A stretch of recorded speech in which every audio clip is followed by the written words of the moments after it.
Hmm.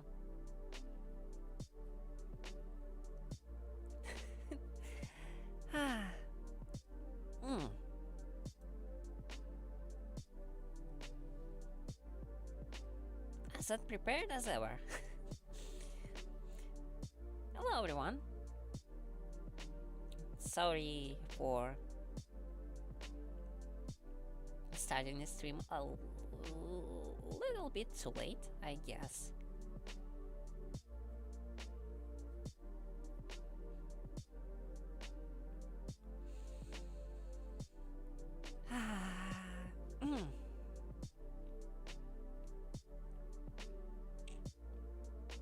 So, yeah, an introduction as always. My name is Lyss. I am a self-confined god who came to this world to learn more about it in attempt to find my own way on how to be a god. So, yeah, that short introduction aside, I'm not going to jump into book reading straight away,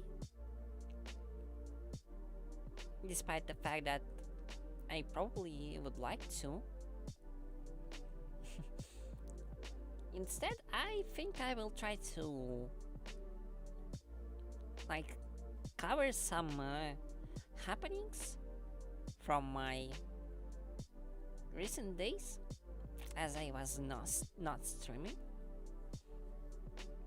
So first and foremost, I actually was able to get that side job I was hoping for. After a long and really stressful for me period of waiting for my application getting approved, it actually got approved, but there was nearly no changes in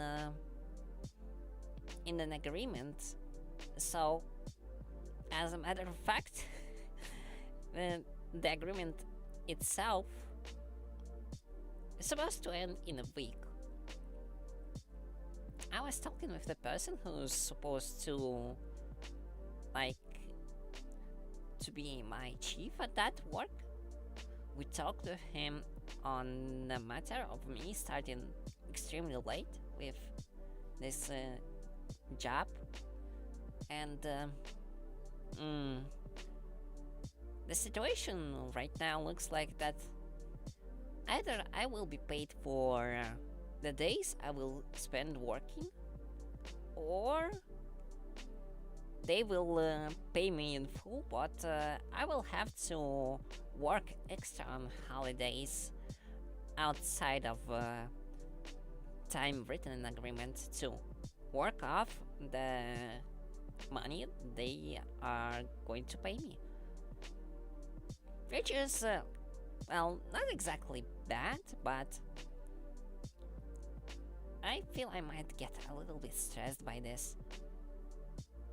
It's not too bad, because in all honesty, that work will, the pay from that work, to be more specific, will help me a lot, and work on itself isn't extremely hard. I was made to think that it will require PC knowledge, which frankly I have. I'm actually pretty good with PCs, in my opinion. But as a matter of fact, the work itself doesn't require much of PC knowledge, but instead it's rather about being able to see things on the screen. So it's more of an observation job, not so much something about working with PC itself that would require you to have an extensive IT education. So job is mostly mm, tedious, but not too hard. So effectively, if I will have an opportunity to keep it, I would like to keep it, but if possible, as a side gig. I'm actually, well, my main job doesn't pay as much. I would really prefer to keep it because I like people I'm working with there, and it's, mm, I guess I can say it's more concrete in terms of what I'm supposed to do. And knowing people there is also making this work much easier in terms that. How do I explain this? Well, the environment there is much more friendly than if I've tried to find a new job right now and start working with people I don't know and who might be, I guess I can say, a little bit more prejudgmental of me, which, quite frankly, I probably would like to avoid. On the other news, Final Fantasy XIV, a highly acclaimed MMORPG, no longer has a free trial that allows you to play until level 16 and experience highly appreciated and awarded a Realm Reborn and Heaven's Ward expansion because Final Fantasy XIV is suffering from success. I think I said that on the previous stream, but the situation just continues to get worse and worse with the game. Servers are flooded with people so much that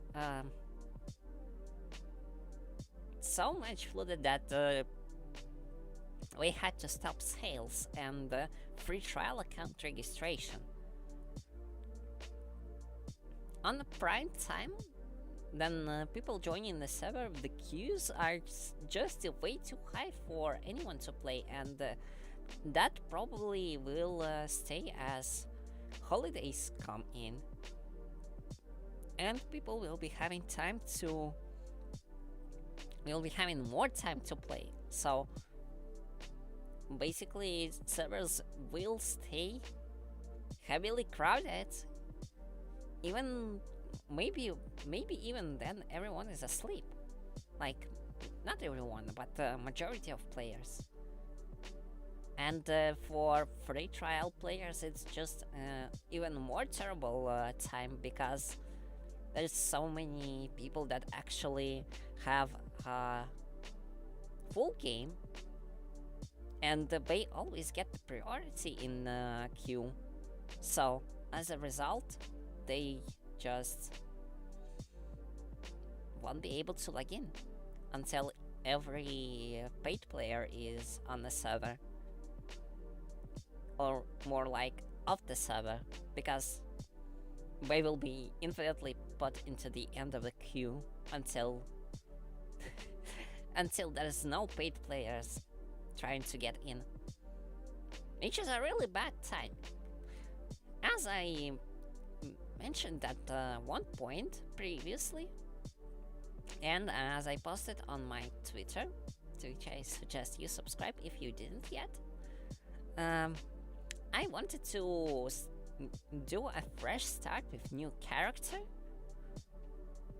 on North American server, in data center on one of the servers there, and like collaborate with other Vtubers or streamers and play together.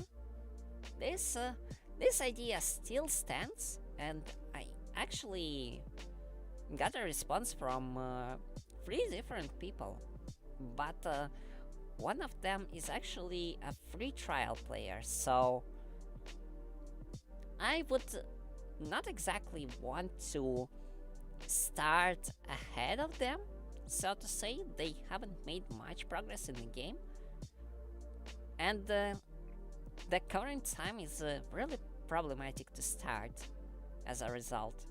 So, while I finished playing the Endwalker expansion, the main story, I'm like, I'm not really a hardcore player, so to say.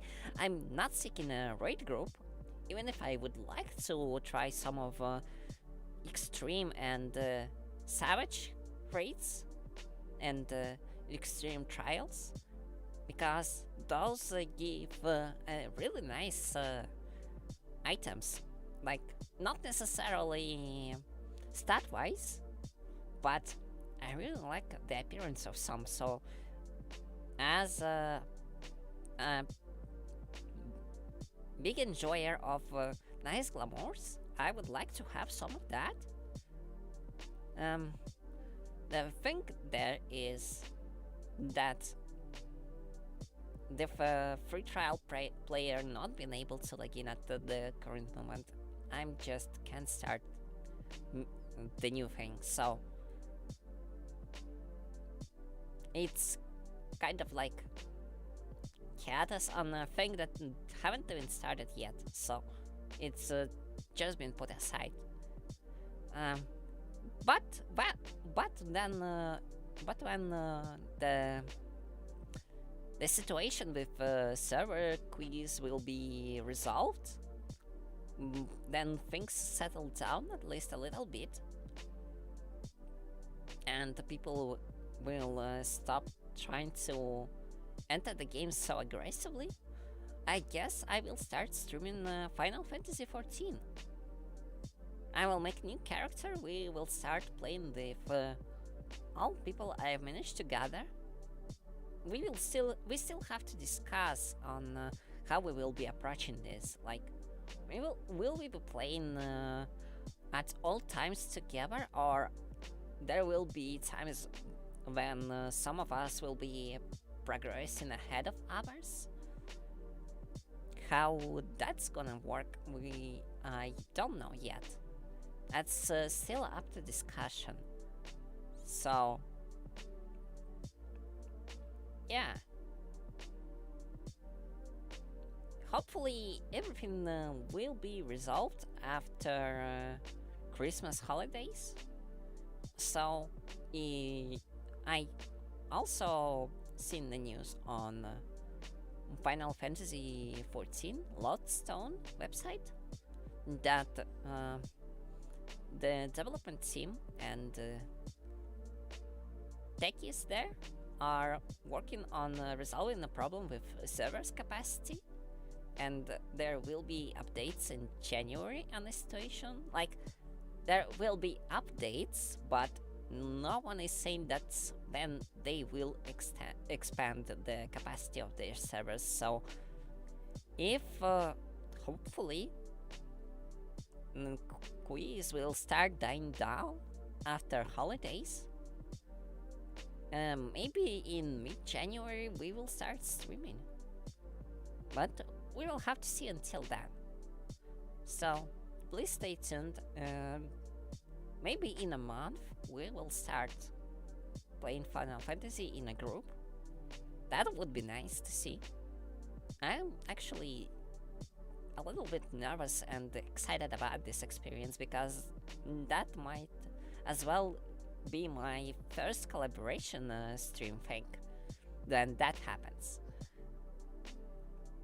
I might get that to happen earlier, maybe, but so far out of games with multiple players I might play, I guess the only one I would be willing to try would be Risk of Rain 2, and for that I haven't looked up for any streamers. Maybe I should. I would like to stream a little bit of Risk of Rain next week. As a matter of fact, that might end up being a game that will be on a list of games I stream quite constantly. I'm really enjoying it, and there will be an update in the first quarter of next year, so I'm looking forward to that. On topic 2 of Risk of Rain 2 now, the last stream of Risk of Rain 2, I've been trying to talk about the recent developer pods, which is basically a small segment by their Risk of Rain community manager, I believe, where they are discussing the small things from upcoming updates. And on that stream, they announced that new DLC will have 2 new locations and at least 3 new monsters. There is like one big spiky slime one. It looks weird. It's I'm sorry. Excuse me. The big smile is like huge orange thing.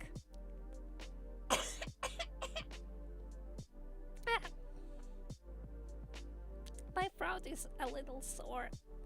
I have nothing to drink. I'm sorry.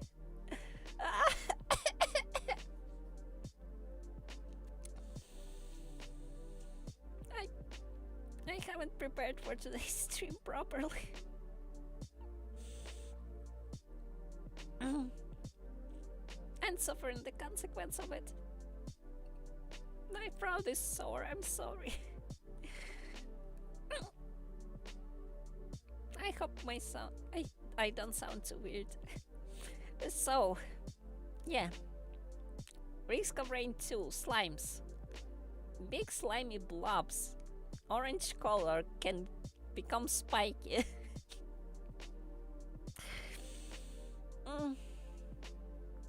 They look funny. Why am I saying this? No.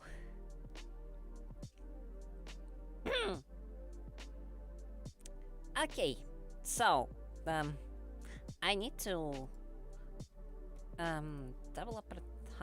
developer thoughts. Actually, let me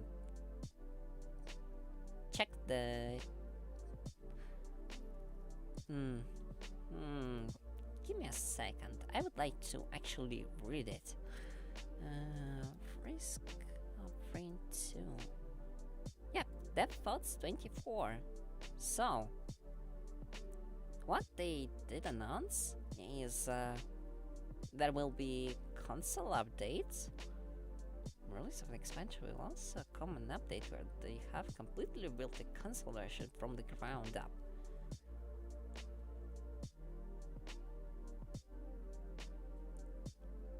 Oh, right. So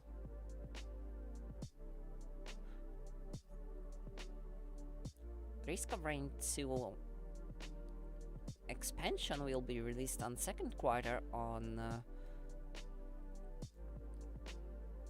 consoles, in first quarter on Steam. That's so far the dates, and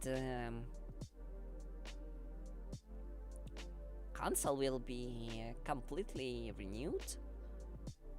And then, aside from that, on the last developer pods, they announced 2 new locations. Petwitcher Safari. Oh, wait, Petwitcher Safari is the safari into new locations. So the first location is actually Snowy Forest.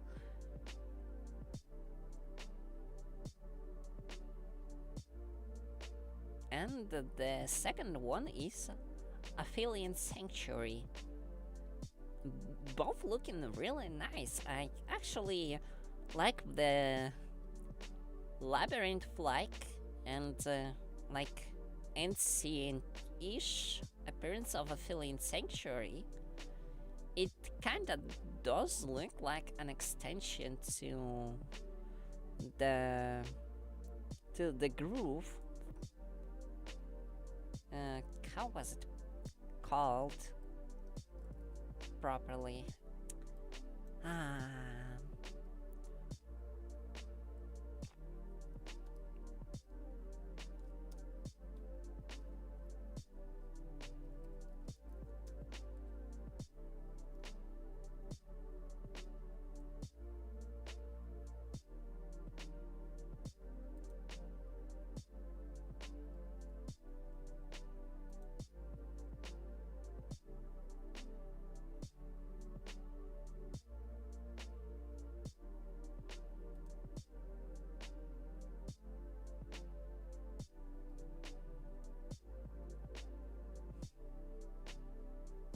Oh, it's Scorch Acres, actually.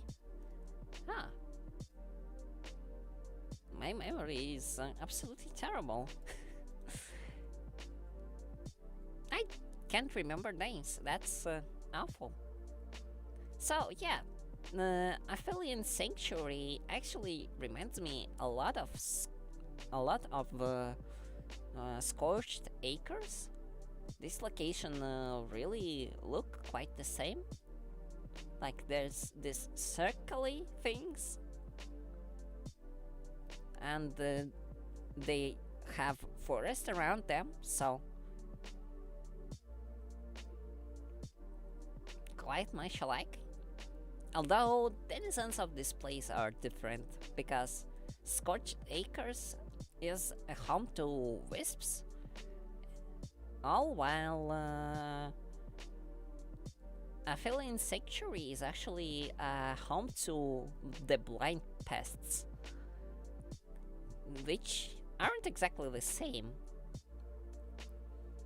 And with the topic of going into blind pests, yeah, they actually mentioned at least 3 new weapons. Oh my god, what am I saying? 3 new enemies. And the blind pest is one of them. The blind pest is actually a huge flying like, yeah, it's a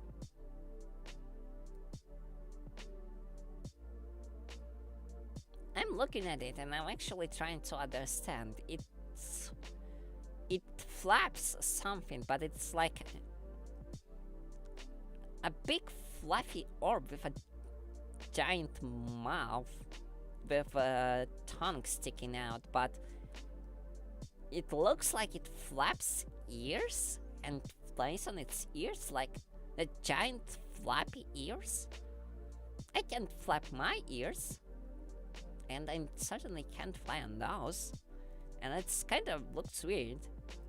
At first I actually thought it's like a really wings are really attached to the body, but now that I'm looking closer at it, it actually seems to be ears, which is really weird. But yeah, blind pest is actually blind, but not like it has eyes and those are blind. It actually doesn't have eyes at all. Like, think that bat Pokemon at on the first evolution has no eyes at all, and that's basically it. But instead of wings, there's a pair of ears that it's flapping. But the concept is about the same, and also it's not blue, it's green, and very fluffy, extremely fluffy, I would even say. So yeah, it looks really weird and kind of dangerous, and it spews at you. It seems like it spews toxin by the looks of it.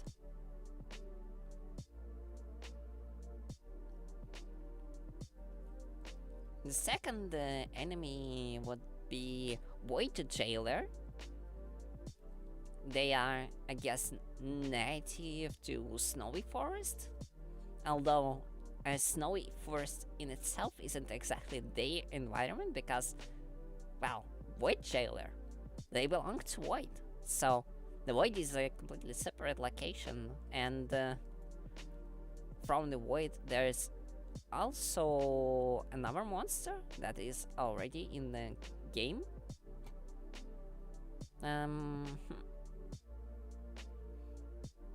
What's the name of it?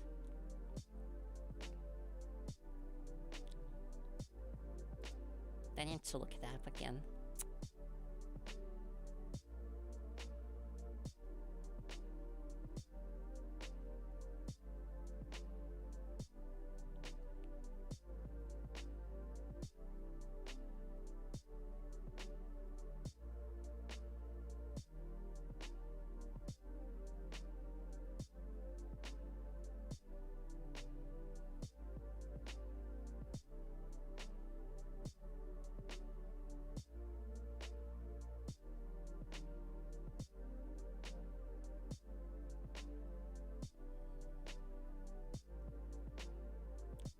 I think Void Rivers.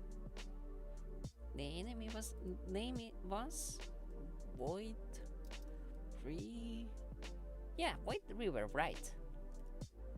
So yeah, Void River and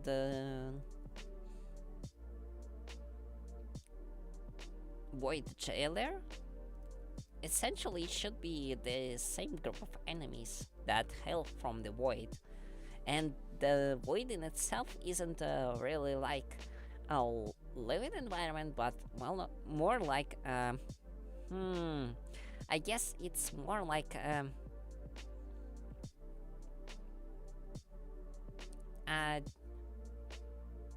jail at the end of time in that universe.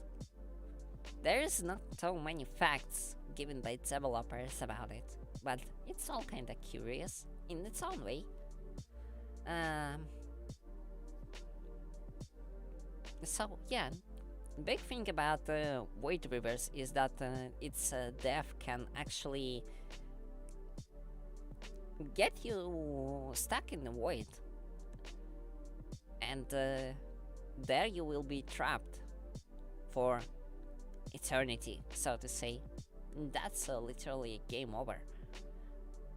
The Void Jailer seemed to work pretty much the same, but a little more elegantly, and it is even able to actually like ensnare you in some form of binding that stops you from performing actions, so you become more vulnerable.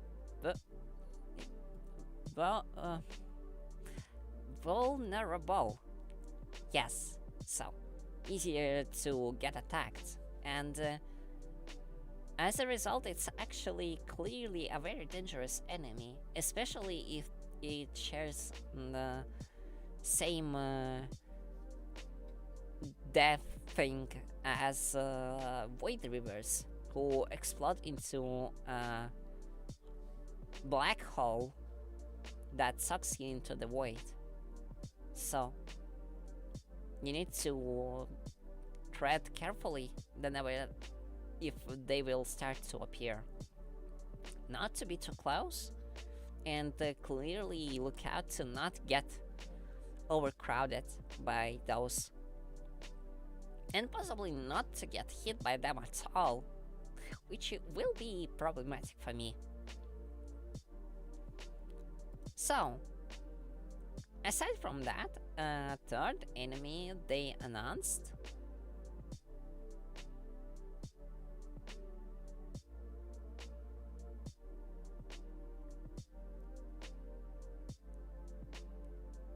is said to be a returning monster.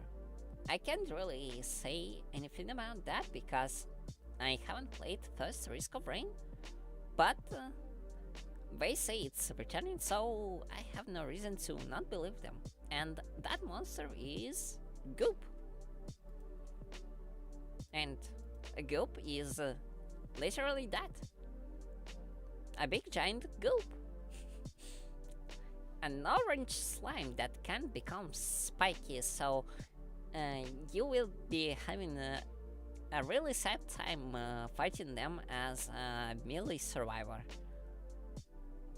Like Mercenary, who is literally forced to use sword and always be in melee range. So they do look nice though, like huge blobs, kinda spiky but huge blobs and kinda cute. I would not get close to them. Yep, yep, yep, and keep. Obviously, I don't know what Gep and Gip are supposed to be, but I guess those are basically variants of Goop. I'm looking forward to seeing those enemies. One of the things they also showed is that the expansion will have a lot of new bugs, and they showed screenshot of literally bug-like enemies. So I guess what they meant isn't exactly literal game bugs, though those also will be there. But it's funny that they decided to like spell it that way. They didn't say what's the name of those bug enemies are, but I'm certainly looking forward to seeing those as well. What else was announced?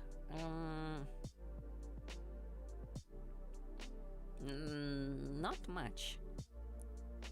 There was one final animation that shows a node device and some sort of toolbox, and I guess a weapon sitting in it. Looks like a minigun. Actually, I'm not sure what it is, but it's like a huge gun thing. It might be some sort of item originating from original Risk of Rain, sitting in the box. So maybe that will be an announcement for next Death Thoughts. We will see. If you want better insight into Death Thoughts for Risk of Rain 2, the latest one, 24, I suggest that you go watch Woolly Gaming channel. He usually reviews those, but then his experience is well, Woolly Gaming, I watched his channel, I watched his recordings of the stream, of his streams. I haven't been on any of his streams, but he's a really good Risk of Rain 2 player. I can give him that. He's significantly better than I am. So, yeah, he might not be actively playing Risk of Rain 2 right now, but I do know he reviews Death Thoughts and then records videos regarding them, giving his opinions on different aspects of mentioned updates. He probably won't be able to give you too much of a word on like small comebacks on things that were in the original game, but he might know something about what goes in current state of the game, because I remember when in one of his modding videos he's like, okay, so chief footage, not the one from secret beta recordings? No, the mod one. When then he was showing off the chief mod for Risk of Rain 2 and mumbling about things like secret beta stuff. And kinda, I don't know if he was fooling around or if he actually knows that Chief, as a returning survivor, will be in the Survivors of the Void expansion. He might know something, but I would not bet too much on it, because I think he played original Risk of Rain only once or twice. I remember he had a recording with full clear on 2 characters, I think, for original Risk of Rain. But he played it much later after he played Risk of Rain 2, which is understandable. I've played Risk of Rain 2 one. No, not Risk of Rain 2. The the first Risk of Rain, original one. I've played it once, and back then it didn't stick to me, so experience wasn't exactly like great, and I'm not sure that I got any better with my gaming skills now to give it another shot and actually get to the end. But yeah, if you want better and more clear news, you can watch Death Thoughts 24 on Risk of Rain channel, because the community manager actually records his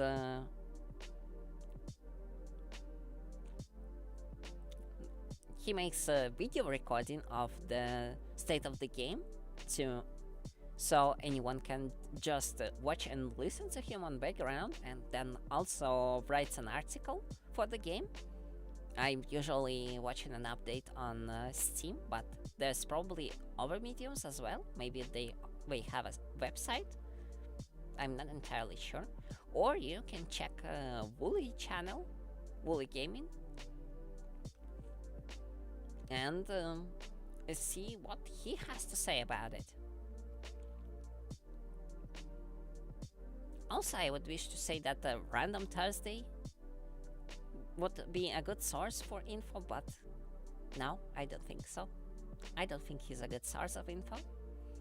He is clearly a big channel, much bigger than me, and he gets a lot of viewers to see his Risk of Rain 2 streams. But whenever I'm watching his streams, whenever I'm listening to him, I feel like he's trying to copy Wooly, and I actually don't quite like it. That's a personal opinion. It doesn't state that he is bad. He's a really good, skilled player. But I would clearly wash his mouth with a lot of soap, and also tell him to stop copying the mannerism of Wooly. Though maybe I need to perform a reality check on myself and see who's been talking like this first.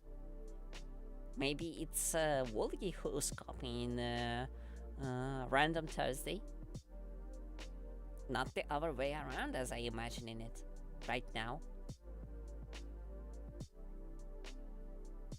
But it's clearly that one of them is copying another, and for Wooly it somehow feels more natural. And on top of that, Wooly isn't acting like that all the time. One of the things that I actually despise is acting in streaming. I'm trying not to act. I'm actually trying to be myself right now.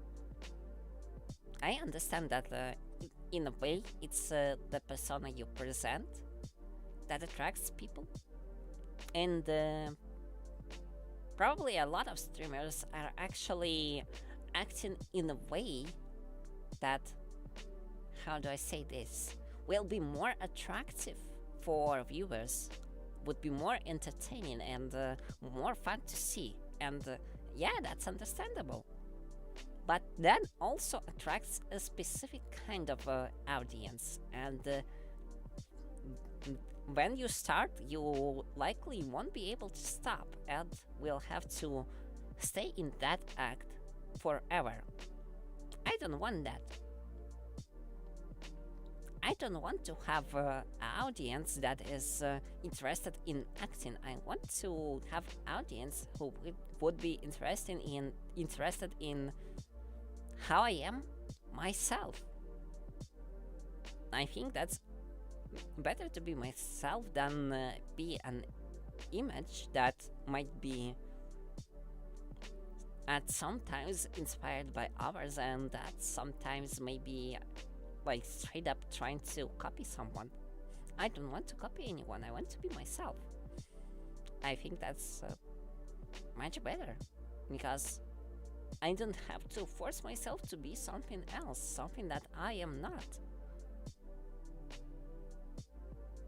I don't have to bend over to like break it, like break my own personality to be the personality that would be more appealing for masses,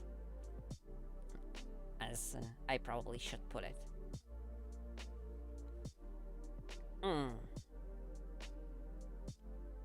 I hope that wasn't sounding too dreadful. I'm sorry. But yeah, for Risk of Rain 2, I would recommend watching Wooly videos. He gives a pretty good analysis on things. He also quite experienced in playing different characters, so if he's streaming, maybe have a look at his gaming experience, especially if you are planning to get into Risk of Rain 2.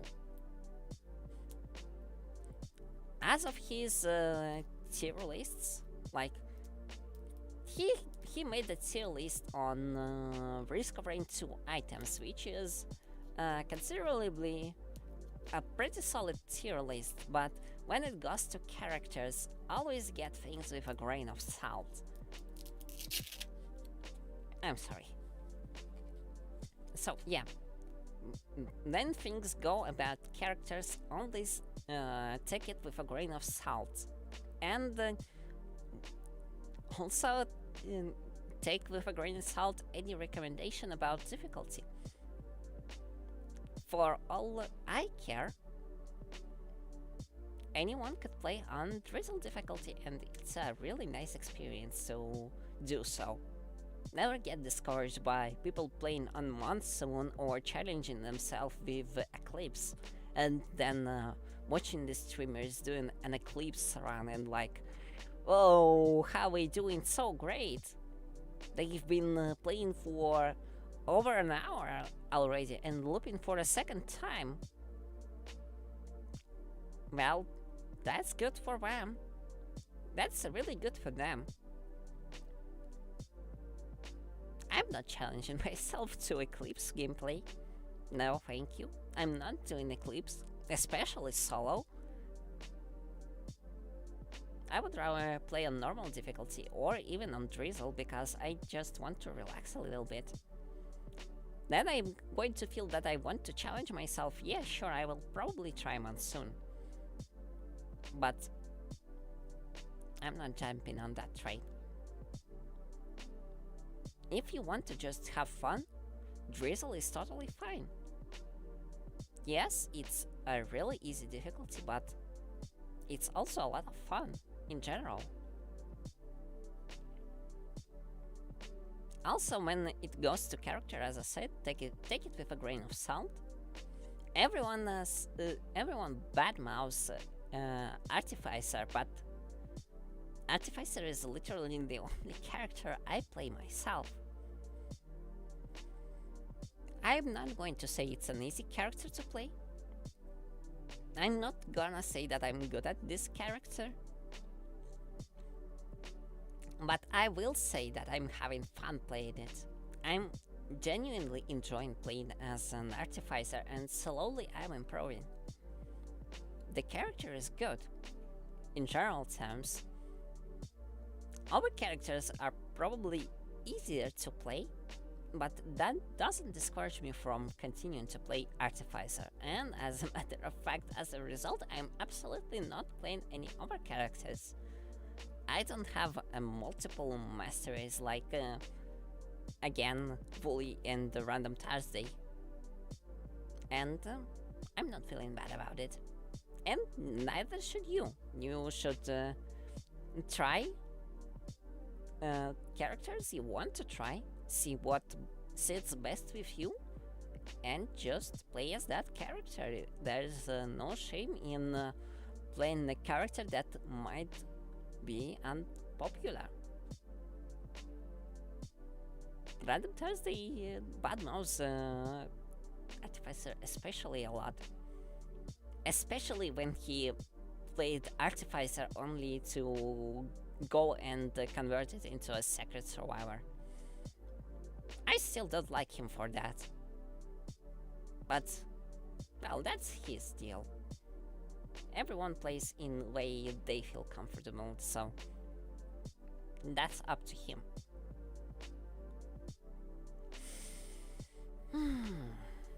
Okay, what else can I say? Oh, it's been almost an hour of streaming already. I'm kinda surprised that I've been just talking about random things for so long. Maybe I'm actually getting better. In all honesty, I was actually planning to like try and write a scenario to read from for this stream. So I would start the stream with reading off the scenario, like a specific script, and talk about things that came to mind. Well, not came to mind. The things would come to mind, I would write them down, and when the stream comes, I would read them off the list, so to say, to have an easier time discussing it. But it looks like I'm getting a little bit better with telling the things off my mind straight away. Yay for streaming practice! So, and that actually kinda concludes the topics I was thinking to discuss on top of my head. And, maybe I would also talk about Project Euro Cloud, but there's not much happening in there as well. The other thing would be the coming conclusion of Season of Flight in the Sky. But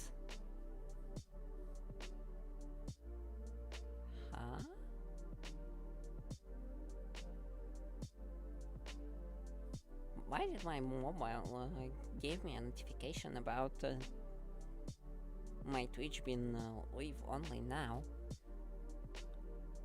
I hope my stream wasn't dead this whole time. For some reason I didn't pay attention. No, it should be fine.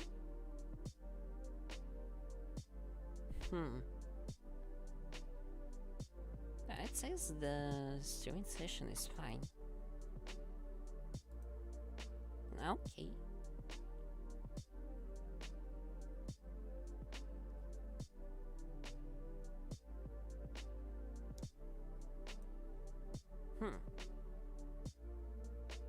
Okay, that was kind of worrying, but I guess we are in a safe spot.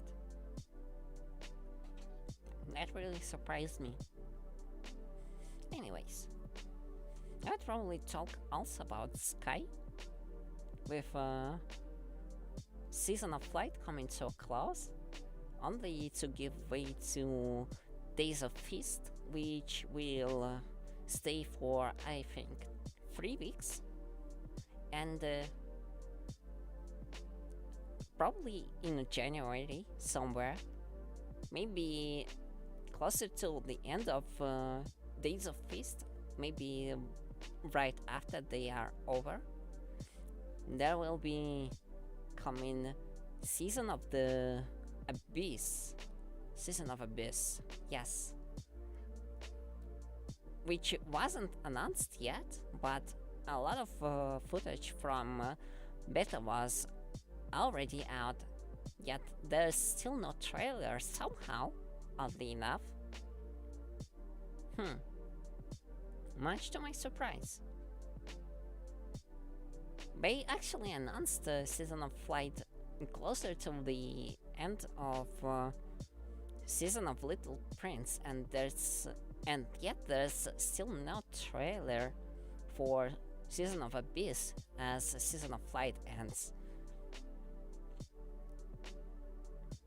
But it probably should be pretty close. I will be trying to. I clearly will be buying a season pass for that. There's some really nice items, and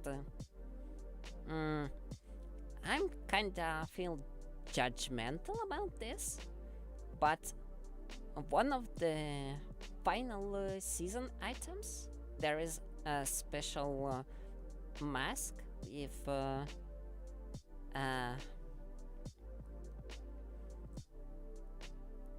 with uh, with a mask for breathing underwater, which gives you a few additional seconds under the water before you start to lose oxygen and take damage from being underwater.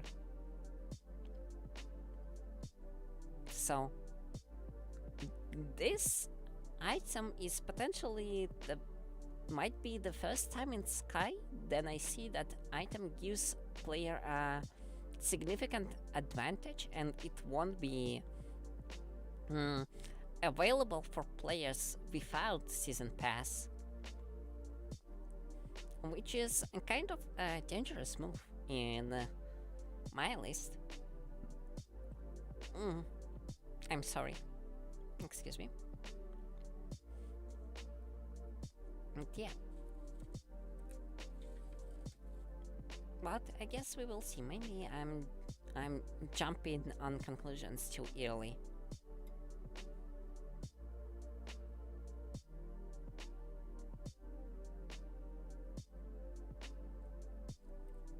Maybe it's really not that bad.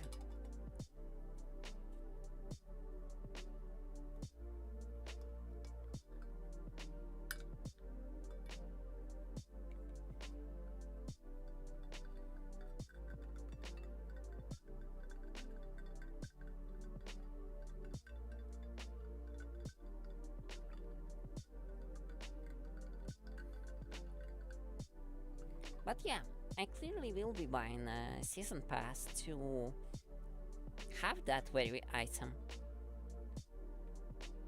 It might not look too fashionable, but I clearly would have a use for it. Anyone would. So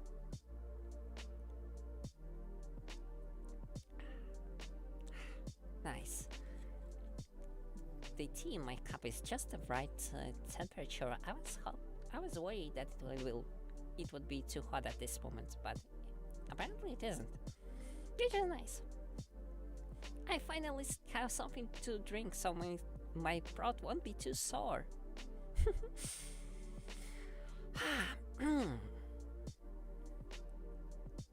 So, oh, right, another topic.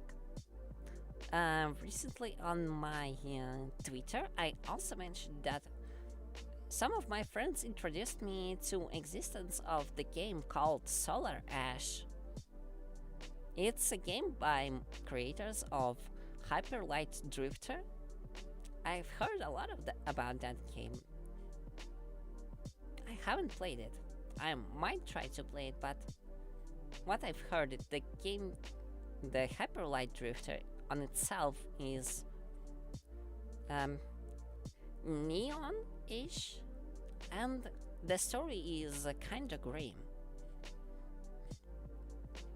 So I'm kinda worried I might not exactly like it, but it's one of those games that actually try to stick to classic appearances, like having sprites instead of 3D environment, so I might give it a try one day. I'm not sure if I will be good at that game or if I will even like it, but should try it maybe. I certainly will be trying Solar Ash though. Thanks to current Christmas sale on Epic Games Store, getting Solar Ash wasn't too difficult for me and wasn't striking my budget too far in the red as I was afraid it would. So, yeah, look forward to that stream. I guess I will be putting it somewhere on the upcoming week. I would like to try that game. One of my friends said that it's like Jet Set Radio, which I also didn't play, and I was thinking to play it, but then I was warned that the game music might be copyrighted. Hey, thanks for following Kershaw. Kershaw.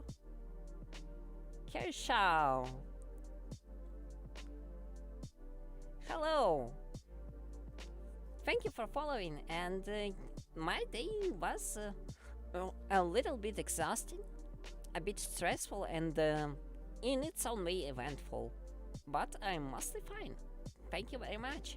And how was your day?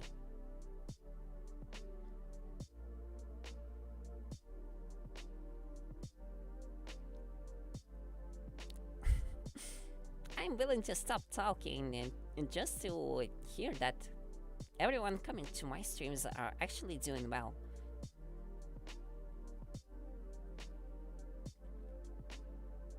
So I hope that your day was fine, but if it's not, and it's also fine if you want to share our burdens. Your burdens. I'm sorry.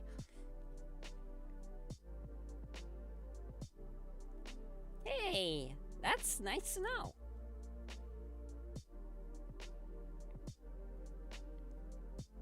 Having a amazing Saturday is a really nice thing to have. First day of weekend. Also, the Christmas is coming, so everyone is probably in preparations for that. I didn't realize I still have to prepare for Christmas myself, as well as New Year. There's so much things to do. Wow. I didn't consider that.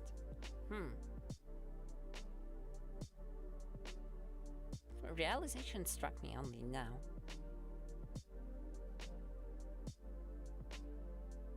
Gotta do something about it, I guess.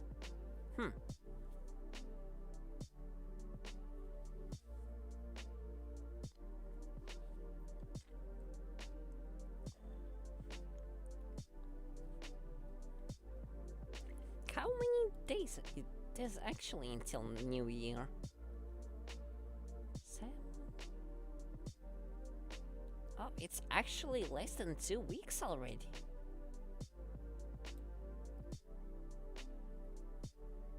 There's my no, that's no. Oh, here we go. 2 weeks until New Year. Wow.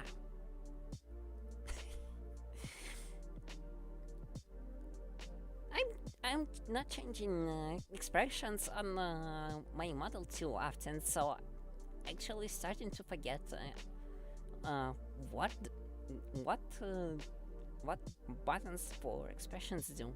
Wow. I really need to work on that. So is there Kershaw? Kershaw. Did I actually spell your nickname correctly? I'm not sure. My English isn't exactly perfect, and sometimes things are a little bit hard for me to read, which is one of the reasons why I run this chatting and book reading streams, trying to learn English and practice it in a better manner.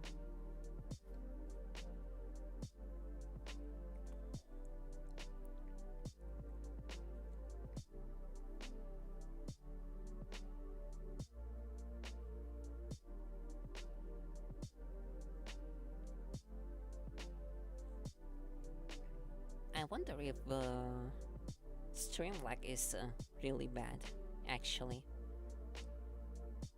Huh. I hope it's just not too bad, because I'm not sure if I can do much about it.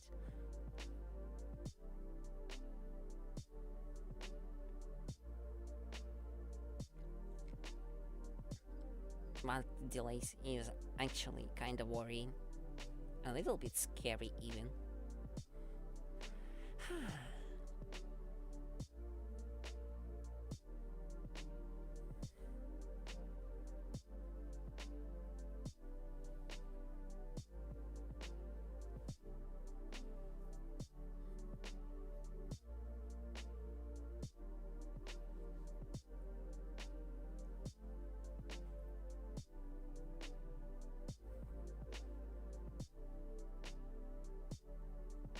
What to talk, what to talk, what to talk about?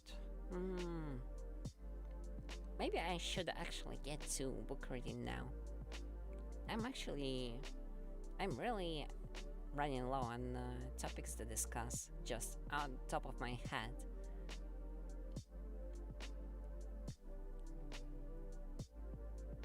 I guess the last thing I was telling is that I haven't played Jet Set Radio on the stream yet, so far.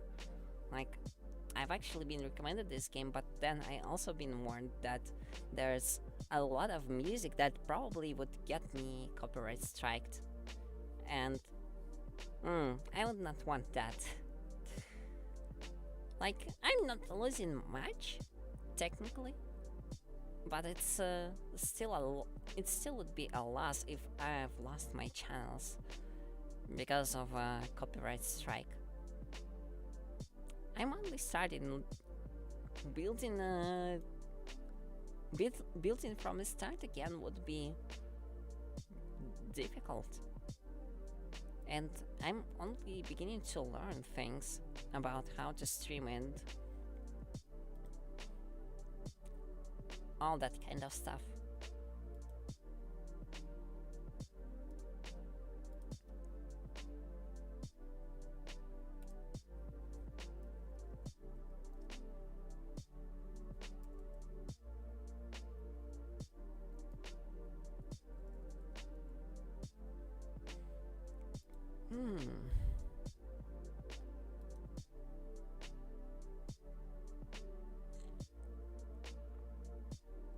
Oh no, I need to start doing something because I feel like exhaustion is starting to heat up again. Exhaustion is hitting in, and I don't want it to.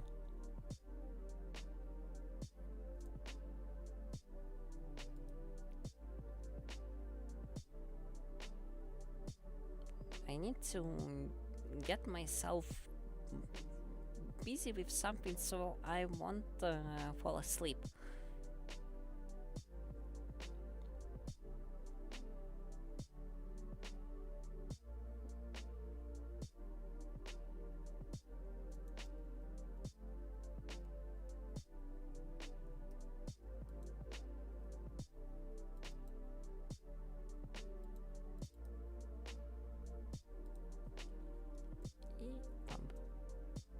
File reader.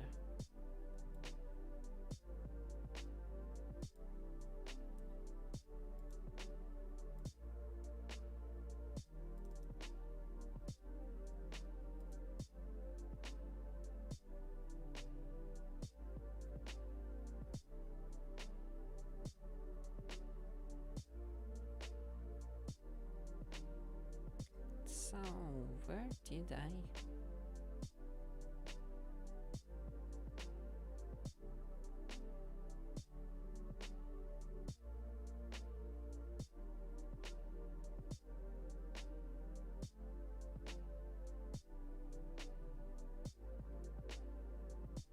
Where did I stop reading last time?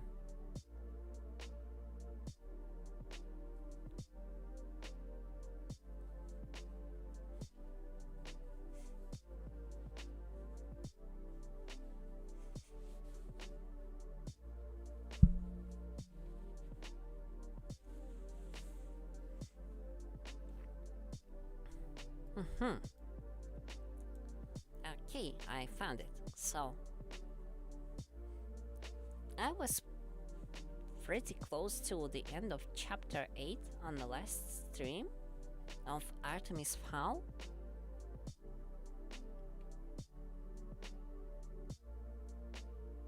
Quite so close.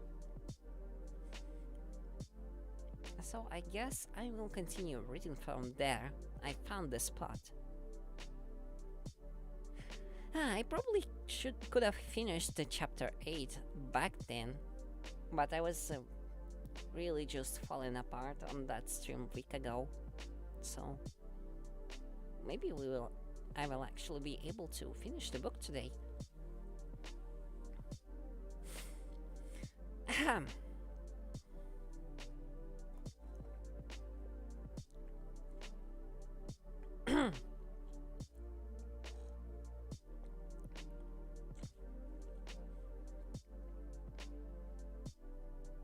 Maybe I should start buying myself plain water for the streams to drink on streams during that time. Getting juice, cola, and tea doesn't seem to work too well for a throat.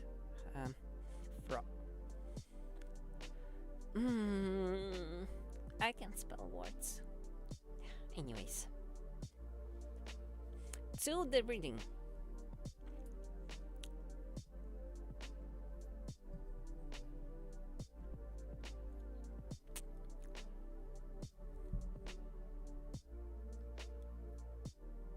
Holly tucked the hummingbirds close to her torso, dropping into a controlled dive. She skimmed the banisters, emerging into a portico below a stained glass dome. The time-stop light filtered unnaturally, splitting into thick azure shafts. Light, thought Holly. The helmet high beams worked before. There was no reason why they wouldn't work again. It was too late for the male. He was a bag of broken bones, but the female, she still had a few seconds left before the trolls split her open. Holly spiraled down through the Faux light, searching her helmet console for a Sonic's button.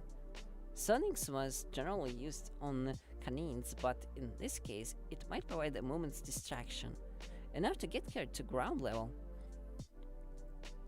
The troll was reaching in towards Joliet on the hand. It was a move generally reserved for defenseless. The claws would curl in below the ribs, rupturing her heart. Minimum damage to the flesh, and no last-minute tension to toughen the meat. Holly activated her sonics, and nothing happened. Not good. Generally, your average troll would be at the very least irritated by the ultra-high frequency tone, but this particular beast didn't even shake his shaggy head. There were a couple of possibilities. 1. The helmet was malfunctioning. 2. This troll was deaf, as the proverbial past. Unfortunately, Holly had no way of knowing, as the tones were inaudible to fairy ears. Whatever the problem, it forced Holly to adopt a strategy she would rather not have resorted to. Direct contact. All to save a human's life. Shield Guns Section 8. Without a doubt. Holly jogged the throttle straight from fourth to reverse. Not very good for the gears. She'd get a dressing down from the mechanics for that, in an unlikely event she actually survived this never-ending nightmare. The effect of this gear crashing was to flip her around in mid-air so that her butt heels, were pointed directly at the troll's head. Holly winced. 2 entanglement with the same troll. Unbelievable. Her heels caught the beast square on the crown of its head. At that speed, there was at least half a ton of G-force behind the contact. Only the reinforced ribbon in her suit prevented Holly's leg bones from shattering. Even so, she heard her knee pop. The pain clawed its way to her forehead, ruined her recovery maneuver too. Instead of propelling herself to a safe altitude, Holly crumpled into the troll's back, becoming instantly entangled in the ropey fur.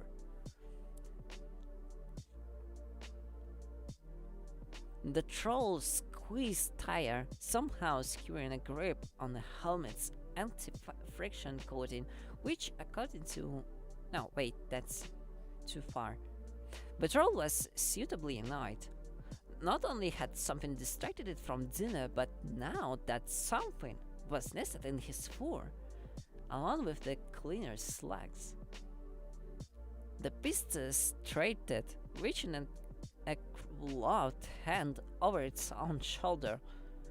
The curved nails raked Holly's helmet, scoring parallel grooves in the alloy. Juliet was safe for the moment, but Holly had taken her place on an endangered individual list. The troll squeezed tire, somehow securing a grip on the helmet's anti-friction coating, which, according to Foley, was impossible to grip. Serious words would be had, if not in this life, then definitely the next. Captain Short found herself being hoisted aloft to face her old enemy. Holly struggled to concentrate through the pain and confusion. Her leg was swinging like a pendulum, and the troll's breath was breaking over her face in rancid waves. There had been a plan, hadn't there?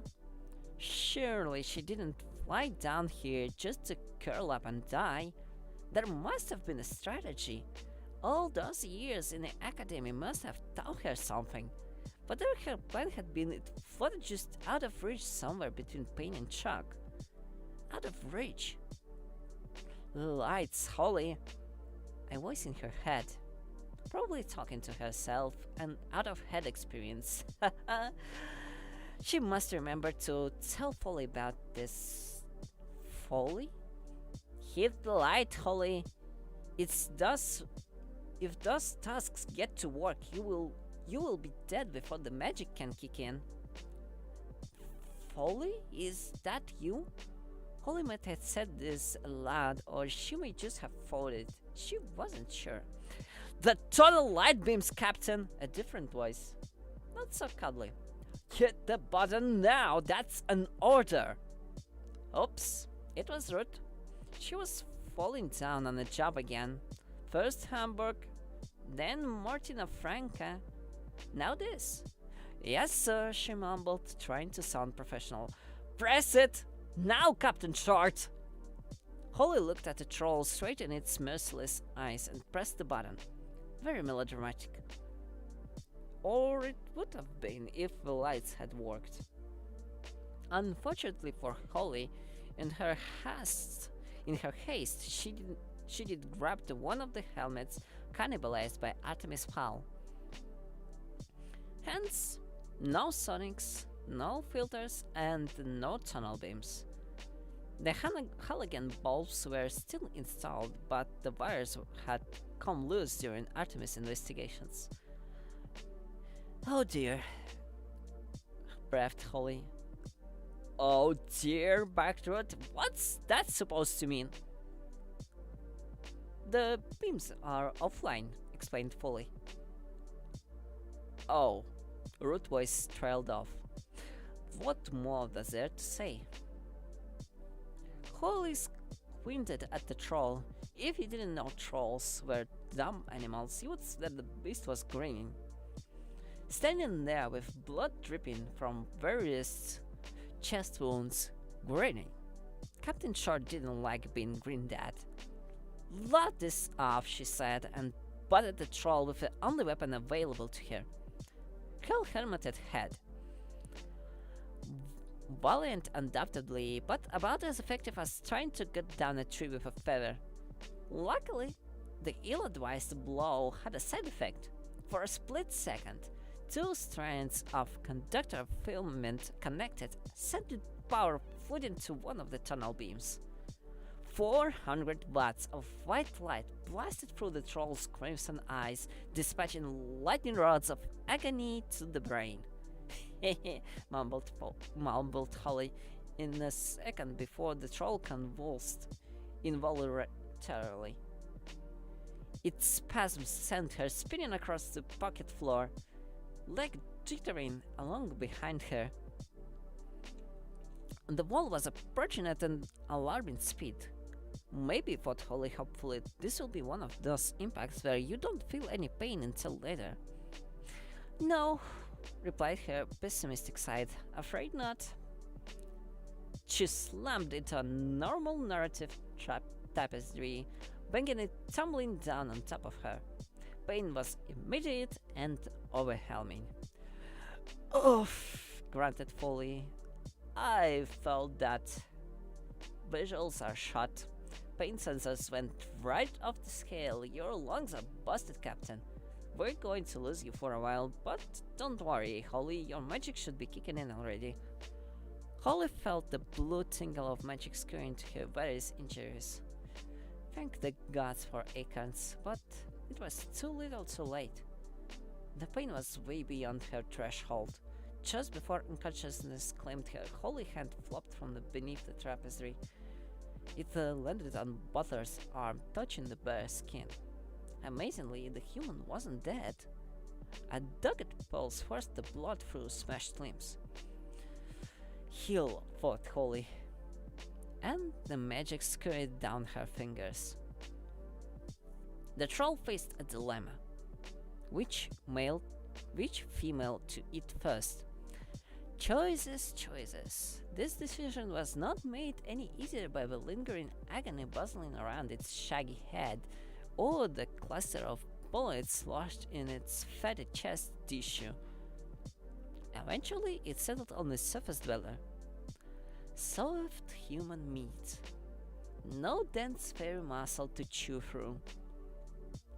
The beast squatted low, tilting the girl's chin with one yellowed talon. A pulsing jugular looped lazily down the length of her neck. The heart or the neck? The troll wondered. The neck. It was closer. It turned the talon sideways so that the edge pressed against soft human flesh. One sharp swipe, and the girl's own heartbeat would drive the blood from her body. Butler woke up, which was a surprise in itself. He knew immediately that he was alive because of the searing pain permeating every cubic centimeter of his body. This was not good. Alive he may be, but considering the fact that his neck had 1/8 twist on it, he'd never so much as walked the dock again, not to mention rescue his sister. The man's heart twindled his fingers. Hurt like hell, but at least there was movement. It was amazing that he had any motor functions at all, considering the trauma his spinal column had suffered. His thoughts seemed alright too, but that could have been phantom response, given that he couldn't actually see them. The bleeding from his chest wound appeared to have stopped, and he was thinking straight. All in all, he was in much better shape than he had any right to be. What in heaven's name was going on here? Butler noticed something.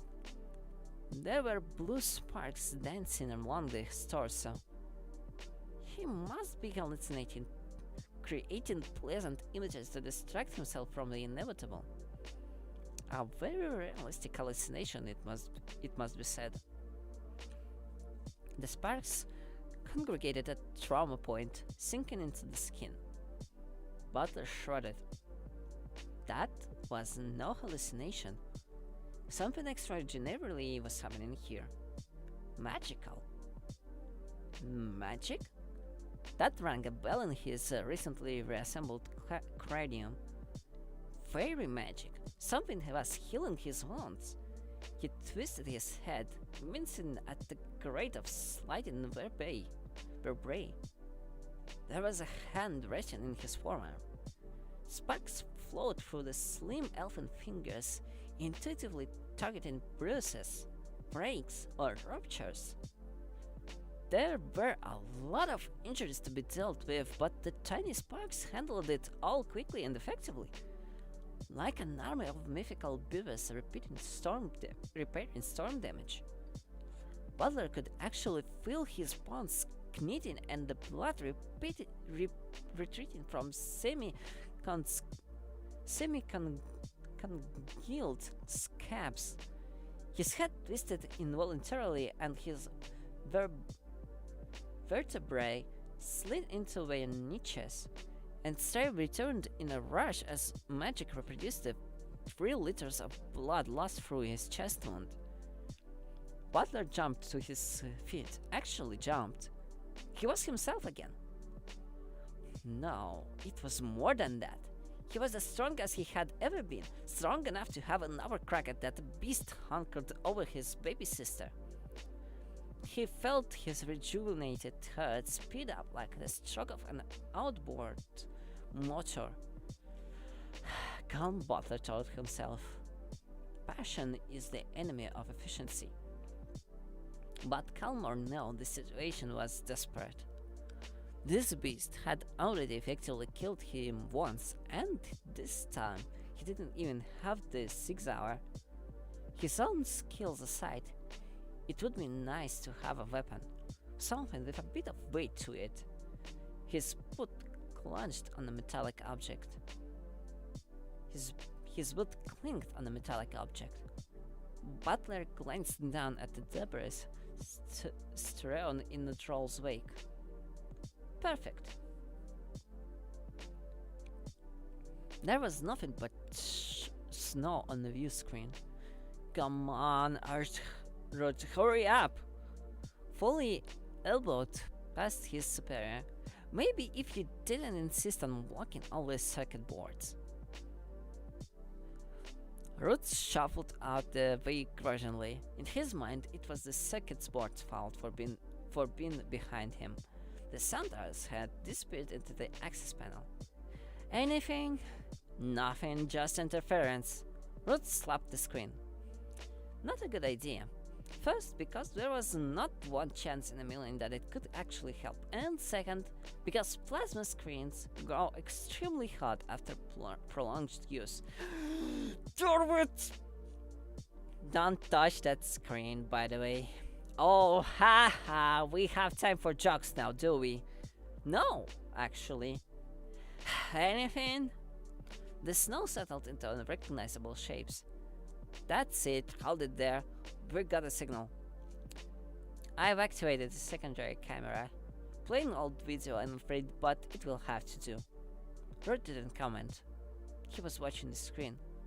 This must be a movie. It couldn't be real life. So, what's going on there? Anything interesting? Rod tried to answer, but his soldier's vocabulary just didn't have the superlatives. What? What is it? The commander made an attempt. It's the human. I've never. Oh, forget it, Foley. You're going to have to see this for yourself. Holly watched the entire episode through a gap in the tapestry folds. If she hadn't seen it, she wouldn't have believed it. In fact, it wasn't until she'd reviewed the video for her report that she was certain the whole thing wasn't a hallucination brought on by near-death experience.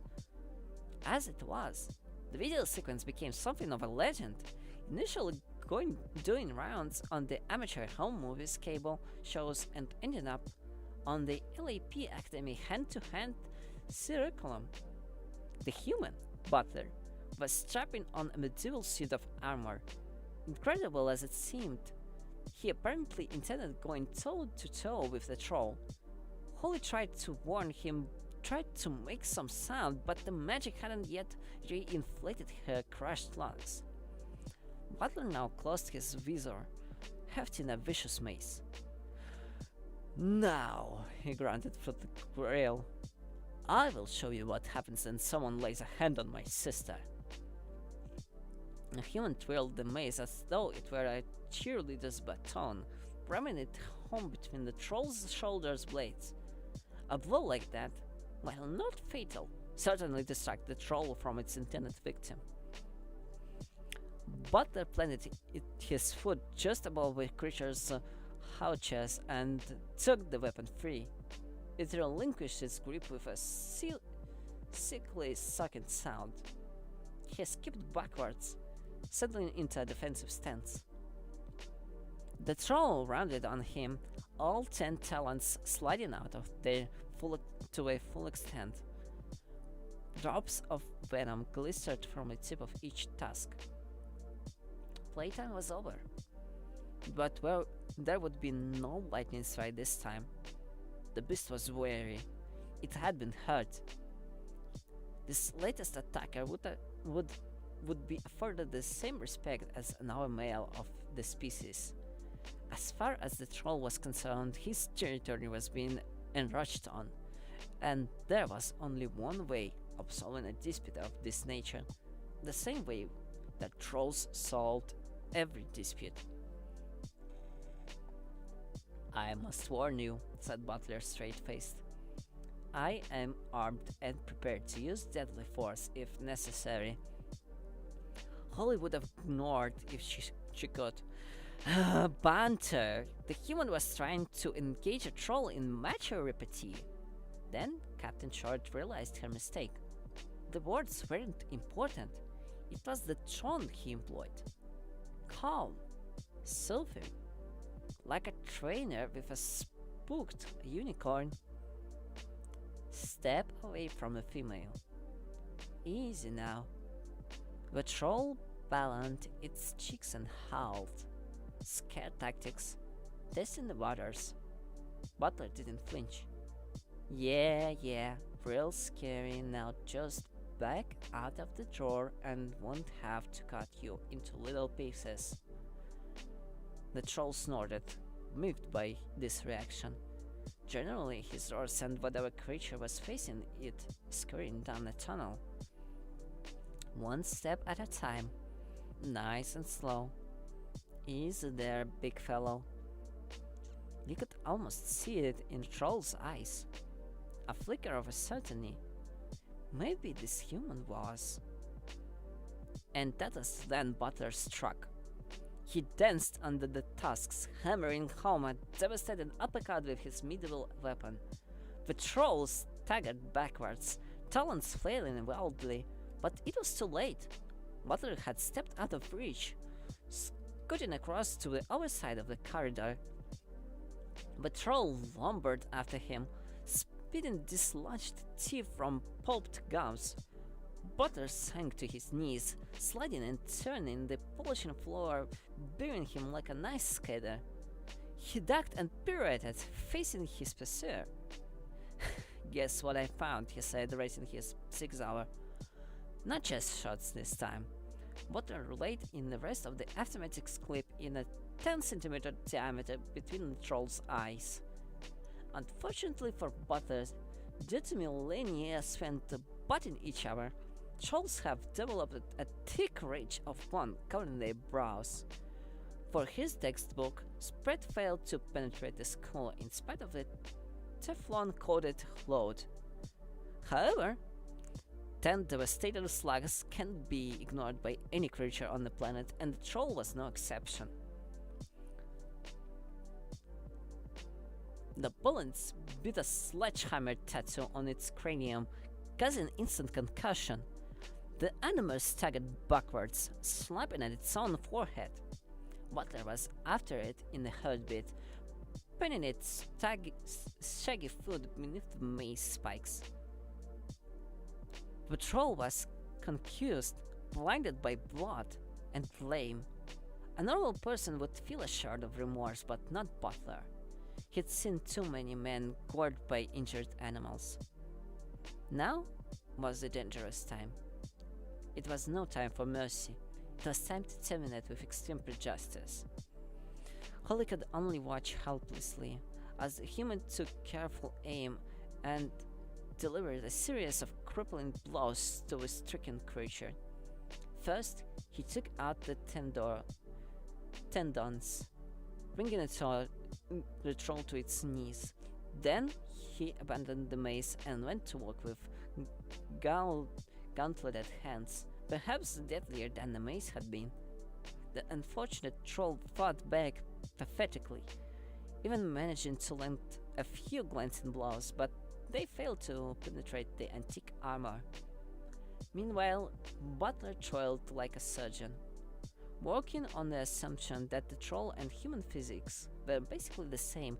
He rained blow after blow on the dumb creature, reducing it to a heap of quivering fur in so many seconds. It was pitiful to watch, and the manservant wasn't finished yet. He stripped off the bloodied gauntlets, loading a fresh clip into the handgun. "Let's see how much bone you have under your chin." "No!" gasped Holly with her first breath in her body. "Don't!" Butler ignored her, jamming a barrel beneath the troll's jaw. "Don't do it! You owe me!" Butler paused. Juliet was alive, it was true. Confused, certainly, but alive. He thumped the hammer on his pistol. Every brain cell in his head screamed for him to pull the trigger. But Juliet was alive. You owe me, human," Butler sighed. He'd regret this later. "Very well, Captain. The beast lives to fight another day. Lucky for him. I'm in a good mood." Holly made a noise. It was somewhere between a whimper and a chuckle. "Now let's get rid of our hairy friend." Butler rolled the unconscious troll onto an armored trolley, dragging it to the devastated doorway. With a huge heave, he jettisoned.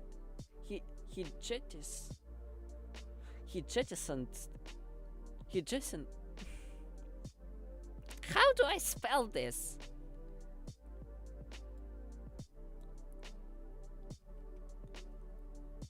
With a huge heave, he jettisoned the lot into the suspended night. "And don't come back," he shouted. "Amazing," said Ruth. "Tell me about it," agreed Foley.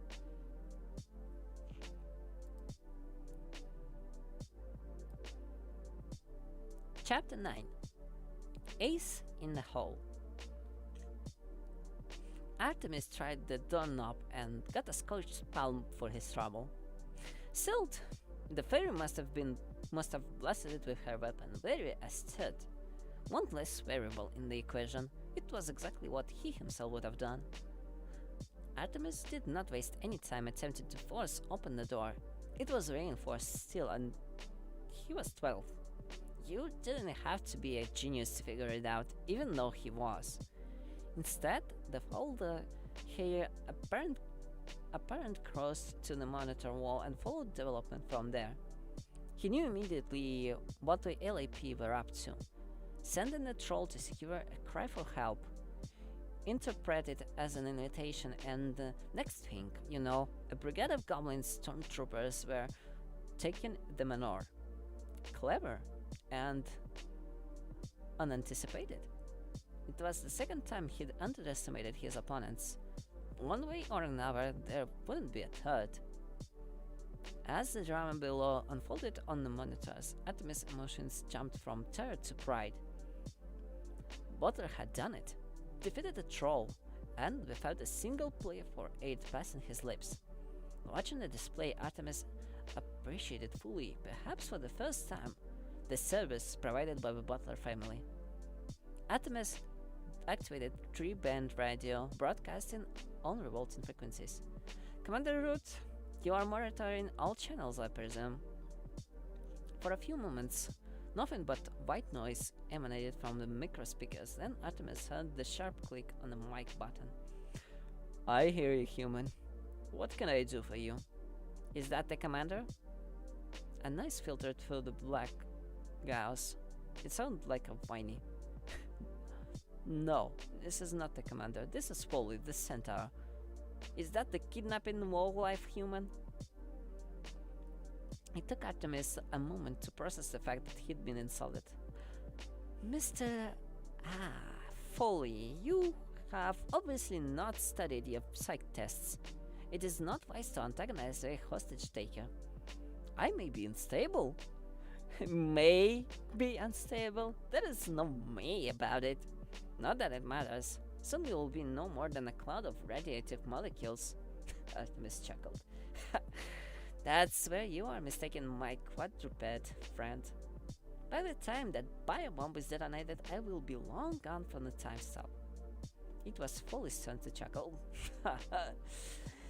You're bluffing, human. If there was a way to escape the field, I would have found it.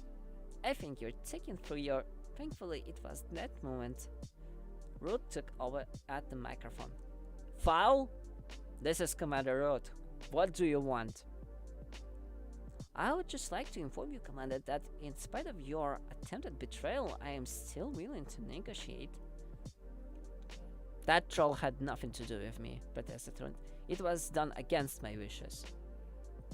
The fact is that it was done, and by LAP. Whatever trust we had is gone. So, here's my ultimatum. You have 30 minutes to send in the gold, or else I will refuse to release Captain Short. Furthermore, I will not take her with me. Furthermore, I will not take her with me when I leave the time field, leaving her to be disintegrated by the biobomb. Hello, welcome to the stream. The person who I am not sure how to read your nickname.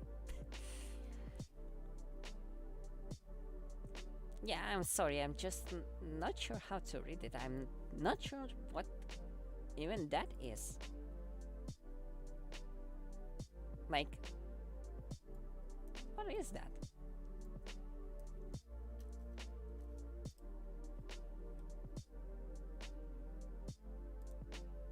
Literally. What is it? A grand distraction. That's what it is.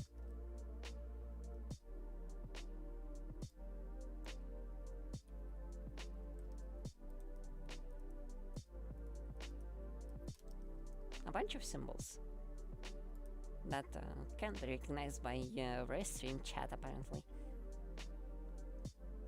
Yeah, welcome to the stream. How was your day? Or, I guess, how it is. If you still have a day.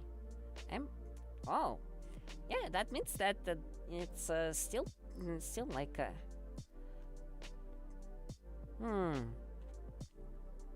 what time should it be right now, actually? In Brazil. Well, if it's Pacific time, guess it... Yeah, it would be clearly past noon, so middle of the day. So how is your day going?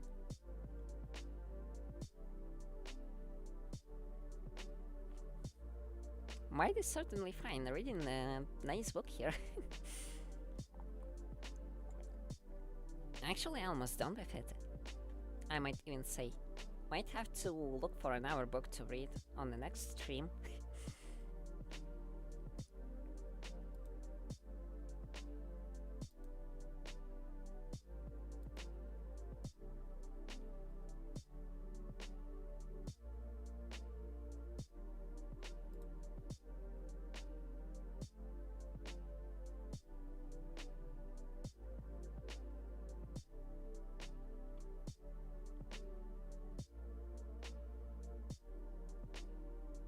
Mine what? My day is mostly already over, and it was fine. So for the rest of it, I'm basically reading and just enjoying the good book today. all while streaming. And how's yours day? I don't think I've seen the message. I clearly asked but didn't get a response, which is, I guess, also fine if you don't want to tell. How is your day going? But I would just be glad to know. Hoping here that your day is going well and that there is nothing bad happening in your life.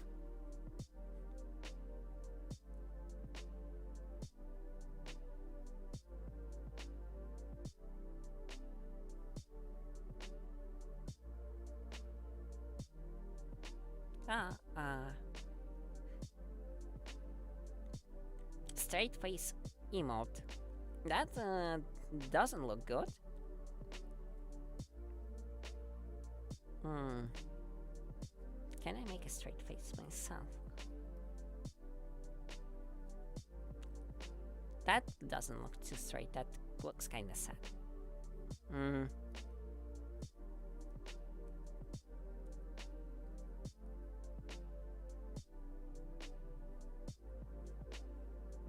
And that looks angry.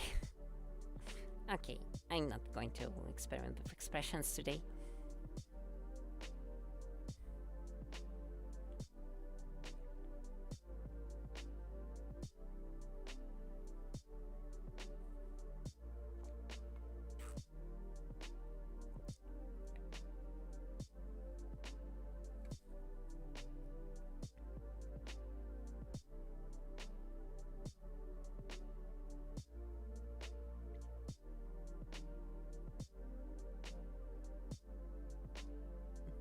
That's not a very good conversation. I'm sorry. I'm not too good at conversations just yet.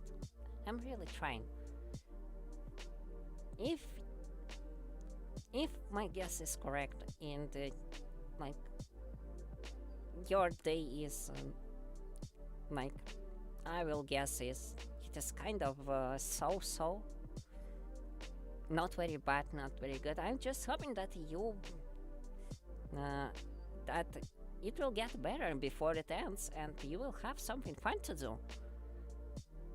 It's a weekend, and even more of it, it's really close to Christmas and New Year, so everyone should be trying to get into Christmas mood, at least. So, I'm hoping that you will be having a lot of good time with your friends and family during this celebration. Or at least I wish you do.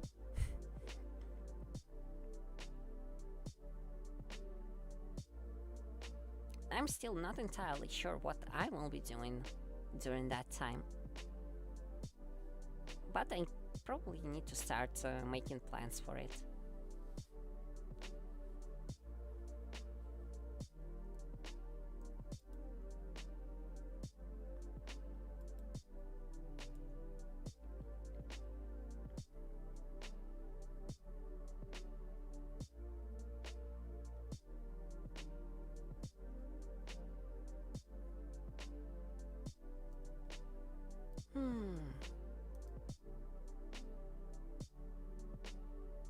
Yeah, I guess I will just continue reading, I'm sorry.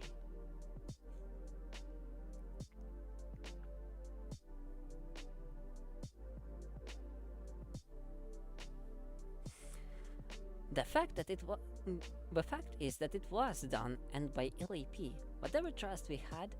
Oh, hey bro, I don't understand anything you're saying. I don't understand English. Well, that's what I just wrote. I put it on. Ow.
Hello, greetings, Diamond King.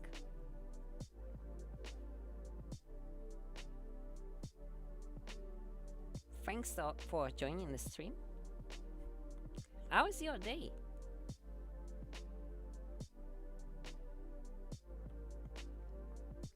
Also, don't be too alarmed by a little bit of silence there.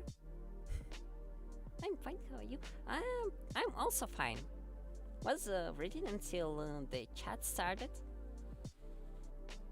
Almost finished the book, as a matter of fact. I don't have much left here, but well, that doesn't really matter if I have a chance to chat with people in chat. A little bit convoluted spelling, I guess. But yeah.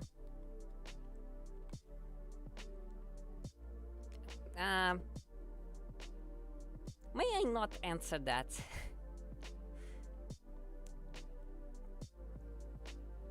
Despite the fact that I do understand that, yeah, people would like to understand their streamers live, I actually would like to keep that information private.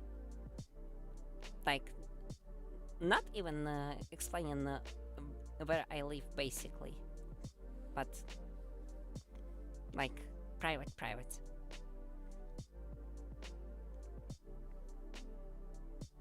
I'm sorry, I just really don't want to tell. If it's fine. Not even the country. Not even the country. I'm really sorry, but not even the country.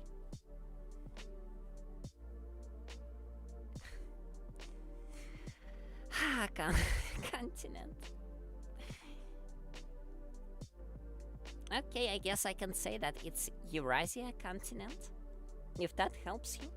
But I'm not going to play the game of guess, where you will be pointing at all the existing countries randomly, and I will be telling yes or no. We're not playing that game.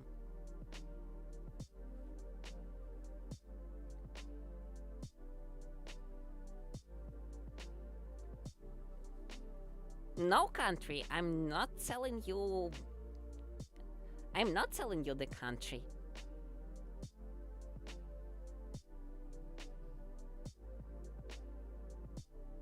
That's the thing. Continent is Eurasia. You know, the one that is Europe and Asia connected, because technically it's same continent as far as I know.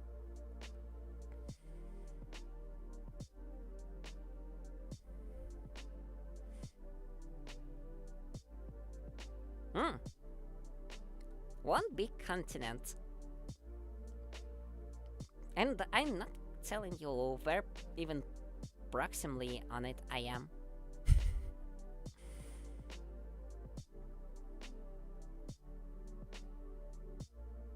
Oh, Germany. I've heard a lot of nice things about this place. At one time, I actually had a friend there. She was a really nice person. A little bit controlling, I guess. She always had an opinion on all the things I would do. Even on mistakes I would make.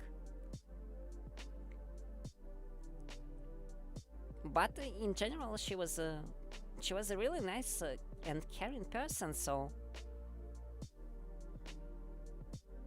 I never held any ill will against her.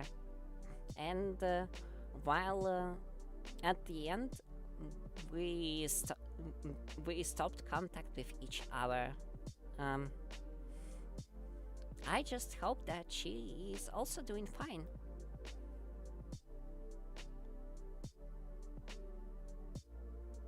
And that there was no ill will between us after everything. Since our relationship ended on like sad note, kind of.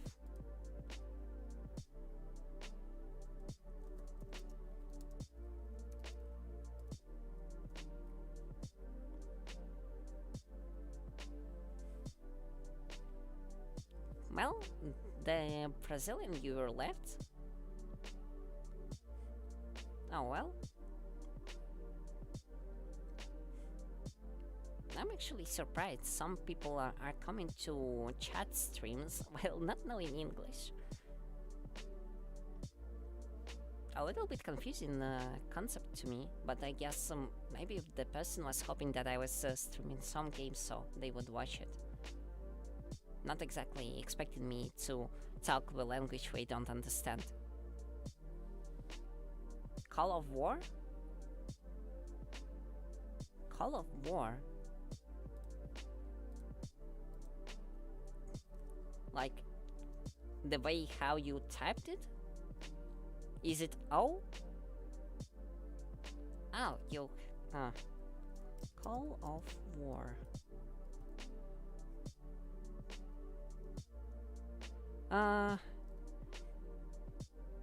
No, I actually don't know that game. I've never played it.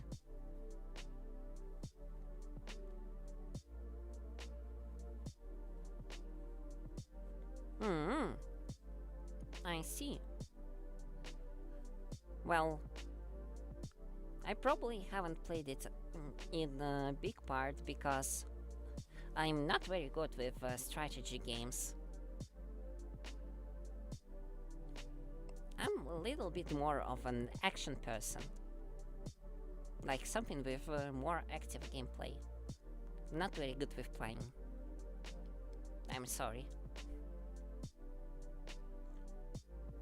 I don't know all that much of strategy games at all, as a matter of fact.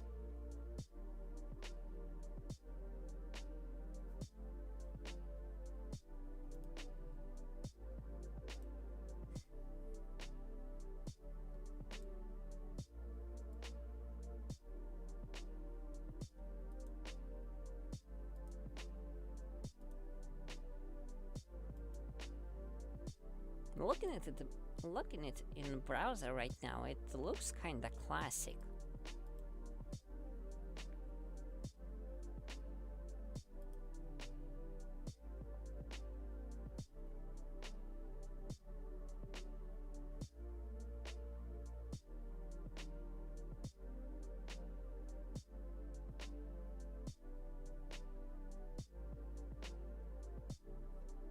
Frustrated because you almost won, but it was war with 30 or 40 countries.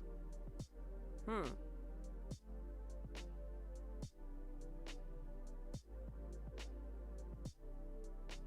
had two lies, and that's all I lost. Huh. Well, I guess that happens. Sometimes, even in the best strategy, if you can fail, though I'm not exactly like the best person to consult on topics like this.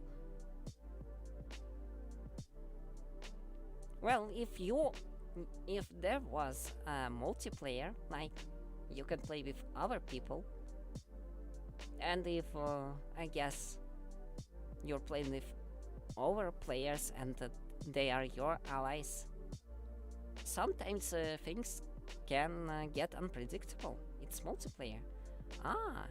Then yeah, I guess predicting other player actions and decisions might be somewhat more difficult than when playing against a computer enemy.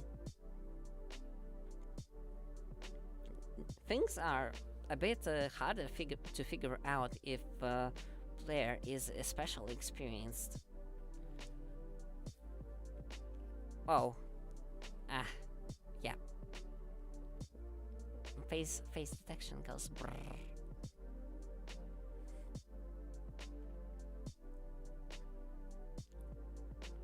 Oh. So you were playing basically as a country you were representing. I think many players would probably try something different. Like playing in a country we're not in for some reason. I think that's pretty common theme, like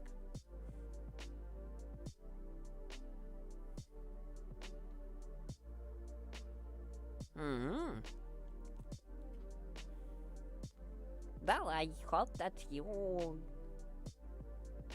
Oh, UDSSR?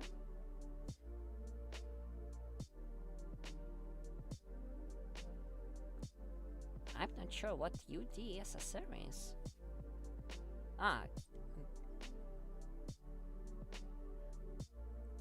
I think it's without the it's just USSR. United States of Soviet Russia.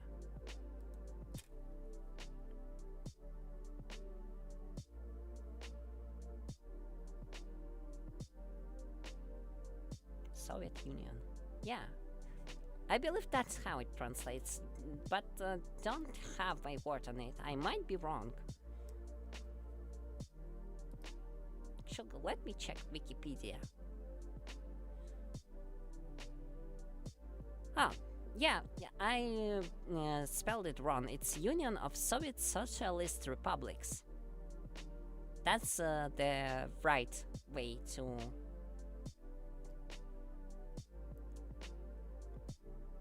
translate it, basically, to spell it. USSR is Union of Soviet Socialist Republics. And yeah, also Soviet Union, as you said.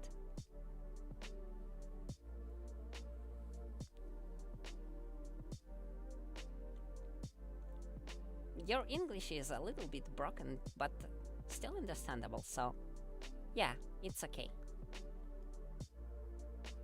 Well, I hope that on this new game you will be more successful. I have no doubt.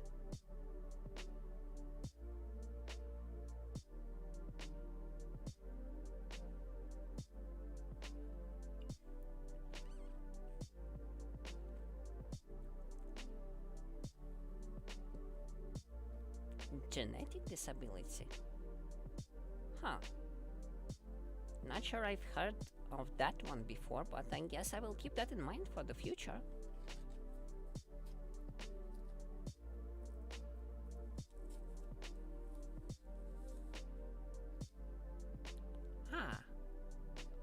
Okay. That'll... I'm sorry I didn't account for that. I was... Dyslexia. Yeah, there is a disability called dyslexia, though I believe it was mostly... It's mostly about the way you speak, like not being able to pronounce words properly.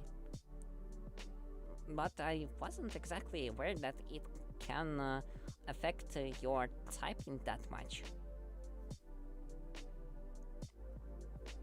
Well, I'm sorry if it felt like I'm making fun of your typing mistakes.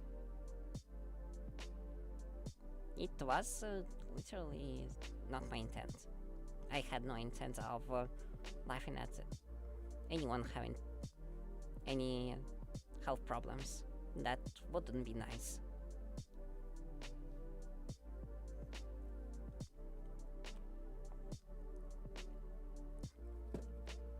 Yeah, so you were on a point that you are starting a new game and you are playing as United States and Soviet Union, I believe.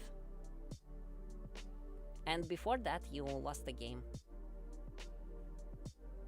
Okay, I don't like the USA and the USSR.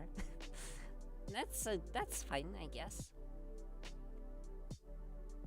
I'm not entirely sure how. Not as much as Germany, because they are big. Yeah, I guess that's That's a solid reason. So, like, not like them. Big countries are harder to control and all that stuff, I am guessing.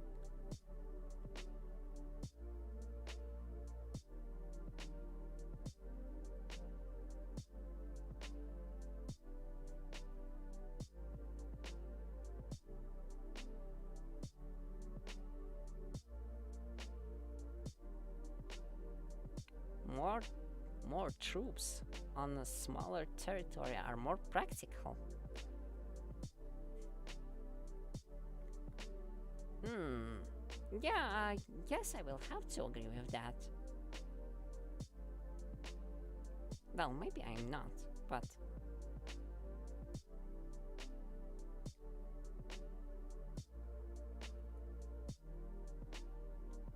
I'm not a war specialist. I'm not really a war person in general. I'm sorry.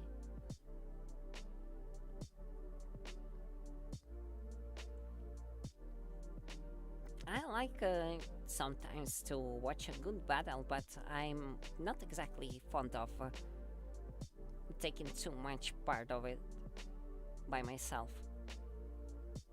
I'm not too much of a fighter. If if the problem can be solved peacefully, that's usually what I try first and foremost.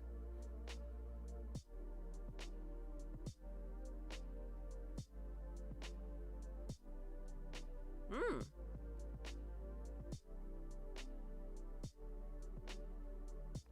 As Germany first turned to France and said, "Let's be allies," they said, "Okay." Okay. I think at the times of World War II, if memory serves me right, the political state in Germany and France was about the same. Like, the ruling parties were actually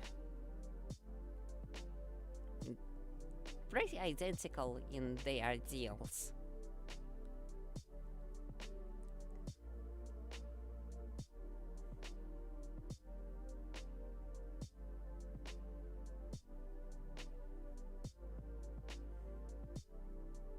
Hmm. Hmm.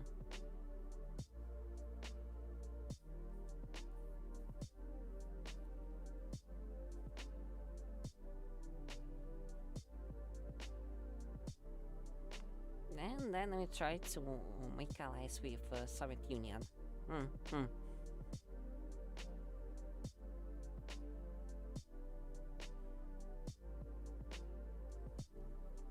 Then he did something historical, and what that would be? Took over Poland. Oh. Yeah, I think that was also the case. Like, and Austria. And the Czechs. Te- Czech. Ah, Czechs. Czechia. Czech. Czech Republic. Czech Republic. Right. Hey, thanks for following, Diamond King. Have a nice meal.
reminds me that I also haven't ate properly before stream.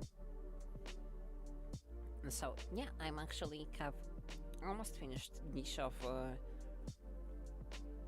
rolls here, like rice and roll it in and split into small pieces to be eaten.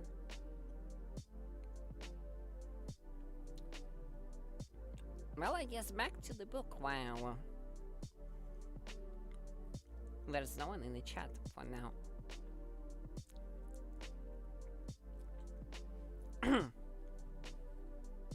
The fact is that it was done and by LAP, but every trust we had is gone. So here is my ultimatum. You have 30 minutes to send in the gold, or else I will refuse to release Captain Short. Furthermore, I will not take her with me when I leave the time field, leaving her to be disintegrated by the biobomb. Don't be a fool, human. You're deluding yourself. Mod technology is aeons behind ours. There is no way to escape the time field. Artemis leaned in close to the mic, smiling this wolfish smile. There is only one way to find out, Root. Are you willing to bet Captain Short's life on your hunch? Root's hesitation has highlighted to be his of interference. His reply, when it came, was tinged with just the right nod of defeat. No, he sighed. I'm not. You will have your gold, Fowl. A ton. 24 carat. Artemis smirked. Quite the actor, our Commander Root. 30 minutes, Commander. Count the seconds, if your clock stopped. I'm waiting, but not for long. Artemis terminated the contact, settling back in the swivel chair. It would seem as though the bait had been taken. No doubt the LEP analysts had discovered his accidental invitation. The fairies would pay up because they believed the gold would be theirs again as soon as he was dead, vaporized by the biobomb. Which, of course, he wouldn't be. In theory. Butler put the 3 rounds into the door frame. The door itself was steel and would have sent the devastator slug ricocheting straight back at him, but the frame was the original porous stone used to build the main ore. It crumbled like chalk. A very basic security flaw, and one that would have to be remedied once this business was over. Master Artemis was waiting calmly in his chair by the monitor bank. Hello HV Data 56. Welcome to the stream. How is your day?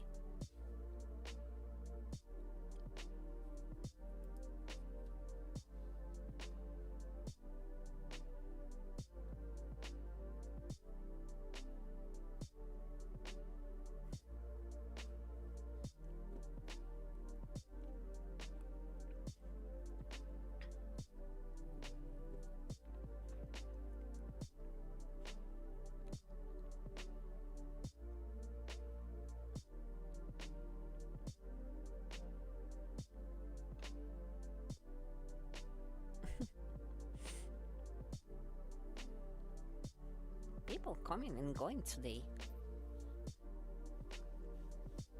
Well, at least the chat is lively, more or less.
That's a little bit too long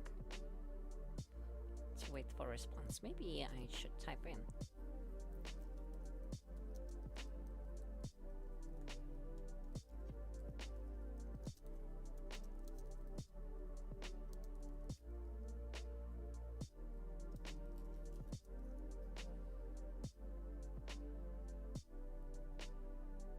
Hey, yeah, I'm starting to figure out how the chat works in Restream.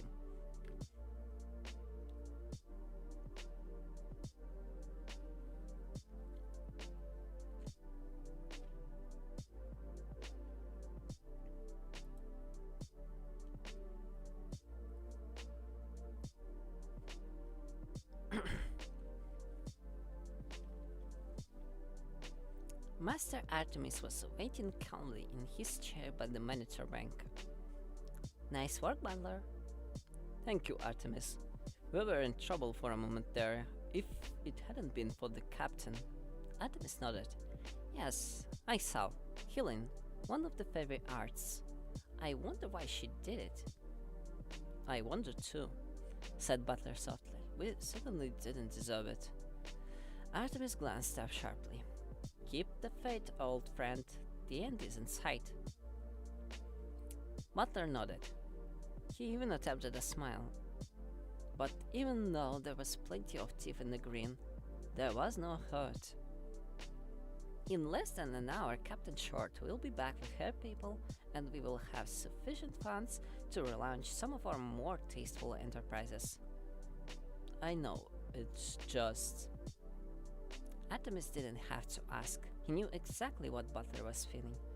The fairy had saved both their lives, and yet he insisted on holding her to ransom.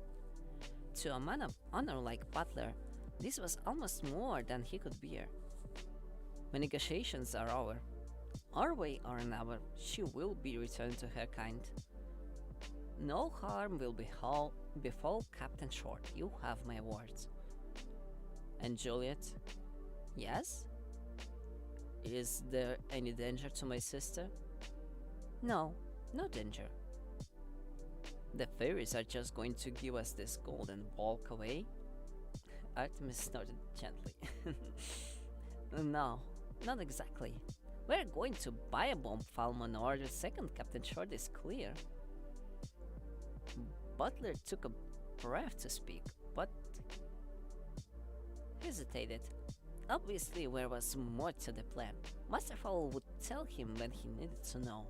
So, instead of squeezing his employer, he made a simple statement. I trust you, Artemis. Yes, he replied. The weight of that trust etched on his brow. I know. Kajan was doing what politicians did best, trying to duck responsibility.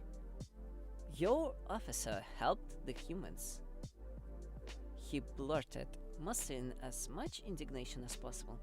The entire operation was proceeding exactly as planned until your female attacked our deputy. A deputy? Blurted fully. Now the troll's a deputy. Yes, he is. And that human made mincemeat out of him. This entire situation could be wrapped up if it wasn't for your department's incompetence. Ordinarily, Root would have blown his top at this point, but he knew that Kajan was grasping at straws, desperately trying to save his career. So, the commander just smiled. Hey, Foley? Yes, Commander? Did we get the troll assault on disc? The centaur heaved a dramatic sigh. No, sir. We ran out of discs just before the troll went in. What a pity. A real shame. Those discs could have been invaluable to Acting Commander Kajan at his hearing. Kajan's skull went out the window. Give me those discs, Julius! I know we're in there. This is blatant abstraction. You're the only one guilty of abstraction around here, Kajan. Using this affair to further your own career. Cudgeon's face took on a hue to match Ruth's own. The situation was slipping away from him, and he knew it. Even Chick's verbal and the other sprites were sliding out from behind their leader. I am still in charge here, Julius, so hand over this disc or I will have you detained. Oh, really? You and whose army? For a second, Cudgeon's face clouded with old pomposity. It evaporated the moment he noticed the conspicuous lack of officers at his shoulders. That's right, snickered Foley. You aren't acting commander anymore. The call came through from below. You got an appointment with the council, and I don't think it's to offer you a seat. It was probably Foley's grin that drove Cudgeon over the edge. Give me those discs! He roared, pinning Foley to the apparition's shuttle. Root was tempted to let them wrestle for a while, but now wasn't the time to indulge himself. Naughty, naughty, he said, pointing his index finger at Cudgeon. No one beats Foley but me. Foley paled. Careful with that finger, you're still wearing the... Root thump accidentally brushed his knuckle, opening a tiny gas valve. The released gas propelled the tranquilizer dart through the latex fingertip and straight into the Cudgeon's neck. The acting commander, soon to be private, sank into a stone. Foley rubbed his neck. Nice shot, Commander. I don't know what you're talking about. Total accident. I forgot all about the fake finger. There are several presidents, I believe. Oh, absolutely. Unfortunately, Cudgeon will be unconscious for several hours. By the time he awakens, all the excitement will be over. Shame. Rudd allowed himself a fleeting grin, but it was back to business. Is the gold there? Yep, they just inserted it. Good. He called on Cudgeon's sheepish troops. Get it loaded on a hover trolley and send it in. Any trouble and I will feed you your wings, understood? No one actually replied, but it was understood. No doubt about it. Good. Now hop to it. Rudd disappeared into the apparition's shuttle, fully clopping behind him. The commander shut the door firmly. Is it armed? The centaur flicked a few important-looking switches on the main console. It is now. I wanted to launch it as soon as possible. He glanced through the laser-proof refractor glass. We're down to minutes here. I see sunlight poking through. Foley bent on his keyboard in earnest. The magic is breaking up. In 15 minutes we're going to be in the middle of overground daytime. The neutrino steams are losing the integrity. I see, said Root, which was basically a lie again. Okay, I don't see, but I do get the 15 minutes bit. That gives you 10 minutes to set Captain Short out of there. After that, we are going to be sitting ducks for the entire human race. Foley activated yet another camera. This one was linked to the hover volley. He ran a finger experimentally across a trackpad. The trolley shot forward, almost decapitated Chick's Webble. Nice driving, muttered Ruth. Will it get up the steps? Foley didn't even look up for his computer. Automatic clearance compensation, a 5-foot coral. No problem. Ruth spared him with a glare. You do that just to annoy me, don't you? Foley shrugged his shoulder. I might. Yes, well, count yourself lucky my overfingers are unloaded. Get my meaning? Yes, sir. Good. Now let's bring Captain Short home. Holly hovered beneath the portico. Orange shards of light stripped the blue. The time stop was breaking up. There were only minutes left before red blue rinsed the whole place. Foley's voice buzzed in her earpiece. Okay, Captain Short, the gold is on the way. Be ready to move. We don't bargain with kidnappers, said Holly, surprised. What's going on here? Nothing, replied fully casually. Straightforward exchange. The gold goes in, you come out. We send in the missile, big blue bang, and it's all over. Does Fowl know about the buy bomb? Yep, knows all about it. Claims he can escape the time field. That's impossible. Correct. But they all be killed. Big deal, resulted Foley, and Holly could almost see him shrug. That's what you get when you mess with a people.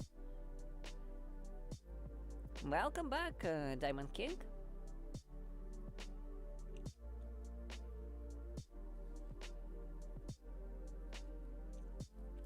So I guess I'm going to listen to the rest of the story about the war. You stopped on the bit where you, when you conquered Poland and when Austria, I believe. Following the historical path of World War.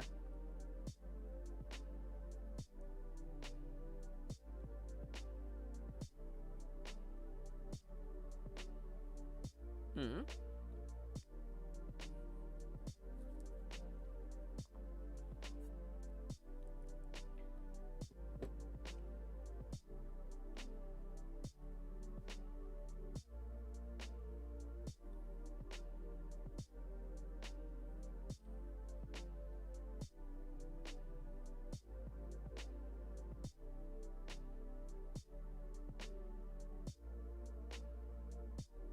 Okay.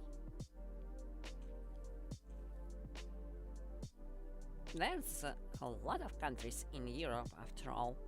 I would not remember all of them. Certainly. That would be a little too big of a task for little me.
Took Hungary and then attacked Italy.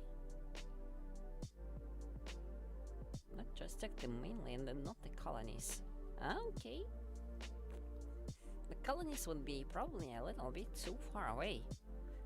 I think majority of colonies that remained after United States were formed would be mostly in Africa. That's quite far away.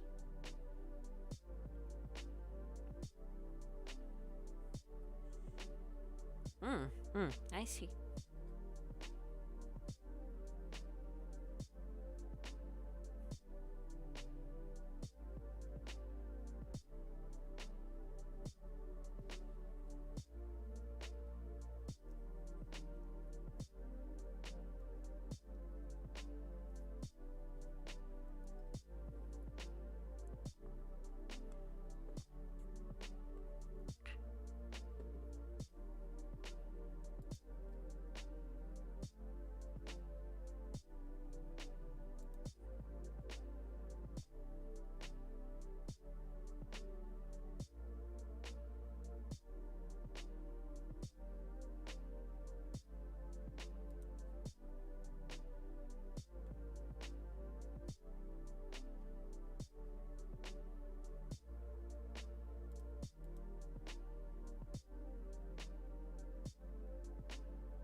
Okay, so what's after?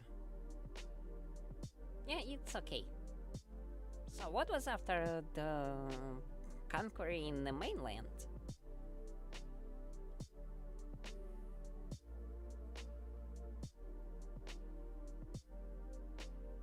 You've been going mostly historical path.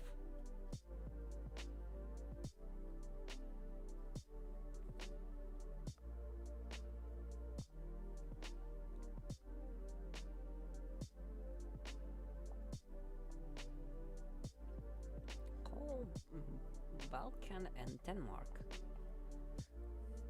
That sounds... Balkan. Are those actually countries? Hmm. Denmark.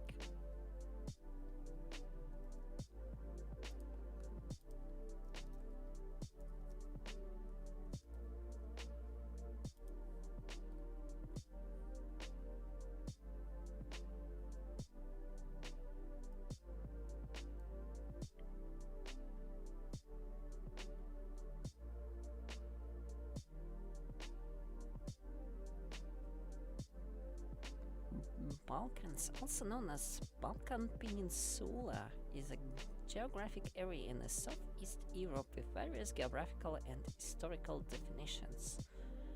So I guess not a specific location, just the place. It's Romania, Bulgaria, and Yugoslavia. Ah, I see. Yeah, I guess that makes sense. That makes sense. So, like, call it this instead of naming each country individually.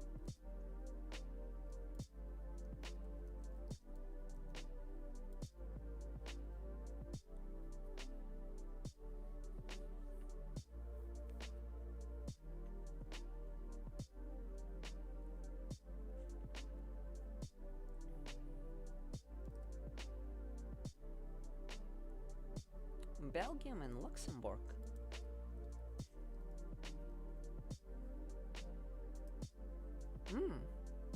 Okay. Oh, Luxembourg is so tiny on the map. I wouldn't think even that it's actually a country. For some reason I was thinking it was just a city. At that point I've doubled my army strength. Ah. I see. Yeah, having so many countries under your control, you probably would have a lot of resources to continue your war efforts, I imagine.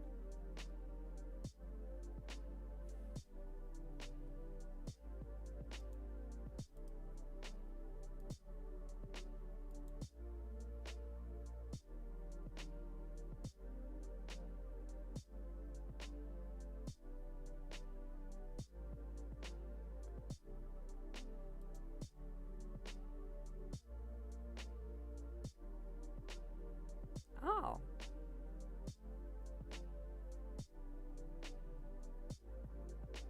South Africa. Not very strong ally, I imagine.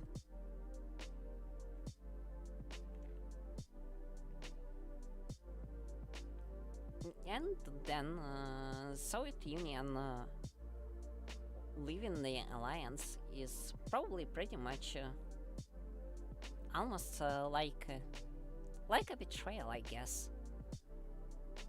But then, historically, they weren't allies for too long. Germany and Soviet Union. I was planning the attack on the Soviet Union. Ah. Well, you should have been sufficiently prepared. Unless Soviet Union was preparing for that attack in the first place.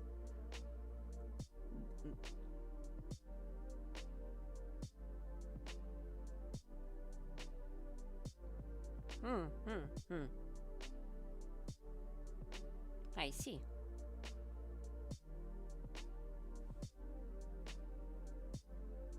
So, what happened?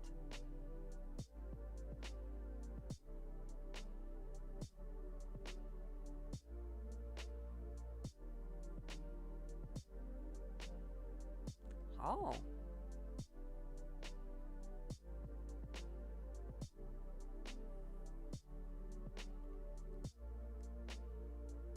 Well, I guess that was a contest of wits, like,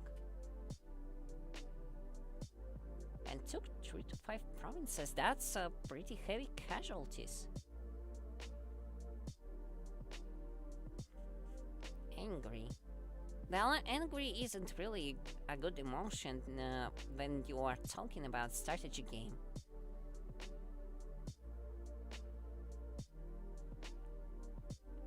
Push them back to Stalingrad. Hmm.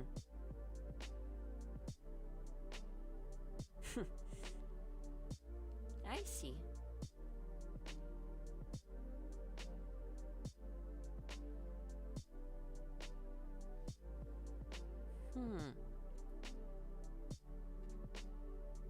Oh, even France left the alliance. Ah. Oh.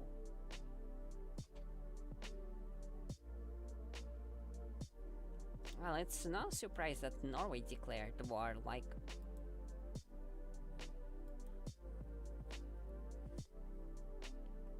The war efforts was going pretty close to here. To the country.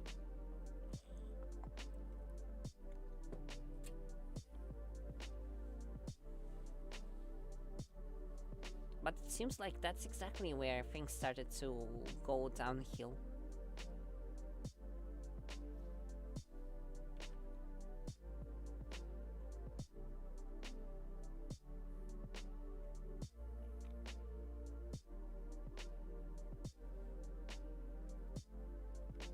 And then the war there came to a still stand, so basically no one was able to advance, really, I assume.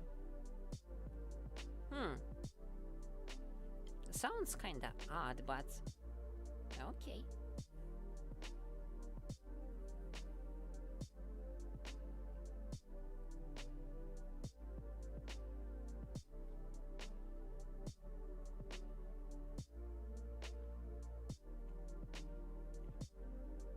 Short time after that, the Swiss,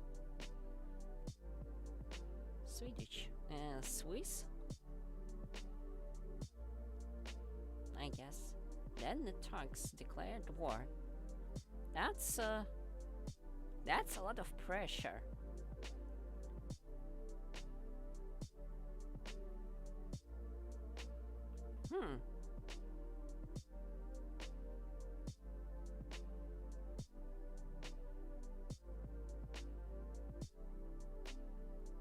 Sweden.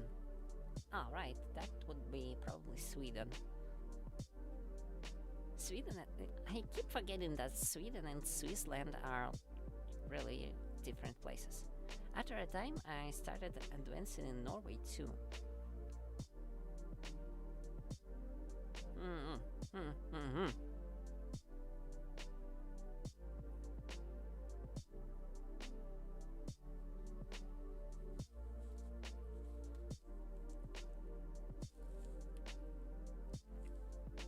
Then Britain attacked France.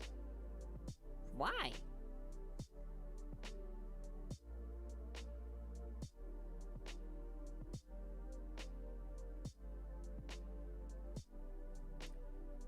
Why would Britain attack France?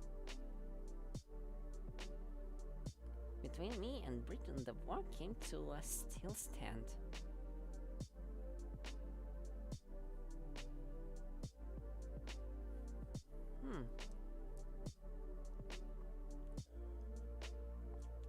Okay.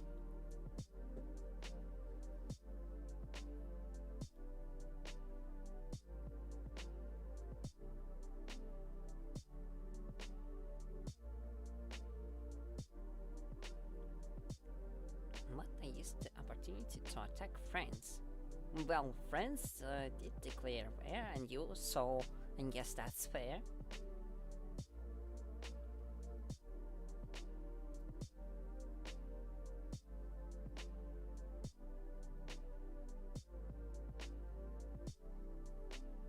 Hmm, hmm.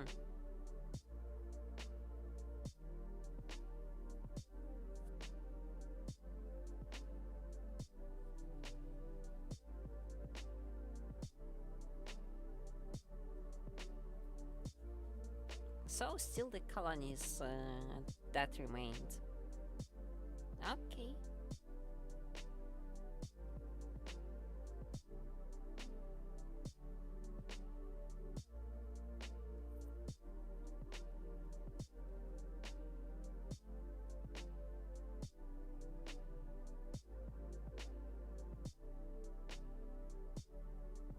Then you reached a phase you called the Grand Expansion, so I guess that's where you started advancing at Russia again?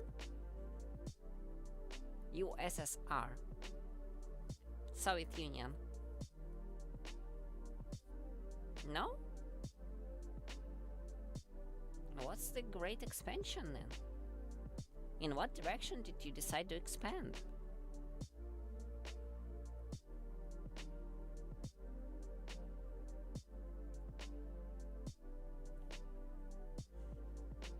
Or maybe in what form, I guess. That's also would be a correct term, like... This was the time where my country was at the biggest phase after that time.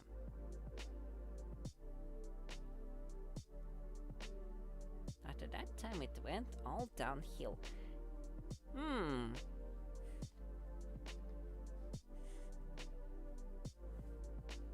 And how exactly it went downhill?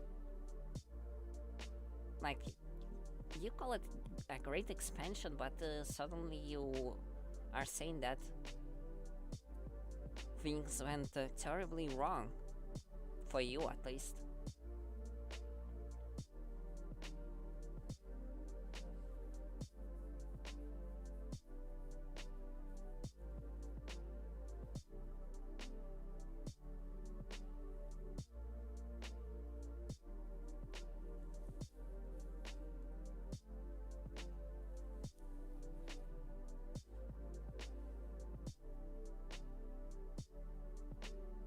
Hmm.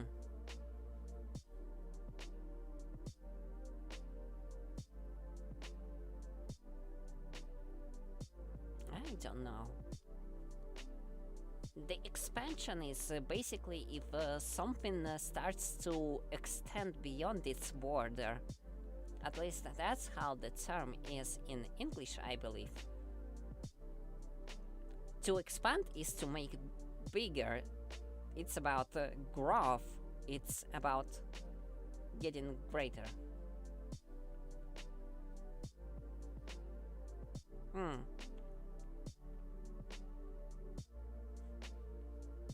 Well, I can't say anything about German, to be honest. I don't know the language. I'm sorry.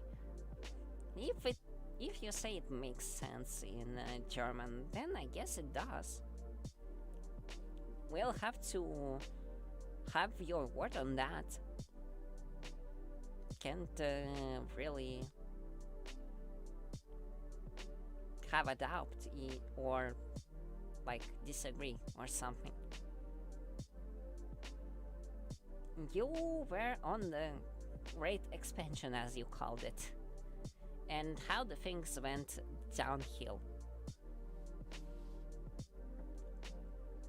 But again, I'm still not sure in what fashion they went downhill, what caused it, and how it all unfolded, because the term you're using for it is a bit confusing. Greece, Spain, and Finland declared war. Did you take over those? Like where you said that you conquered most of mainland at that point?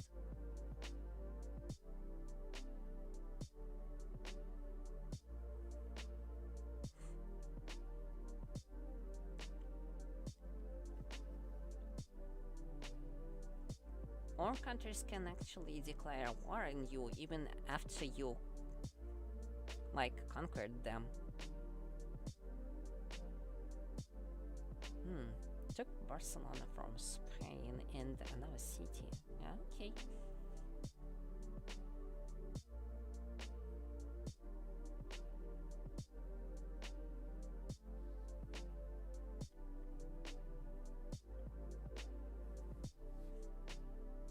Hmm, hmm, hmm.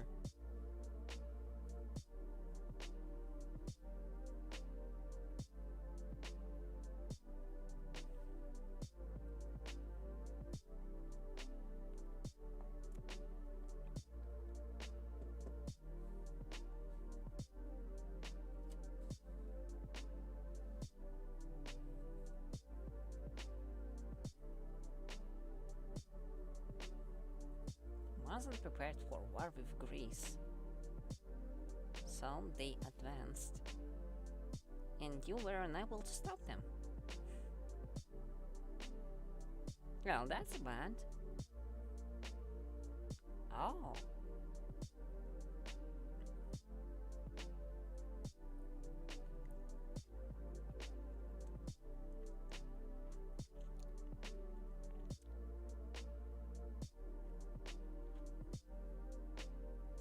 Well, I guess that's the thing about multiplayer things, you.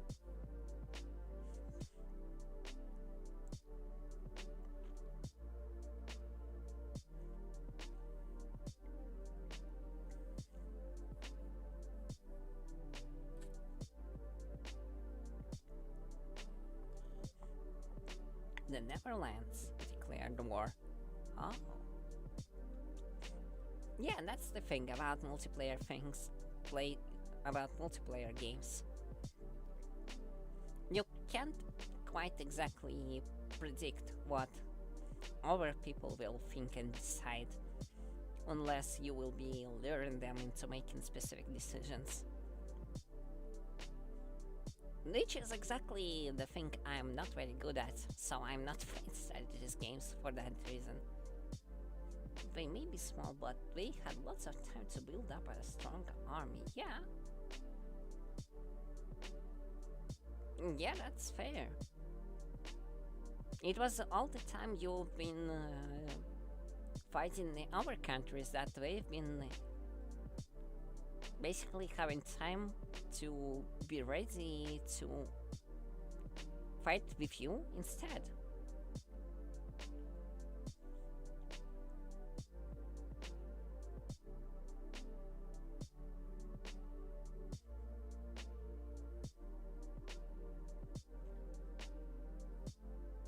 Collapse? Like collapse? Like it all falls apart from that point? That's what you've been trying to say? Ah.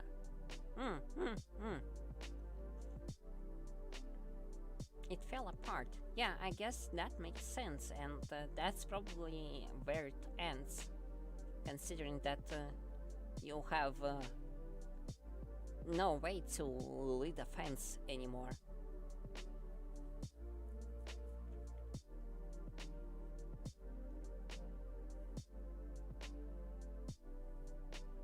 Oh, that was quite drastic. Really much so.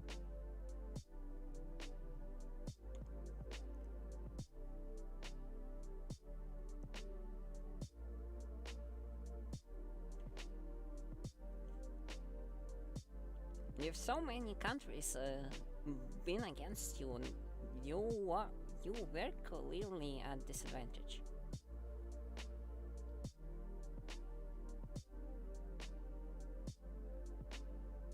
Not exactly how it historically unfolded, I guess, but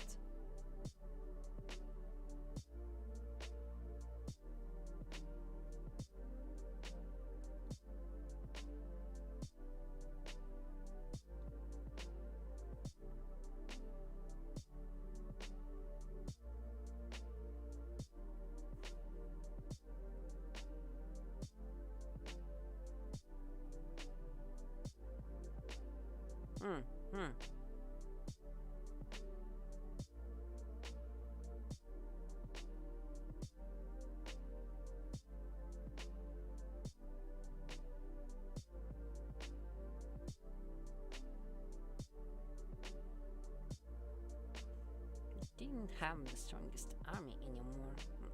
Hmm. Hmm.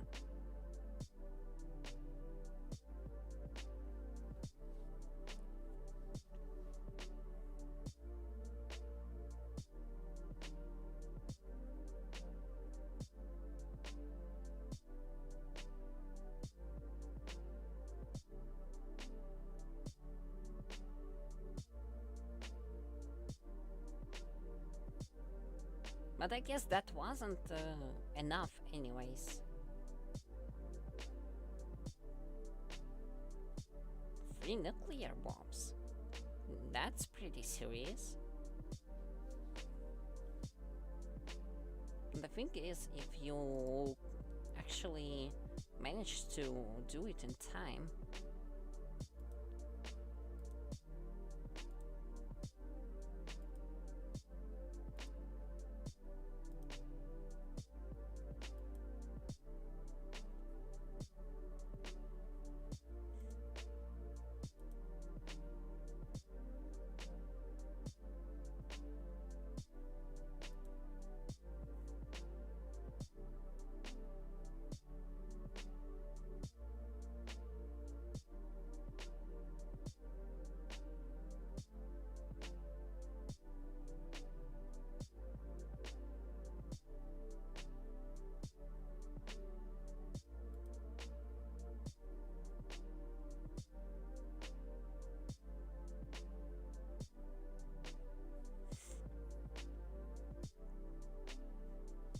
let's throw one on the capital of Netherlands, on London, and on the capital of Greece.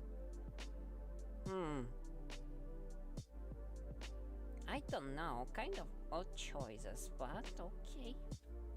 I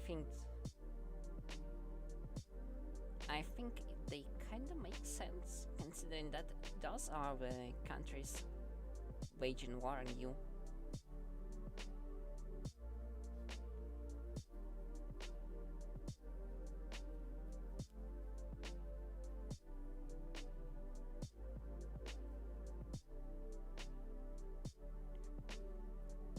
So, did any of those bombs actually landed?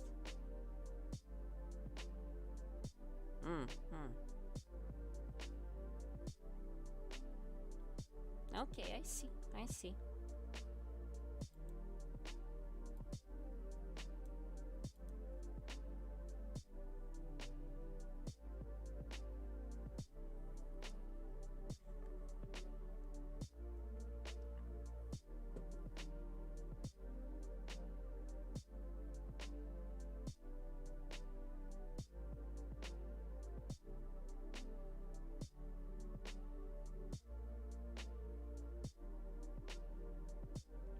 Oh, so you didn't manage to actually utilize that bomb on Greece.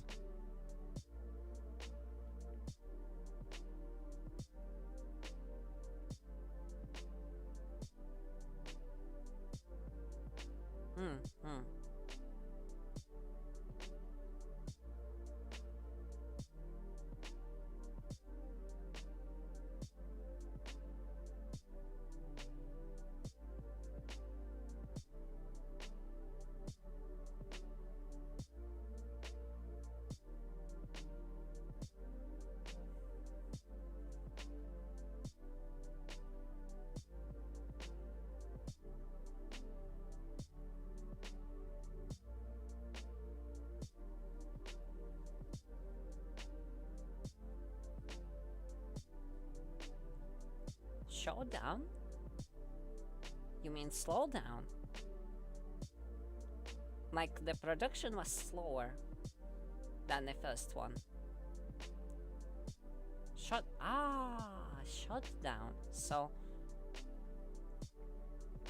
the first one was destroyed on ground and another destroyed in air before it landed.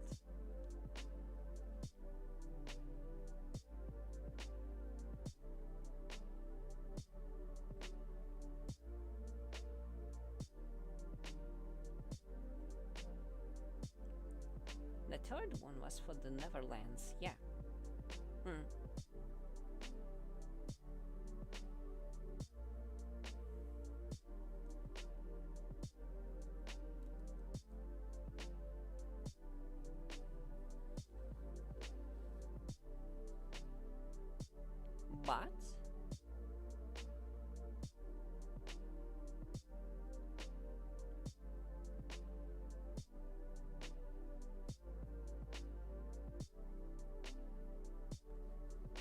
something happened? Like it didn't detonate, I assume?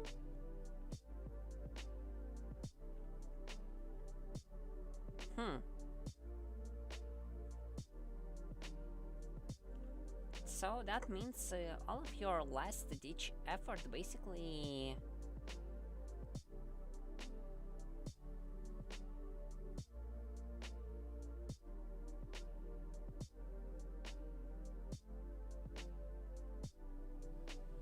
Wasn't destroyed by the Neverlands.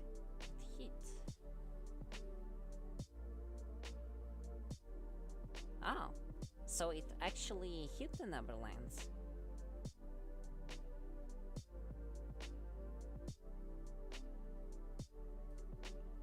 So at least one of them reached the target.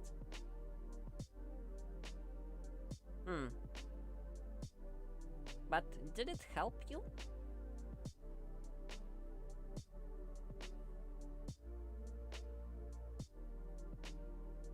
That last ditch effort in trying to turn the war around?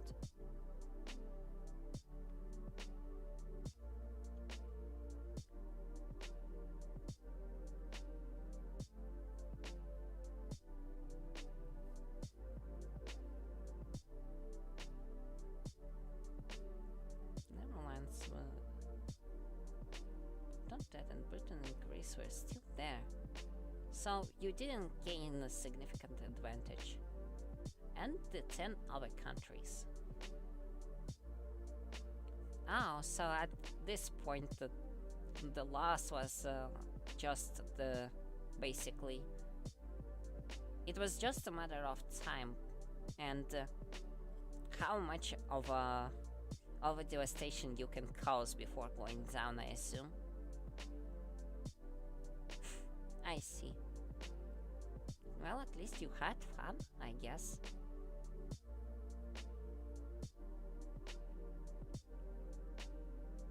It sounds like a nice game. Especially if you enjoyed playing it.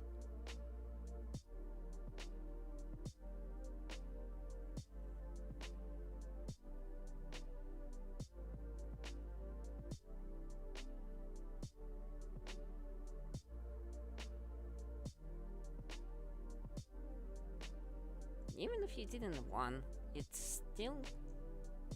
was still fun to play, was it?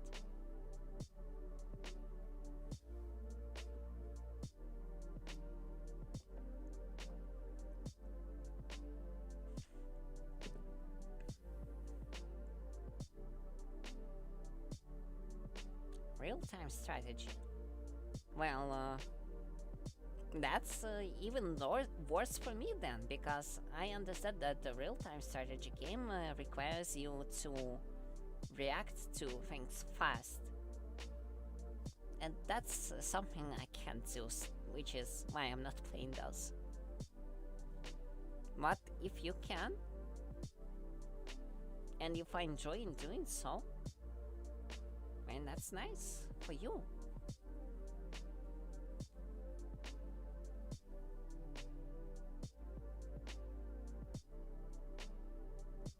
Hey! Hello, Matthew. How's your day?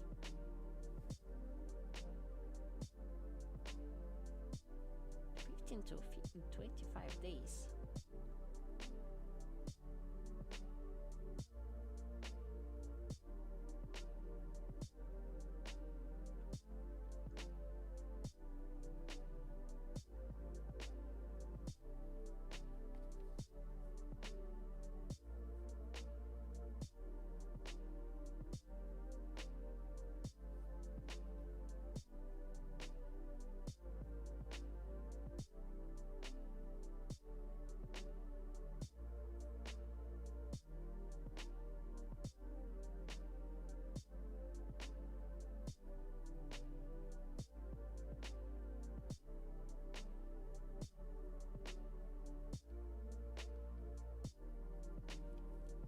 Hey, you have a great day too, Matthew.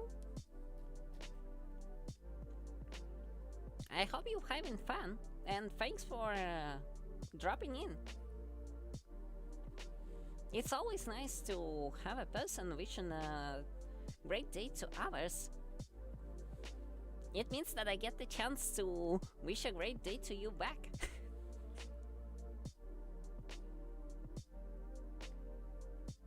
Well, Diamond King here was explaining me his recent Call of War game session. How he was playing as Germany and almost took over the world, but he failed a little bit, but it still was a fun game, I believe. Before that, I was just reading a book.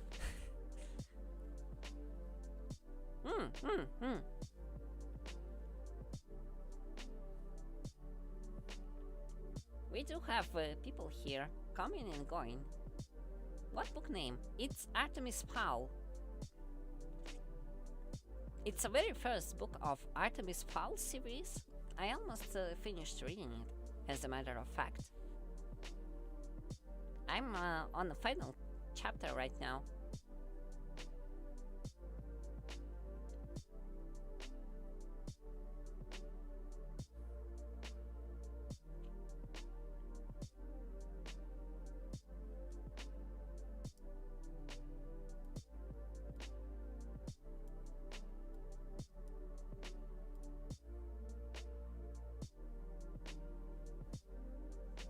I'm personally enjoying the read, but I'm not sure how much the viewers actually enjoying it. So yeah, I'm mostly reading it to like practice my English. I was playing Minecraft with my friends and I wanted to make my little nation, so I wrote 20 pages why they should let me. Well, that was always fun, like talking with people about some very unique aspects of your own way of playing the game. Like, by all means, Minecraft is a pretty great game as a sandbox because you can do a really lot of things there. Aside from just vanity building, I guess, you can also make a nation, and the amount of mini-games created by community is just astonishing. The ways to entertain yourself in Minecraft is quite limitless. So haven't slept for 2 days and the only thing that is keeping me alive is my will to live.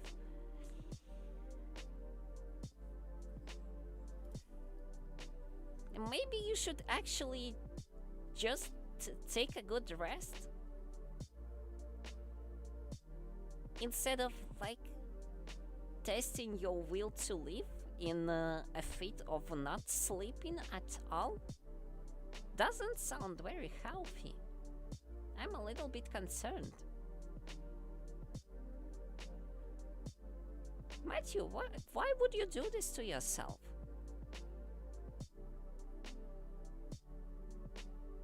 What's the great purpose of not sleeping for 2 days? I've tried that once, it didn't end well. I don't know what's fun.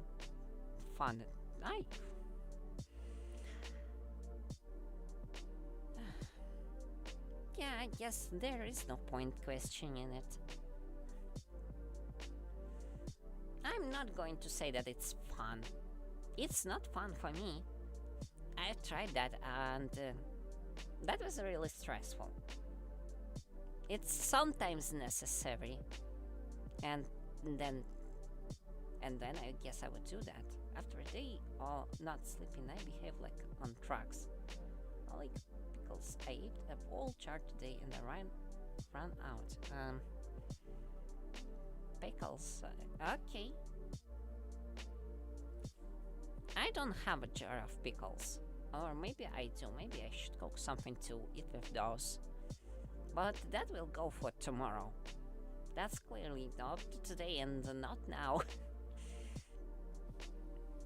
I don't run cooking streams, so there will be no cooking on streams.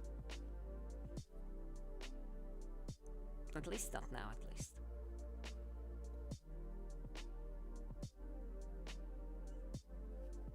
Well, I'm glad that you had delicious pickles to eat.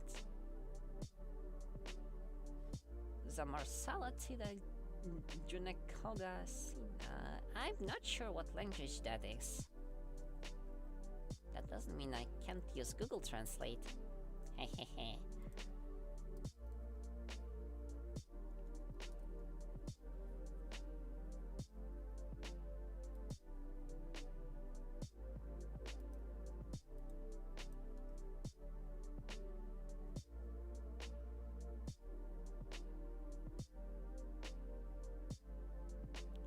Marshal Tito's heroic son? What language is that? That's the first time he's...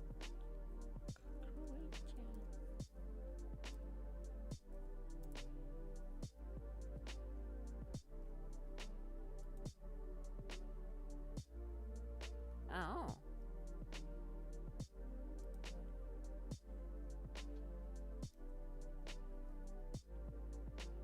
Republic of Croatia.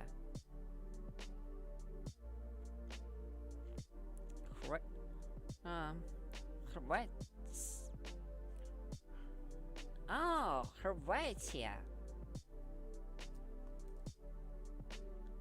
Ah.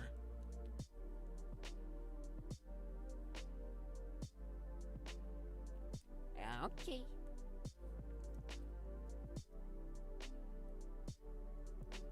The name of this republic written in English is somewhat weird to me, but okay.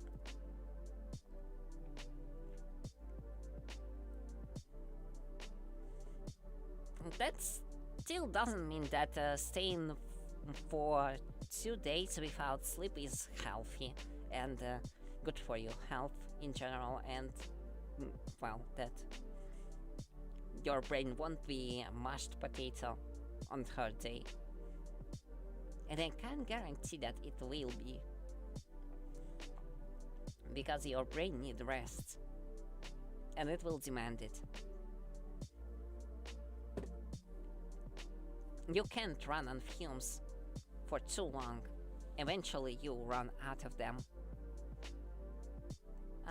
You can try. I'm not sure if I will be able to provide you an answer, especially the one that you would be satisfied, but at least I can try. So go ahead.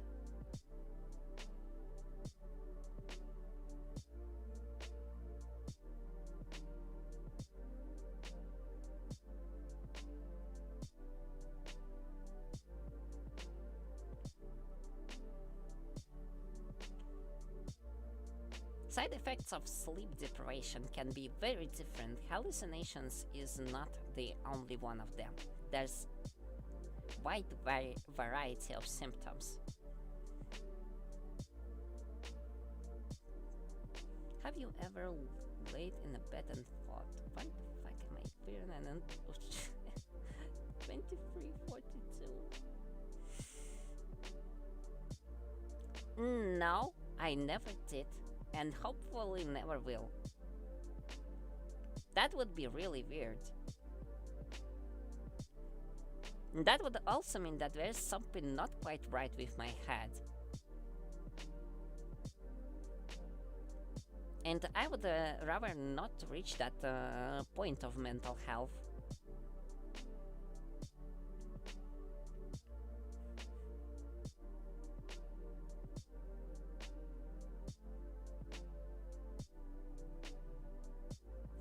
Why would you be wearing Oshanka in bed at 2342?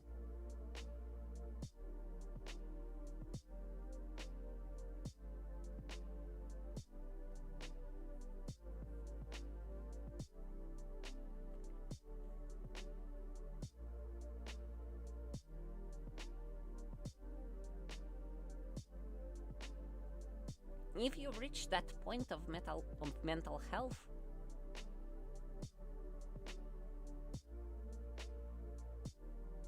if you reach that point of mental health when you probably need to take a good care about it. Maybe visit a doctor if it stays for too long, but normally most of it can be fixed with having a good rest. Like a little bit of sleep, preferably at least 8 hours for a full week every day.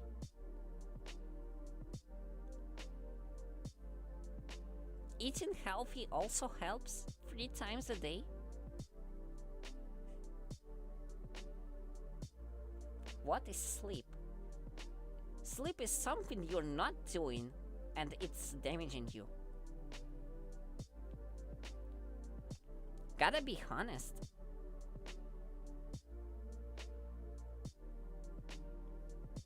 If sleep doesn't help, it means that the damage to brain might be a little bit too great and you need medication. Normally, it's a job of psychiatrists to diagnose you with specific problems in your brain function and when provide you with proper medication. That usually is pretty expensive.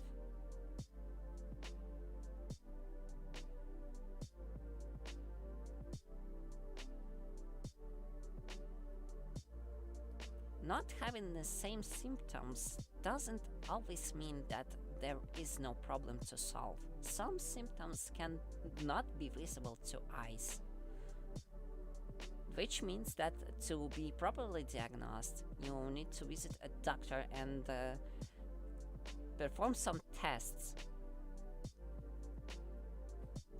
Several blood tests and more oftenly Röntgen, I guess the word is, will help to see if there is any underlying problem.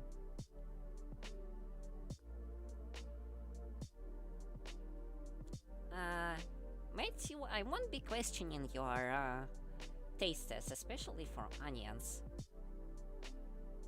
Onions have layers. If you like onions, well, I am glad for you. There are sometimes I call them phases, but I don't know what it is. But it's a phase in time on the week for a month to a month. Well, again, if it comes in phases, as in waves, like specific periods of time, then there still can be an underlying reason to this happening. The reason is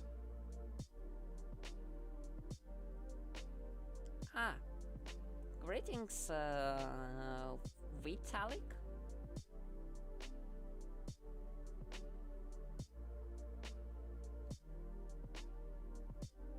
Matthew.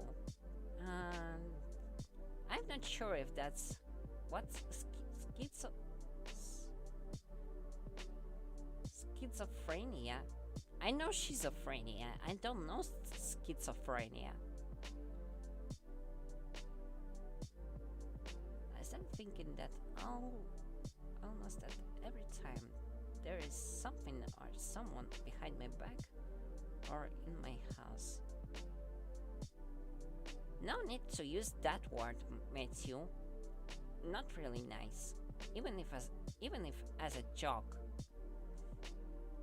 Applying it to stranger is just not really nice. So please don't do that.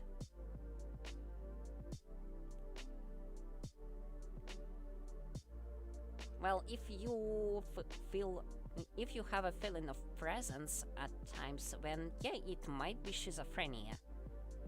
And again, that's a mental issue, and you need to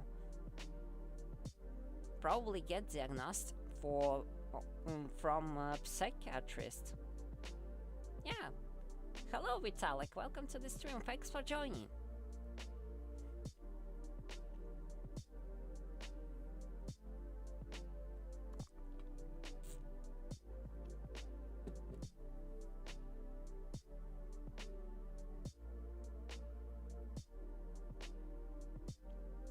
pills or meth?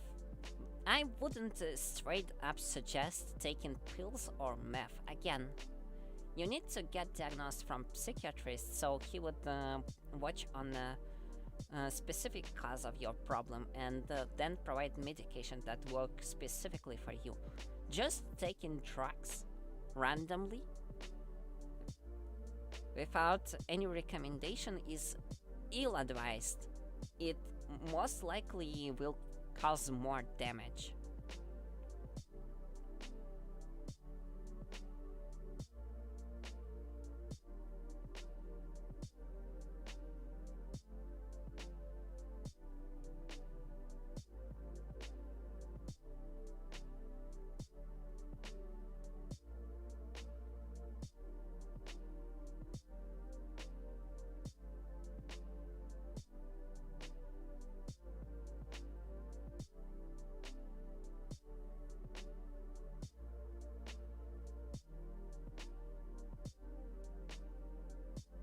Nice to meet you too, Italic. And yeah, I figured that you are from Russia, though.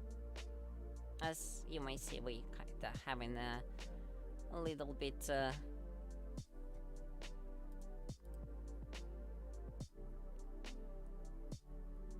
funny, odd discussion here with Twitch chat. I'm not sure how it went down here, all of it.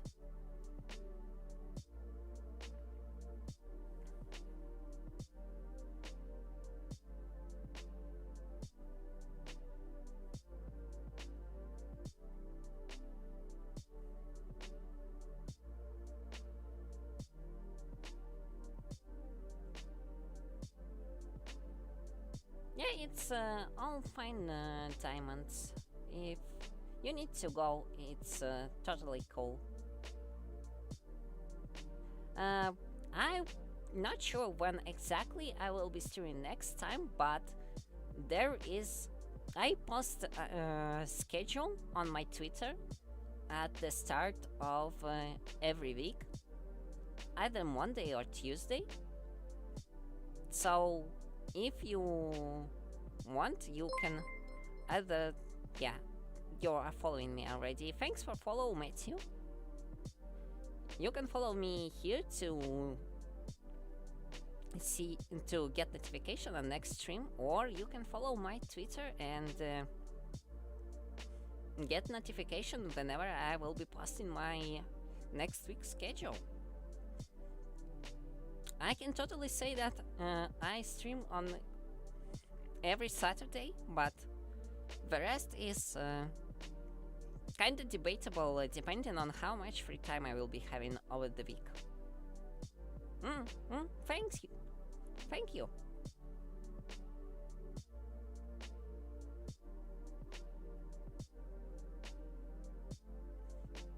Have a nice day, Diamond.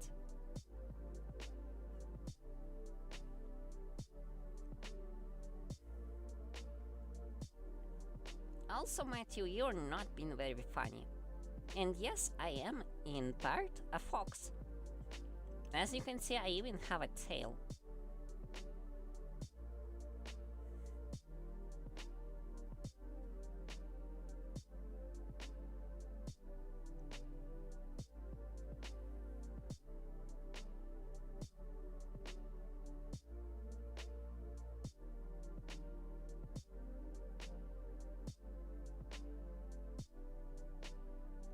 Yeah, I think the tail was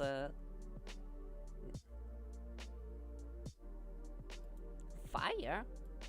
How was that fire? It's clearly a tail.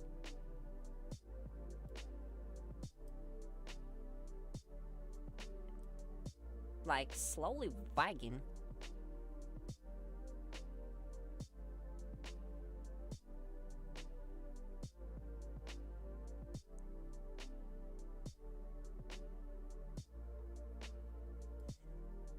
And of all things, I even have ears, like...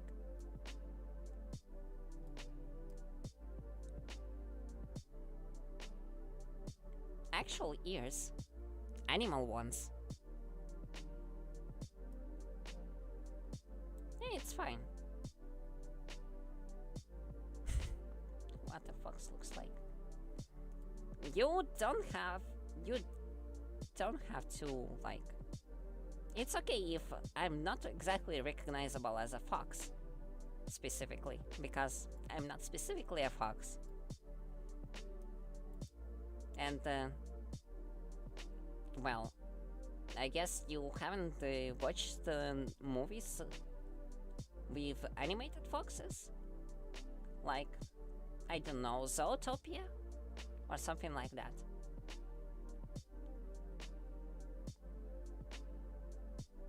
Animations from Pixar. What does the fox say? No, I'm not singing that. I'm not exactly a fan of this song. It's funny, but not too funny.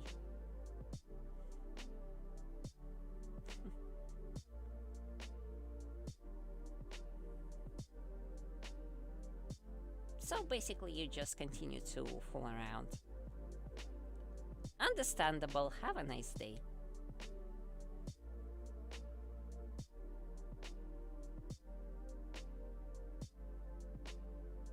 Hey, welcome to a stream, Rachel.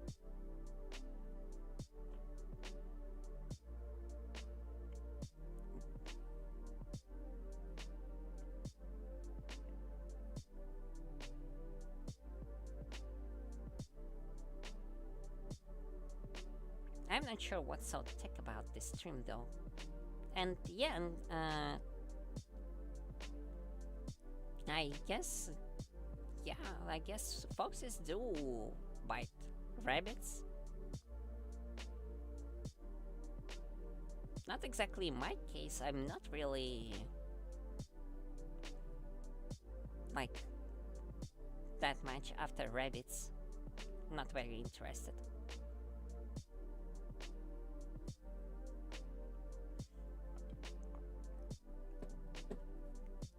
But then again, I'm not a full fox.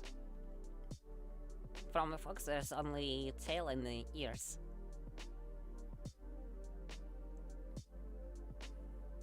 I'm not exactly a wild animal that hunts over animals.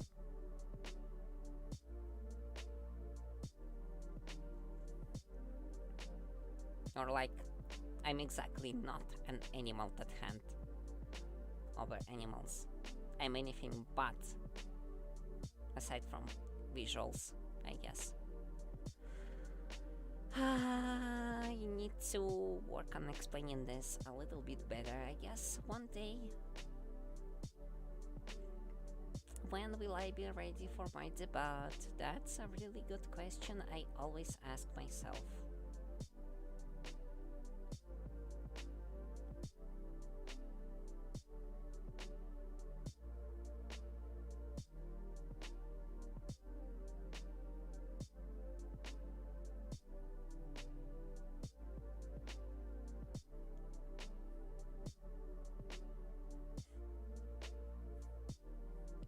But well, I'm still not considering myself to be ready for that, so...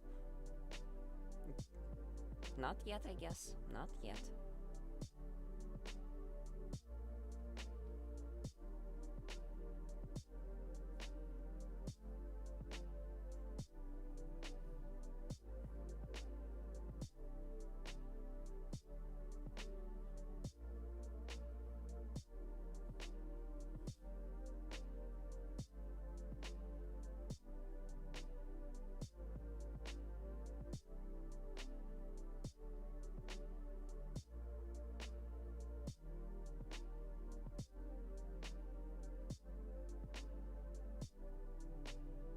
You're waking up.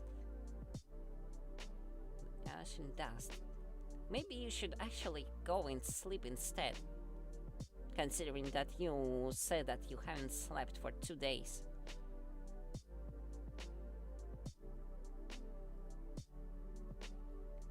No, you...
Please don't do that in the future because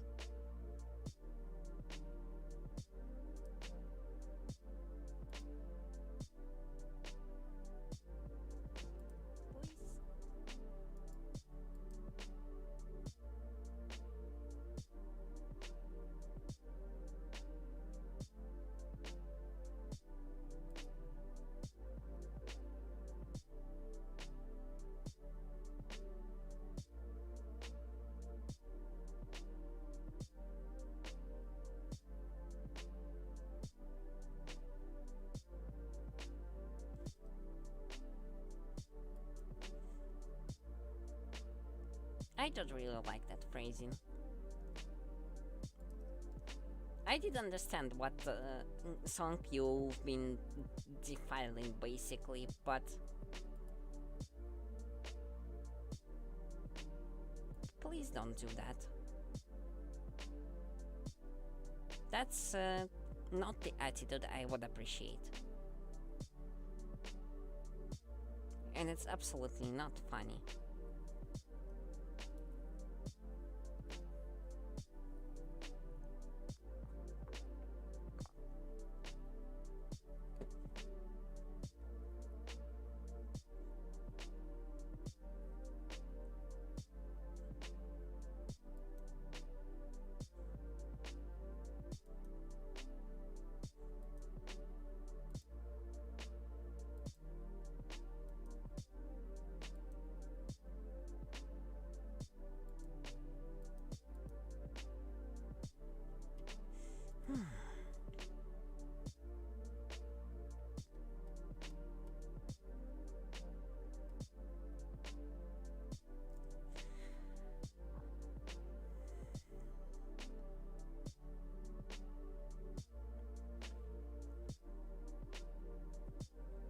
Anyways, back to the book, I guess. Holly was torn. There was no doubt that Fowl was a danger to a civilized underworld. Very few tears would be shed over his body, but the girl, Juliet, she was an innocent. She deserved a chance. Holly descended to an altitude of 6.5 feet. Head height for Butler. The humans had congregated in the wreckage that used to be Holly. There was a disunity between them. The LAP officer could sense it. Holly glared accusingly at Artemis. Have you told them? Artemis returned her stare. Told them what? Yes, Fairy, told us what? Echoed Jolie the Bulliganandry, still a bit muffled over the mesmerizing.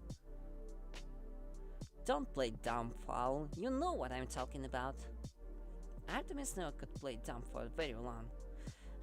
Yes, Captain Short, I do. The biobomb. Your concern would be touching if I extended to myself. Nevertheless, do not upset yourself.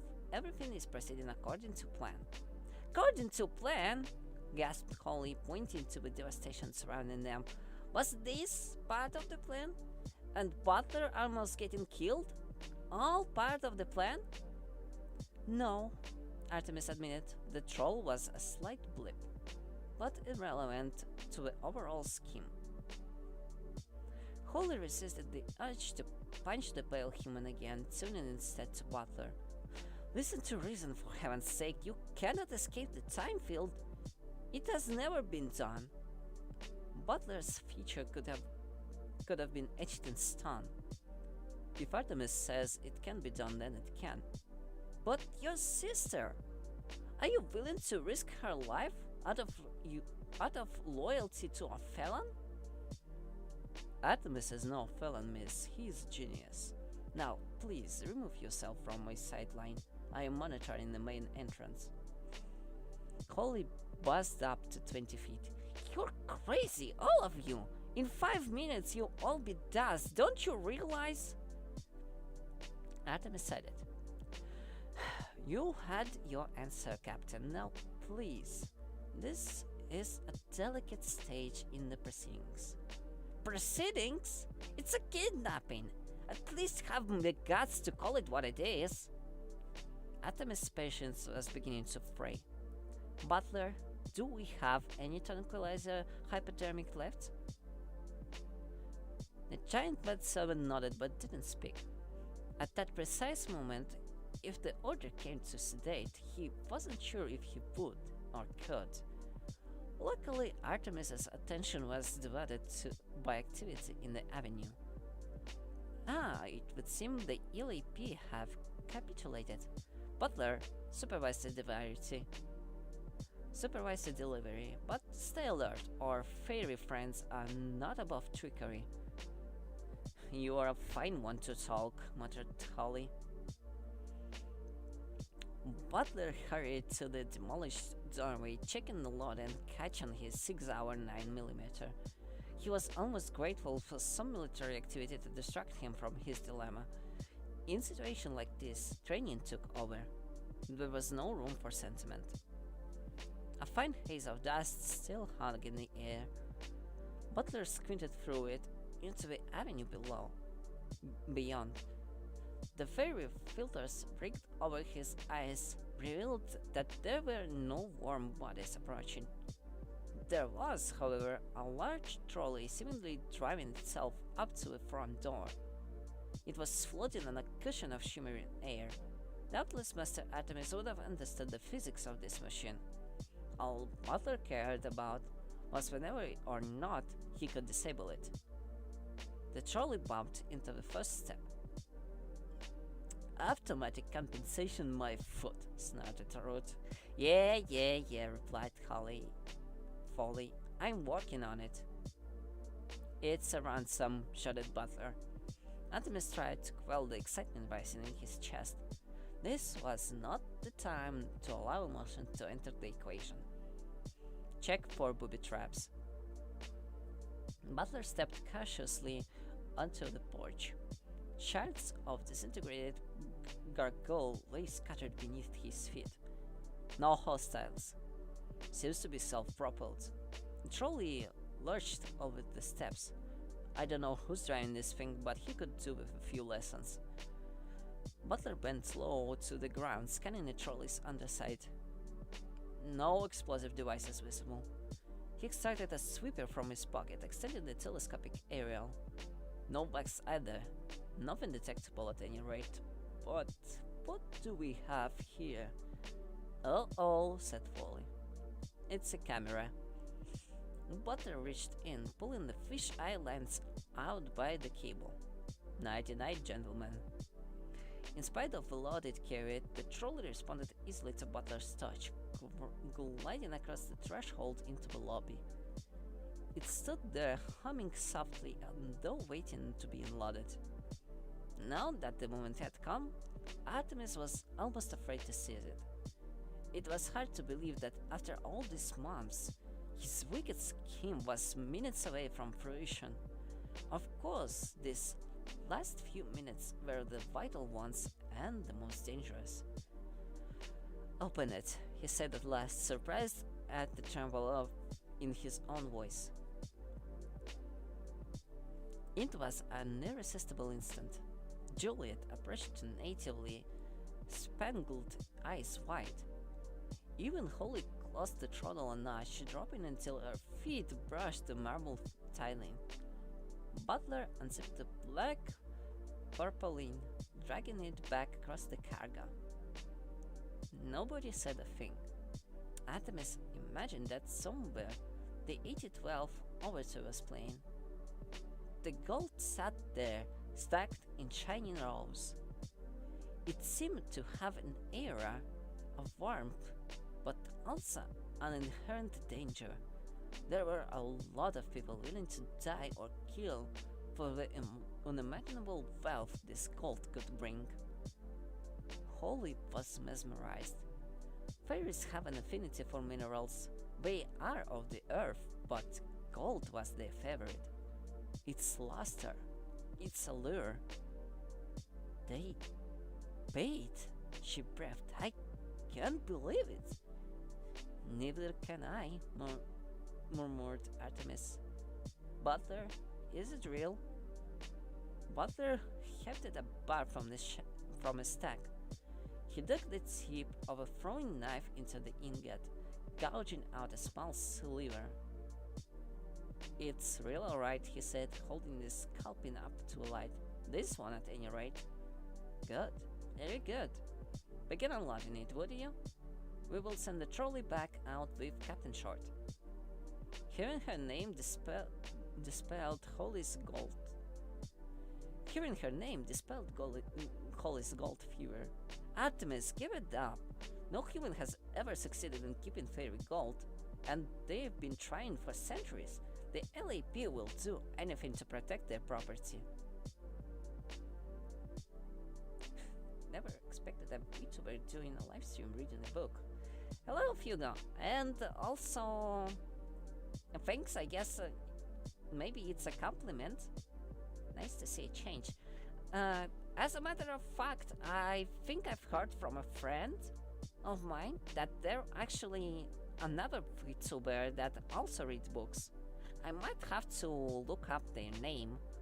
So, I'm not really called in a monopoly there, but I find the avenue of book reading live streams to be an interesting thing.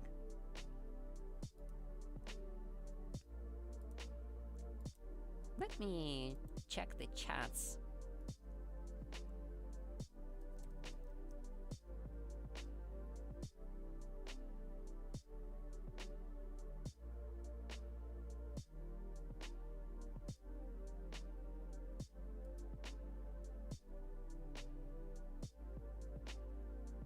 Well, not exactly a friend of my friend, but Nemur in Peace also should be a VTuber who reads books, as I understand.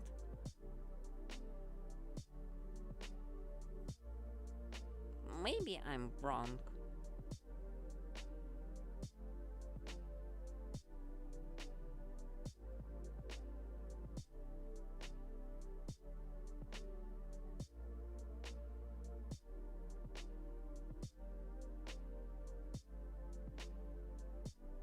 Yeah. If you are interested, here's a link to their Twitter, so you might want to look up their channel. I think they're reading stories and playing horror games. Probably also the stories they read are also the horror stories, so not exactly my cup of tea, but you might be interested, so give it a look. They are pretty small, but there's more book reading VTubers. I think it's nice. It's always fun to read literature, and even more fun if there's someone to listen to it. I hope my recommendation will be useful for you.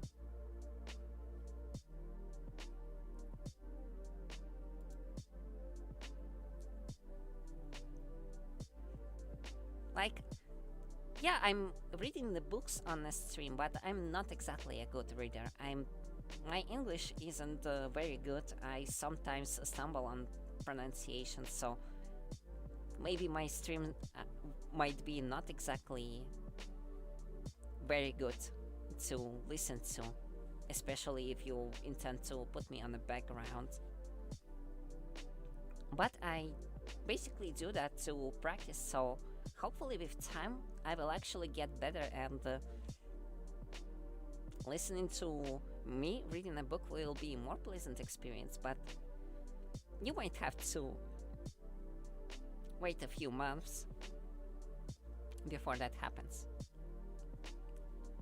I am, for the very least, pretty sure that I will be continuing to read books at least once in a week. Welcome back, Diamond.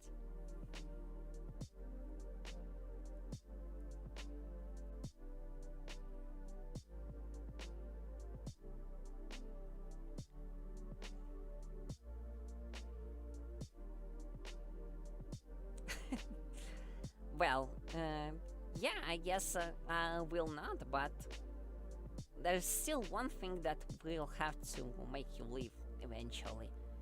I can't stream non-stop, even if I wish to, but yeah, eventually I will have to conclude this stream. Not right now, but at one point that will happen, and you will have to either look for our stream to watch or actually go to sleep, because it's getting pretty late, no matter how you look at it. In the meantime, I guess I will continue reading with the book.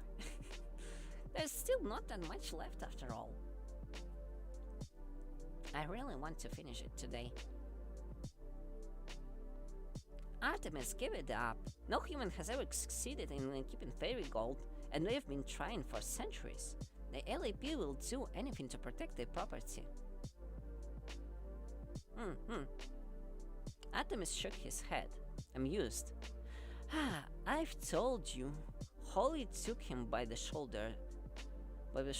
You cannot escape. Don't you understand? The boy returned her gaze coolly. I can escape, Holly. Look in my eyes and tell me that I can't. So she did. Captain Holly Short gazed into the captor's blue-black eyes, and she saw the truth in there. And for a moment she believed it. There's still time, she said desperately. There must be something. I have magic. A crease of annoyance wrinkled the boy's brow. I hate to disappoint you, Captain, but there is absolutely nothing. Artemis paused. His gaze stuck momentarily upstairs to a converted loft. Perhaps, he thought. Do I really need all this gold?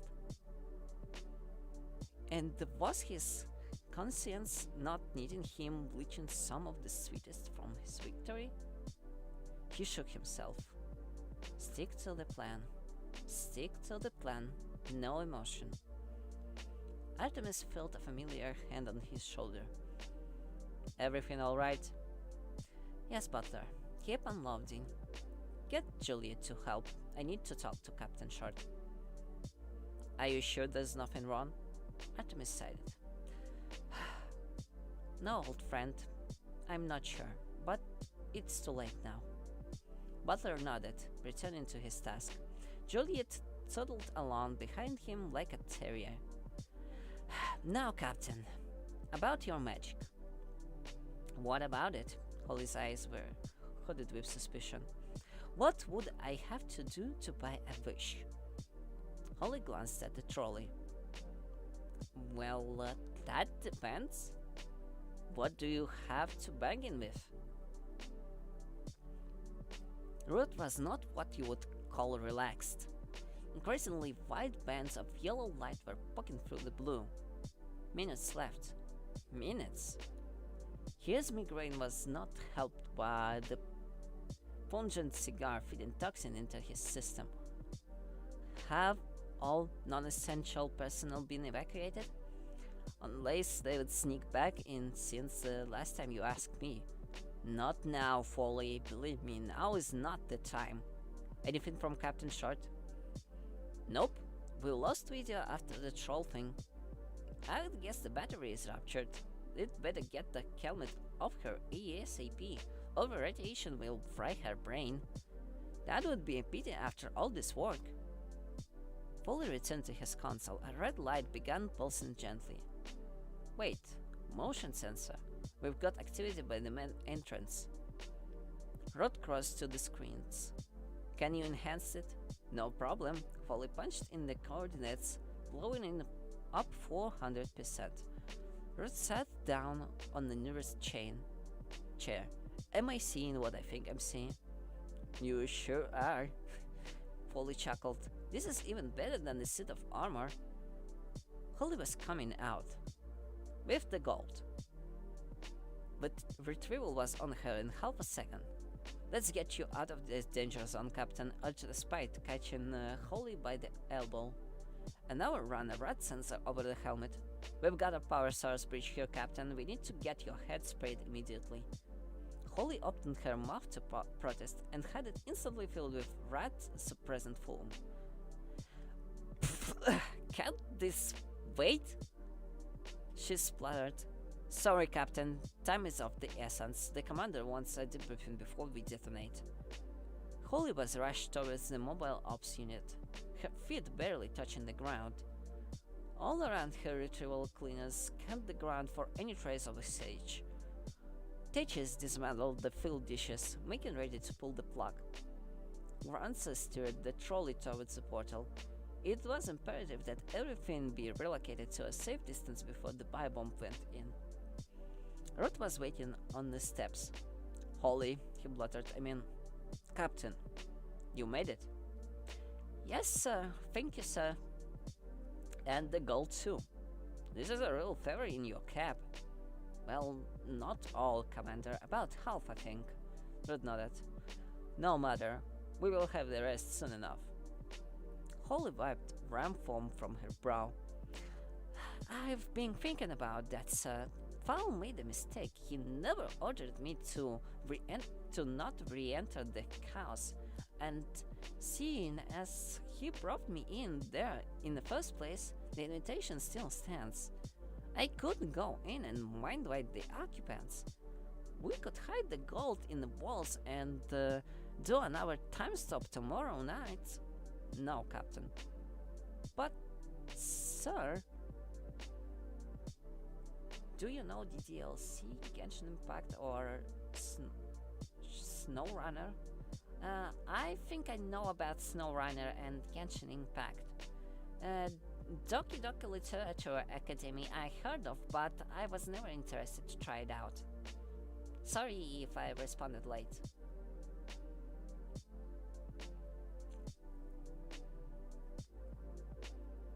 Genshin Impact happened to not be quite the game to my interests. SnowRunner is, I know it's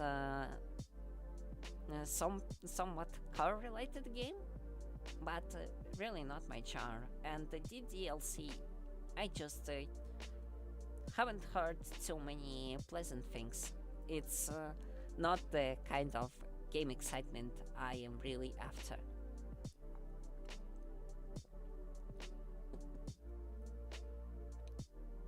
Of the games, I'm sure that I will be playing Solar Ash soon. That's probably the kind of games that I'm aiming for, aside from the games I've already played on my channel.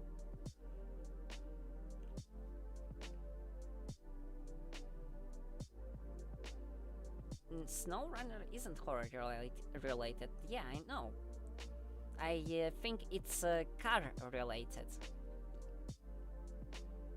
If my memory serves me correctly, it's the game where you are working on building stuff, and your main work is delivering materials as you mount different cars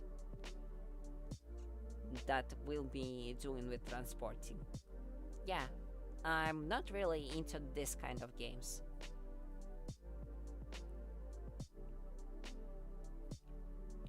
traveling from point A to point B on a difficult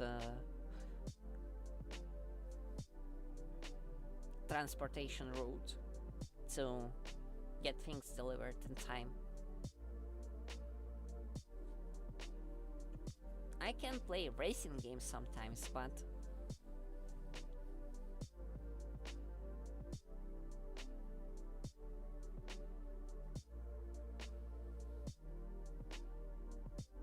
in which games in the I'm not sure what you're talking about.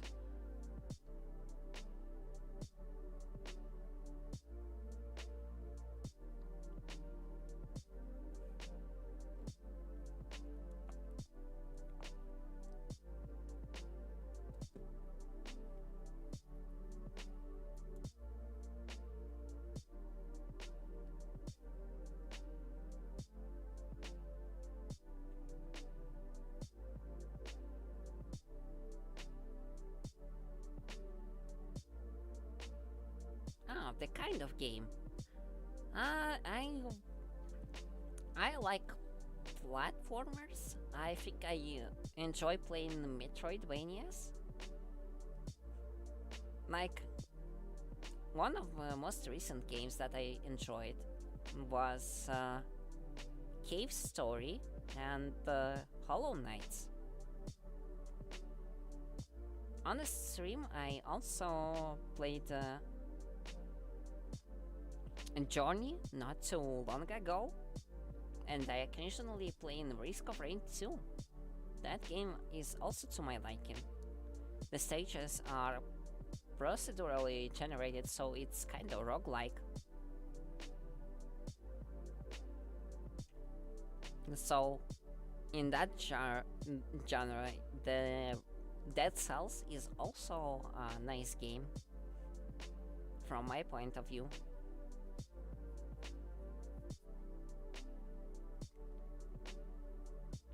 I'm also a big Sonic Games fan, but I'm not really too excited about most recent Sonic games.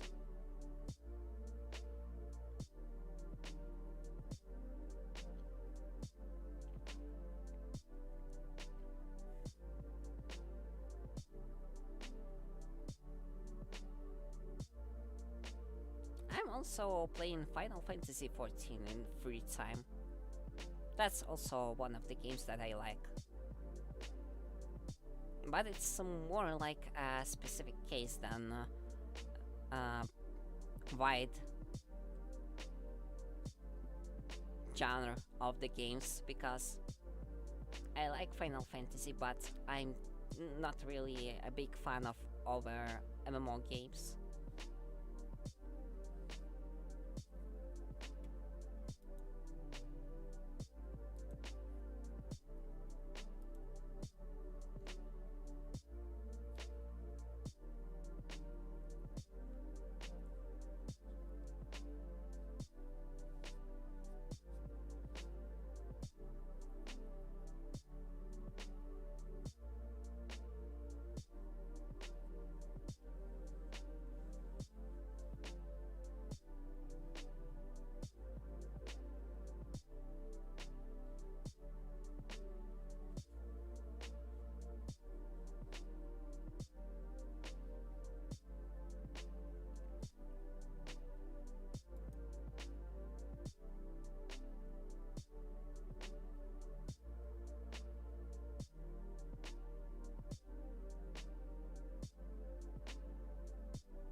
Looking at the things.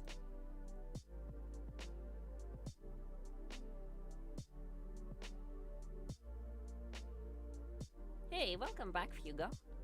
Also, nice to see that you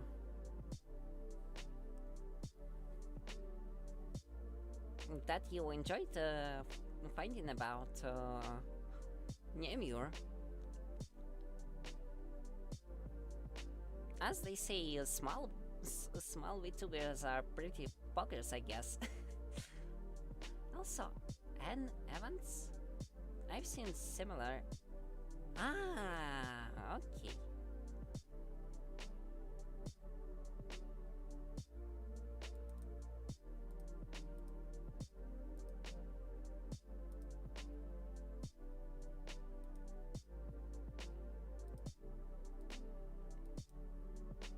I finally understand what's happening. Those two were bots. What a disappointment. Oh well.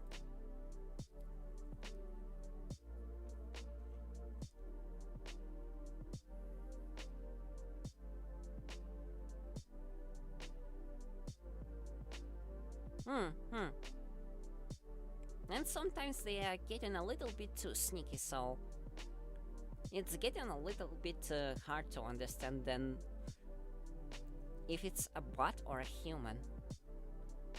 And also they are more annoying to like show up on the streams of small streamers like me. I've seen these bots on my conference team.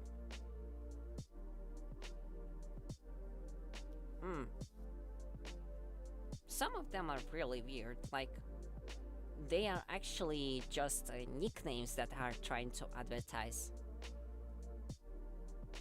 I would like to... It would be nice to be able to straight up report them, but instead all I can really do is just block them in the chat.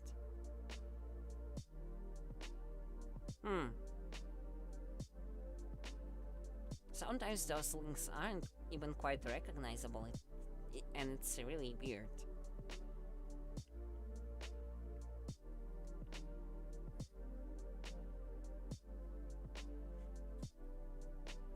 And sometimes they are so sneaky that the automatic system, after moderation, actually doesn't detect them. And it's kinda sad. I think the streaming services like YouTube and Twitch actually need to work on it. But maybe they just can't really cover up all the possible cases for situations like this.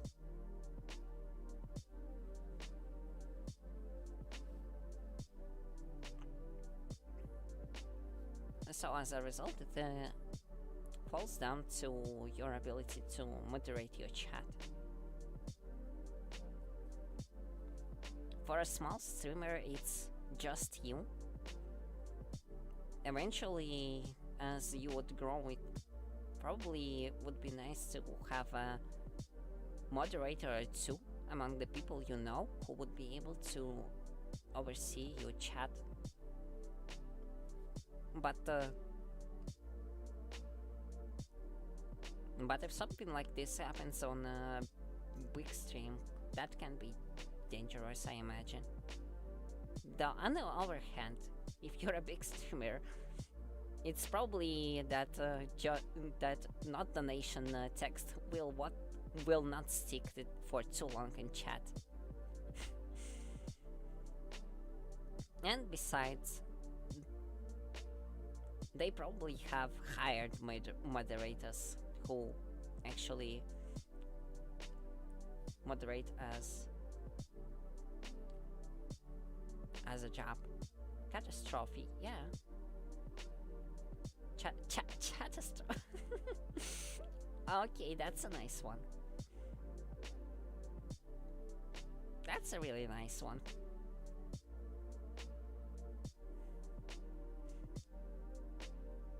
I approve.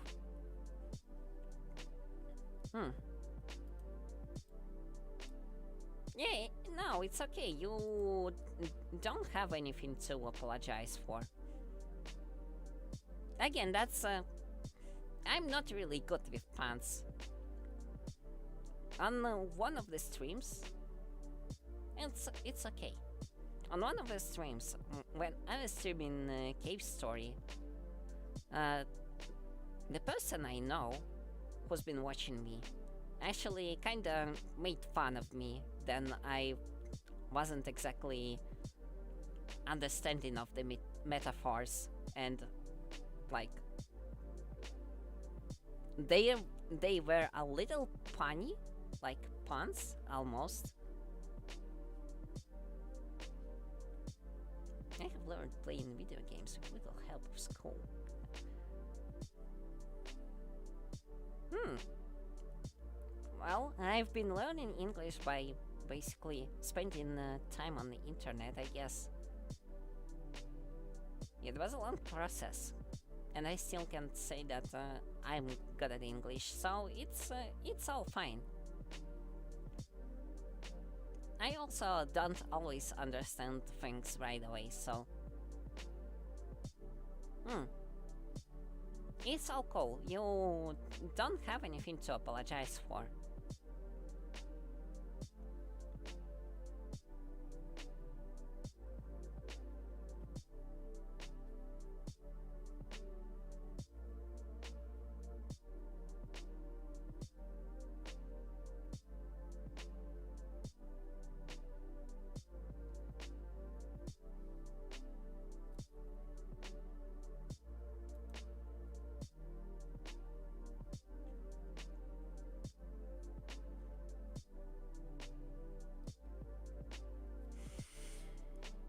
Okay.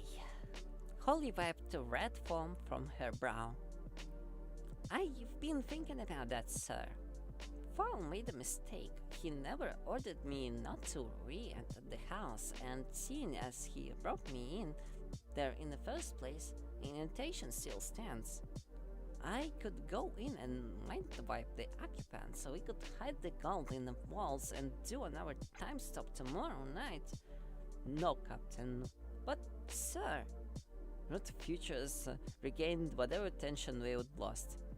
No, Captain. The Council is not about to hold off for some kidnapping madman. Do you have any opinions on these lamps that are called humidifiers, I think? Humidifiers. I've heard of humidifiers.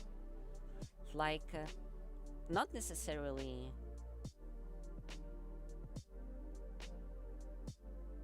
They like send out a smell of your choice or something. I'm not sure I've heard about that one. I believe I know humidifiers as a thing that is actually about spraying a little bit of water to like make the air a little bit more humid. I guess that's how you say it. It's I heard it's mostly for flowers that do prefer to be in more humid environment. I don't like that spelling, but I guess I have no other way to spell it. So I know about that, but I don't think I've heard about lamps that supposed to emit specific smell. Like, I've heard generally about the lamps that, like, more like lanterns, I guess, that emits specific scent when you burn them. But about lamps, I'm not sure. I heard about them. I can imagine how that works, but I don't think I've ever encountered it myself. So, I never used it and can't really give an opinion. The idea doesn't sound bad, but I imagine it's like fairly expensive, mostly because you need to buy vials of scented oil for these lamps. And that probably would be expensive and won't last long.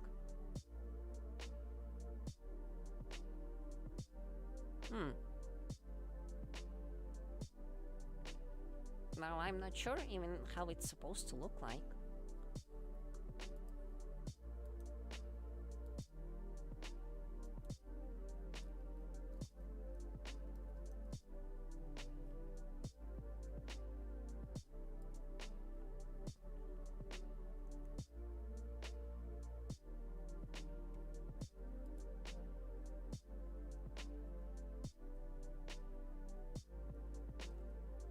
Well, googling humidifier shows exactly the thing I was thinking about.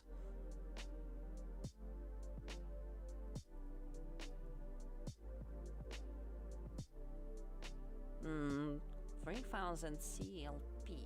Um, what that would be in dollars? I'm sorry. If you can convert it to dollars, that would actually make it easier for me to understand the cost. And for how much it actually is. Because, like, is it 100 millimeters? Is it a full liter of an oil?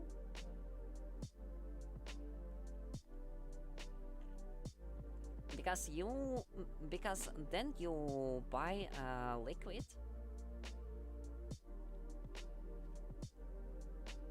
You purchase some volume of it, $3. Ah, that doesn't sound too expensive. But for how much?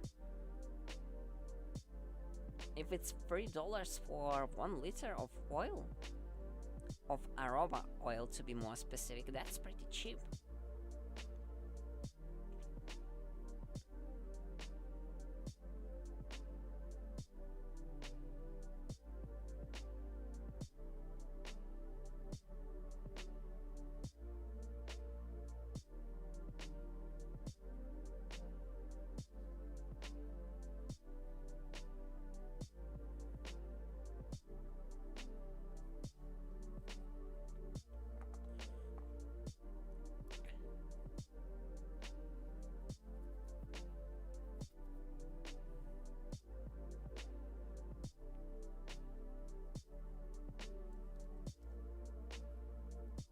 Like a little bottle, and you don't have to like use the entirety of it.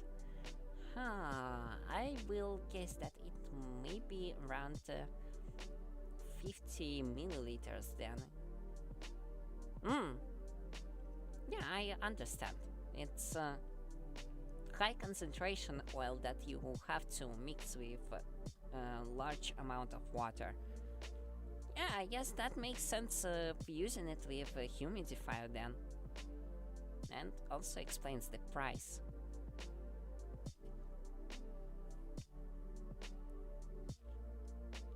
But yeah, if it's a high concentration, you really don't need that much to have a strong enough sense if after watering it down a little bit.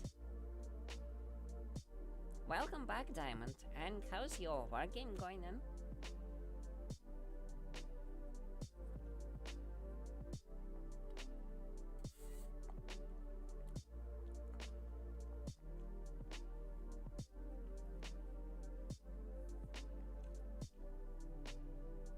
Yeah, if you go.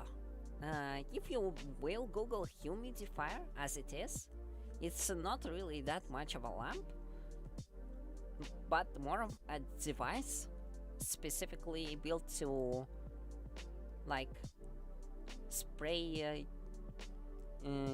water steam, which is one that provides the smell. It can be decorated with a lamp though, but orange-like smell. Well, again, the smell will depend on the type of oil you will be adding it into a water, so eventually you will be able to give it any smell you want, provided you have a fitting type of oil.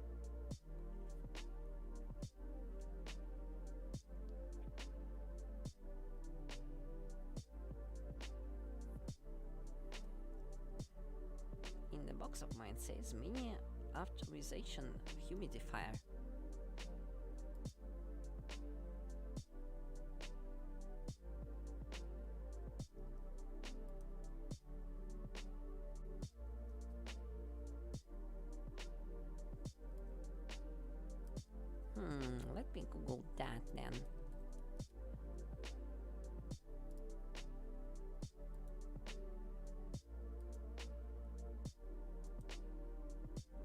looks pretty interesting. And curious design.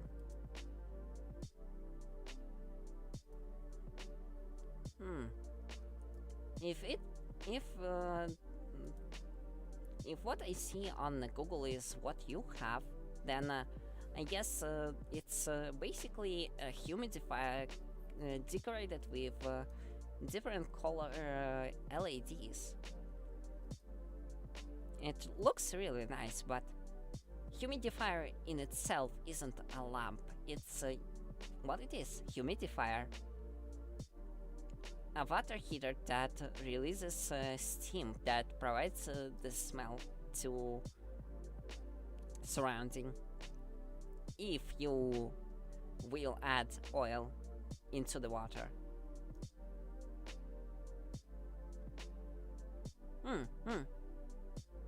So yeah, once the smell you currently have will run out, you can clean up your humidifier, add water, add the type of oil with a smell that you want. You will have to look up ratios first, though, probably. And you will basically have a humidifier with the smell that is up to your desires.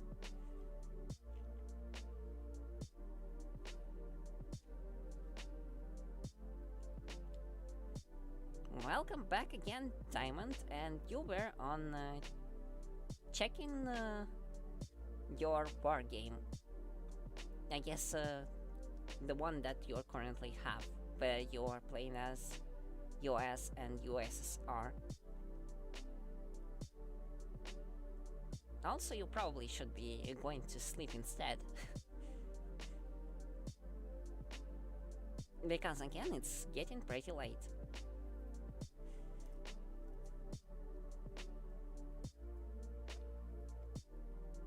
And I've been streaming for 4 hours already, so I might be concluding my own stream fairly soon. I just want to finish the book at this point. There's not that much left.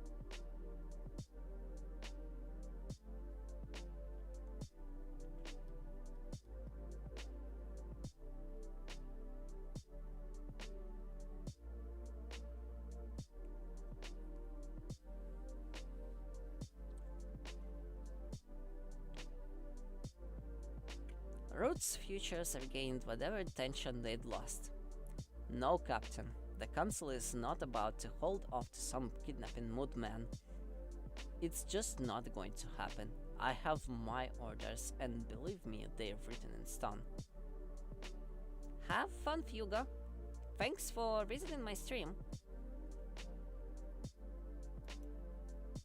I'm gonna complete an iron frame that I made in my server. Oh, those are nice. Although in how I see them, it's still a little bit complicated.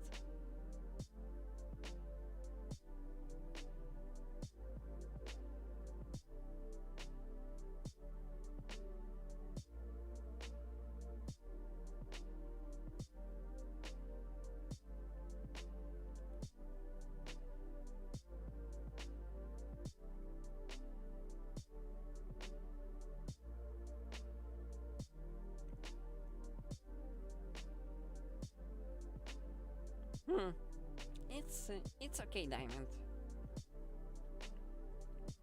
It's fine.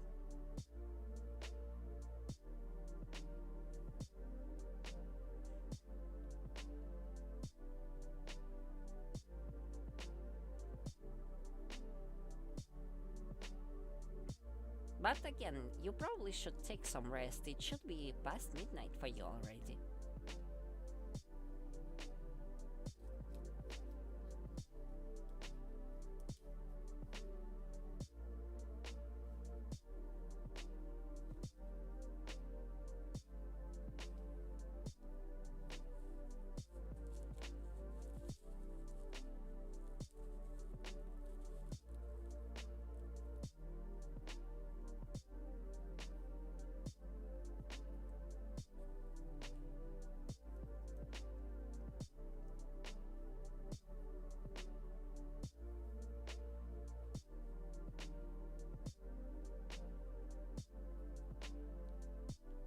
Hmm.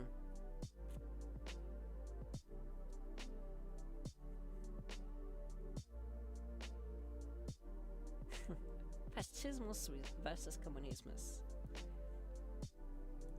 Now it's more like fascism versus communism without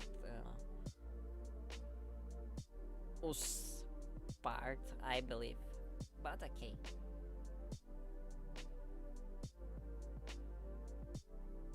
Hmm.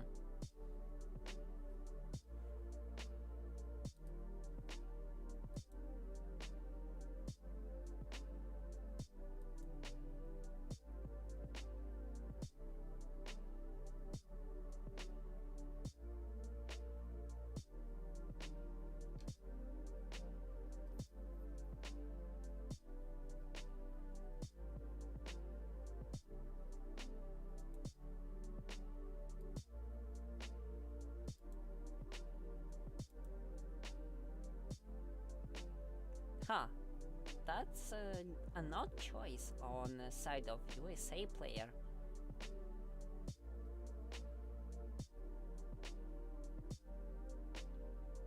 But okay.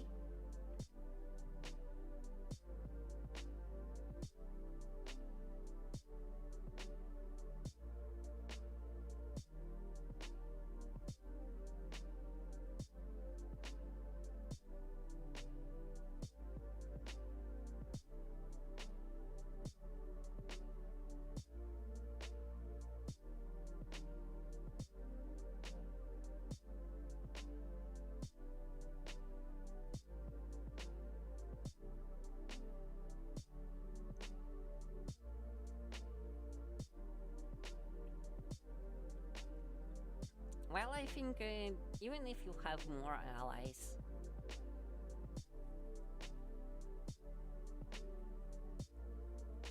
what the last game showed me that you still can get betrayed. So you still need to be able to rely on yourself as well. If you actually want to play a big war.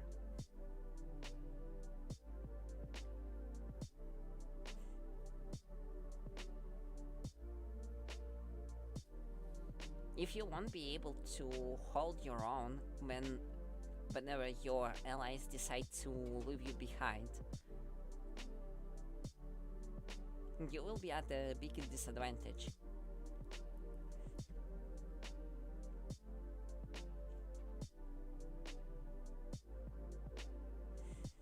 Hmm.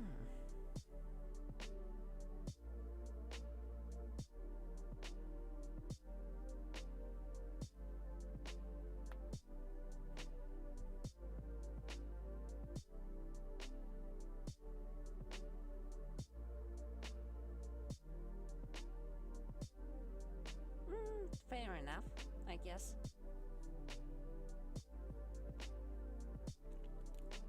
Soviet Union is a pretty big country. Or, well, was.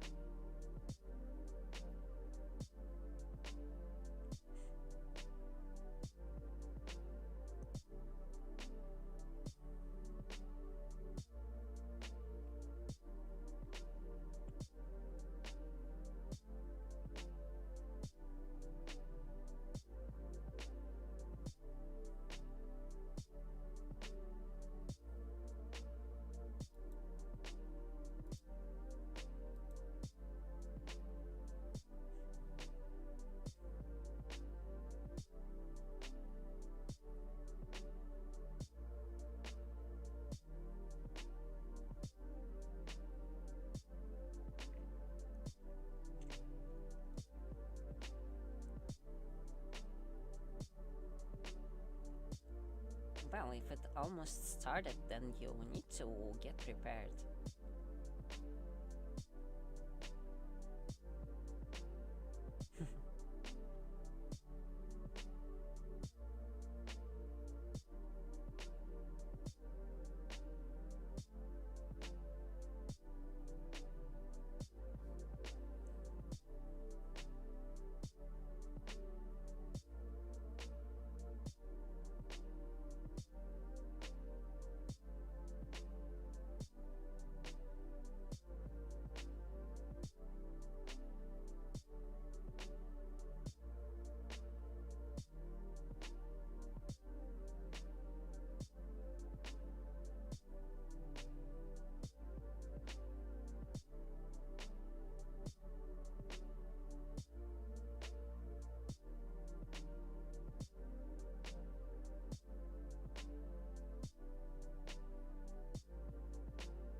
if you don't mind, I might want to get back to my book now.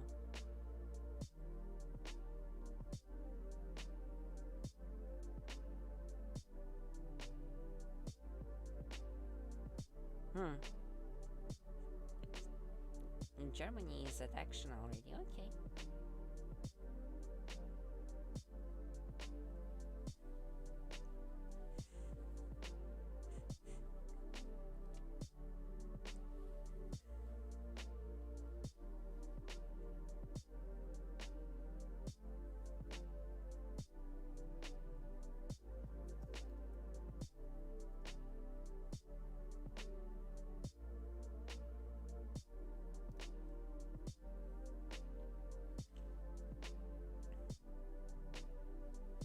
Holly trailed the route into the mobile. But the girl, sir, she's an innocent casualty of war. She threw her lot in with the wrong side. Nothing can be done for her now. Holly was incredulous. A casualty of war? How can you say that? A life is a life. Ruth spun sharply, grasping her by her shoulders. You did what you could, Holly, he said. No one could have done more. You even retrieved most of the ransom. You're suffering from what humans call Stockholm Syndrome. You have bonded with your captors. Don't worry, it will pass. But those people in there, they know about us. Nothing can save them now. Foley looked up from his calculations. Not true. Technically. Welcome back, by the way. Holly couldn't spare even a second to return the greeting. What do you mean, not true? I'm fine, seeing as you asked. Foley! Shouted Ruth and Holly in unison. Well, like the book says, if the movement gold can gather, in spite of magic or fairy glamour, then that gold is his to keep until he lies in eternal sleep. So if he lives, he wins. It's that simple. Not even the council will go against the book. Ruth scratches his chin. Should I be worried? Foley laughed mischievously. No, those guys are as good as dead. As good as isn't good enough. Is that an order? Affirmative, soldier. I'm not a soldier, said Foley and pressed the button.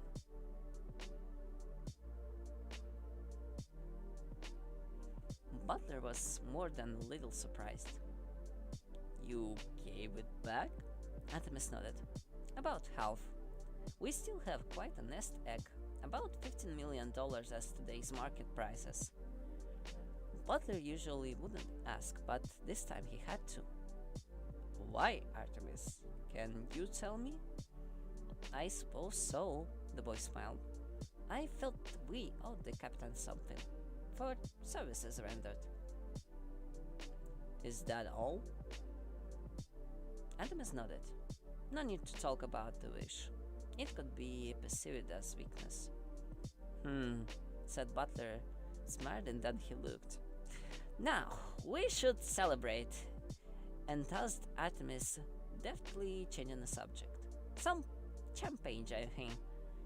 The boys strode to the kitchen before Butler's gaze could dissect them.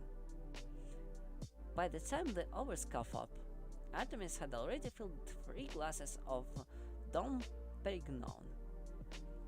I'm a minor, I know, but I'm sure Mother wouldn't mind. Just this once. Butler felt something was afoot. Nevertheless, he took the crystal flute offered to him.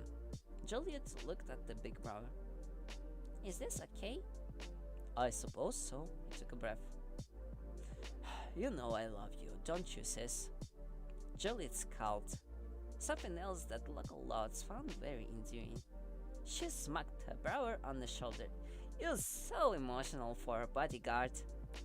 Butler looked at his employer straight in the eye. You want us to drink this, don't you, Artemis? Artemis met his gaze squarely. Yes, Butler. I do. Without another word, Butler drained his glass. Juliet followed suit. The man tasted the tranquilizer immediately, and although he would have had ample time to snap Artemis Fowl's neck, he didn't. No need for Juliet to be distressed in her final moments. Artemis watched his friends sink to the floor. A pity to deceive them, but if they had been alerted of the plan, their anxiety could have counteracted the sedative. He gazed at the bubbles swirling in his own glass. Time for the most audacious step in his scheme. With only the barest hint of hesitation, he swallowed his tranquilizer-laced champagne. Artemis waited calmly for the drug to take hold of his system. He didn't have to wait long, since each dose had been calculated accordingly to body weight. As his thought began to swirl, it occurred to him that he might never awaken again. It's a bit late for doubts, he chided himself and sank into unconsciousness. "She's away," said Foley, leaning back from the console. "It's out of my hands now." They followed the missile's progress through polarized windows. It really was a remarkable piece of equipment. Because its main weapon was light, the fallout could be focused to an exact radius. The radioactive element used in the core was selenium-2, which had a half-life of 14 seconds. This effectively meant that Foley could turn the biobomb to blue rings, only foul manure and not one blade of grass more, plus the building would be radiation-free in under a minute. In the event that few selenium flares refused to be focused, they would be contained by the time field. Murder made easy. "The flight path is pre-programmed," explained Foley, though no one was paying a blind bit of attention.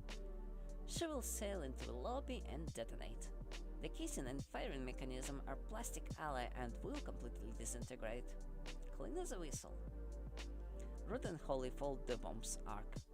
As predicted, it swept through a decimated doorway without knocking so much as a sliver of stone from the medieval walls. Holly switched her attention to the missile's nose cam. For a moment she caught a glimpse of the grand hallway where she had until recently been a prisoner. It was empty. Not a human in sight. Maybe, she thought, just maybe. Then she looked at Foley and the technology at his fingertips, and she realized that the humans were as good as dead. The biobomb detonated. A blue orb of condensed light crackled and spread, filling every corner of the manor with its deadly rays. Flowers withered, insects shivered, and fish died in their tanks. Not 1 cubic millimeter was spared.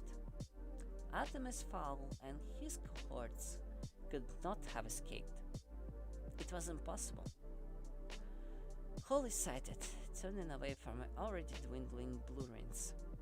For all his grand designs, Artemis had been a mere mortal in the end, and for some reason she mourned his passing. That was more pragmatic. "Okay, suit up. Full blackout gear." "It's perfectly safe," said Foley. "Didn't you ever listen in school?" The commander snorted.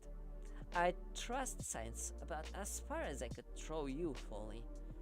Radiation has a habit of hanging around, and certain scientists have assured us it has dissipated. No one step outside the unit without blackout gear, so that counts you out, Foley. Only with all-over suits. Anyway, I want you on the monitors just in case." "In case of what?" wondered Foley, but he didn't comment. "Save it for an I told you so later." Ruth turned to Holly. "Are you ready, Captain?" Going back in, the idea of identifying 3 cadavers didn't appeal to Holly, but she knew it was her duty. She was the only one with first-hand knowledge of the interior. Yes, sir. On my way. Holly selected a blackout suit from her rack, pulling it over her jumpsuit. As per training, she checked the gauge before tugging the vulcanizer cowl. A dip in pressure would indicate a rip, which could prove fatal in the long term. Ruth lined up the insertion team at the perimeter. The remains of the True One were about as eager to insert themselves into the manor as they would be to juggle Atlantean sting balloons. You're certain the big one is gone? Yes, Captain Kelp. He's gone one way or another. Trouble was convinced, because that's one mean human. I think he has magic of his own. Corporal Group giggled and got an immediate clip on the ear for himself. He muttered something about telling Mommy and quickly strapped on his helmet. Ruth felt his complexion redden. Let's move out. Your mission is to locate and recover the bullion. Watch for booby traps. I didn't trust Fowl when he was alive, and I definitely don't trust him now that he is dead. The words booby traps got everyone's attention. The idea of bouncing by the anti-personnel mine exploding at a head height has enough to dispel any nonchalance in the troops. No one built weapons so cruelty like the Moodman. No one built weapons of cruelty like the Moodman. As the junior recon officer, Holly was on point, and even though there weren't supposed to be any hostiles in the manor, she found her gun hand automatically staying on the Neutrino 2000. The mansion was eerily quiet, with only the fizzle of the last few selenium flares to alleviate the stillness. Death was there too, in the silence. The manor was a cradle of death. Holly could smell it. Behind those medieval walls lay the bodies of a million insects, and under its floors the cooling corpses of spiders and mice. They approached the doorway tentatively. Holly swept an area with an X-ray scanner. Nothing under the flagstones but dirt and a nest of dead money spider. Clear, she said into her microphone. I'm going in. Holly, have you got your ears on? I'm right there with you, darling, replied the Santa. Under your steps on a landmine, in which case I am way back in the operations room. Are you getting any thermals? Not after a blue rinse. We have residual heat signature all over the place, mostly selenium flares. It won't calm down for a couple of days. But no radiation, right? That's right. Ruth snorted in disbelief. Over the headsets, it sounded like an elephant sneezing. Looks like we're going to have to sweep this house the old-fashioned way, he grumbled. Make it quick, advised Foley. I give it 5 minutes tops before Falmanor rejoins the world at large. Holly stepped through what used to be the doorway. The chandelier swung gently from the concussive force of the missile's detonation, but otherwise everything was as she remembered it. The gold is downstairs, in my cell. Am I going to stream tomorrow? I'm not sure if I'm going to. I suspect I won't actually have time for this. I would like to, but it wasn't exactly in my plans, and I will be having a long day on Monday, so I kinda need my Sunday free. I might be streaming on Tuesday, but I still need to decide on that because my new work might interfere with that.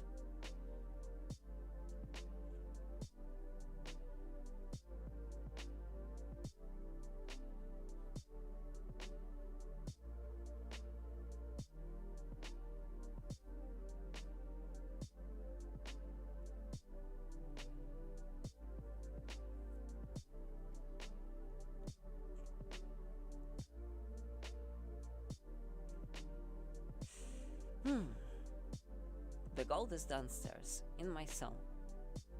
Nobody answered, not in words. Someone did manage a reach right into the microphone. Holly spun around.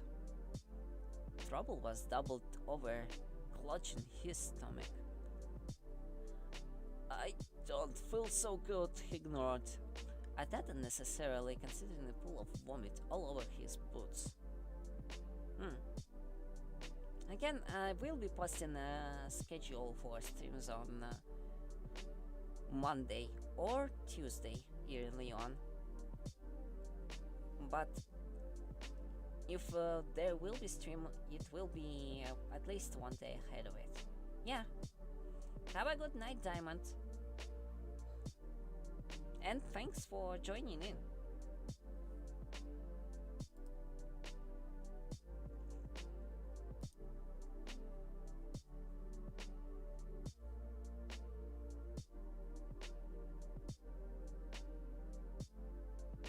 Goodbye and good night.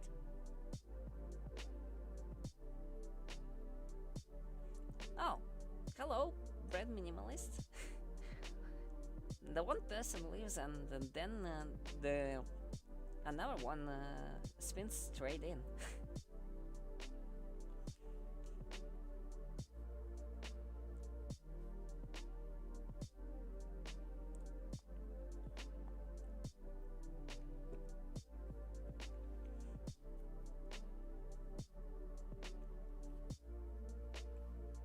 How is your day?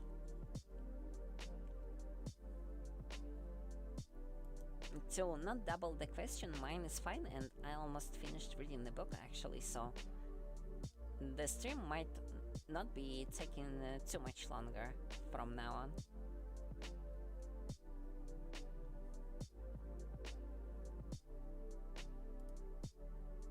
Maybe 30-40 minutes tops until I will be rolling out.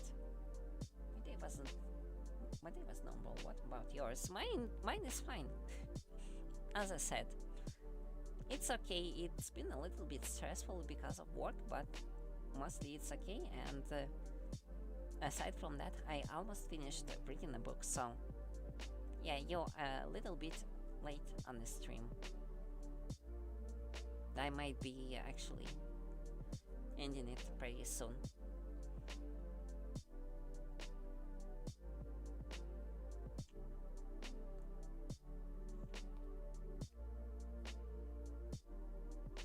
So yeah, sorry about that.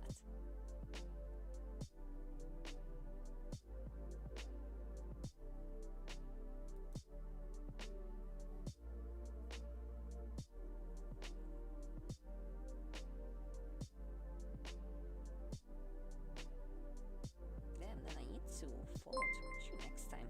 Oh, thanks for the following. How do I call you though? Your nickname is Bread Minimalist, but like, do I call you Minimalist?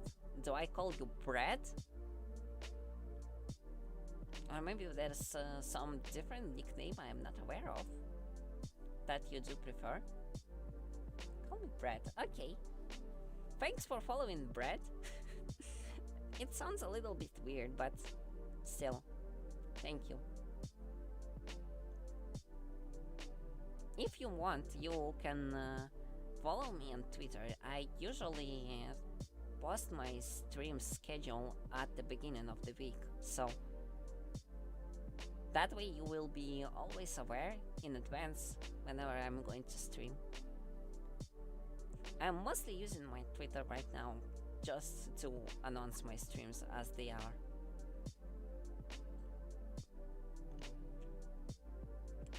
Though sometimes I'm also using it to just talk with people.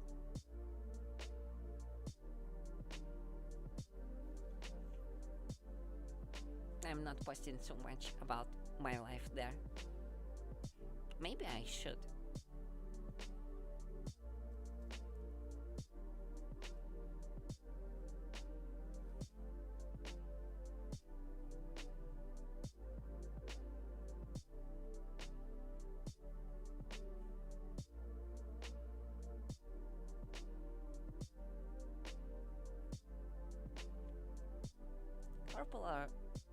Corporal Grab took a breath, possibly to utter a sentence containing the word mommy.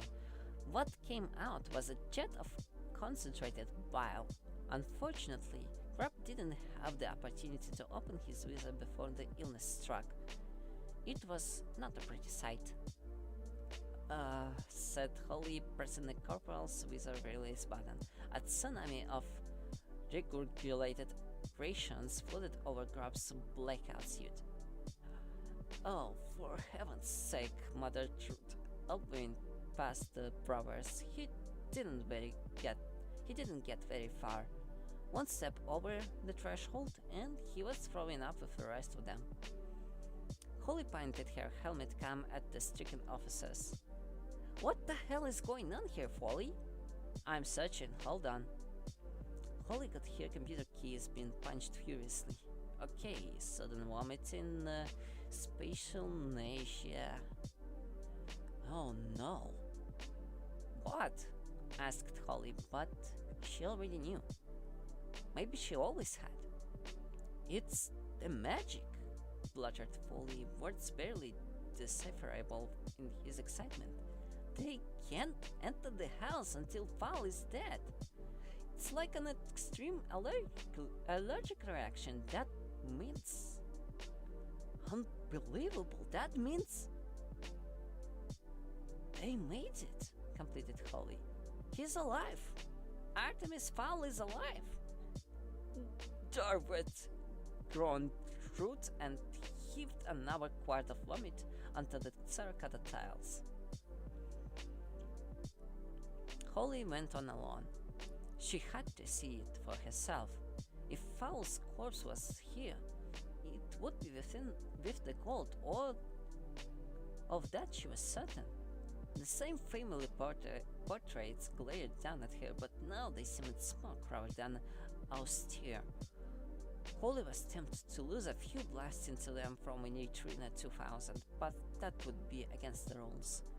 If Artemis Fowl had beaten them, then that was it. There would be no recriminations. She descended the stairway of her cell. The door was still swinging slightly from a firebomb concussion.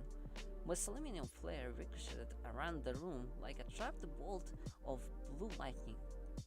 Holly stepped inside, half afraid of what she might or might not see. There was nothing. Nothing dead at any rate, just gold, 200 ingots approximately, piled on the mattress of her cot. Nice, neat military rows. Good old Butler, the only human ever to take on a troll and win. Commander, are you receiving? Over. Affirmative, Captain. Body count? Negative on the bodies, sir. I found the rest of the ransom. There was a long silence. Leave it, Holly. You know the rules, we're pulling out.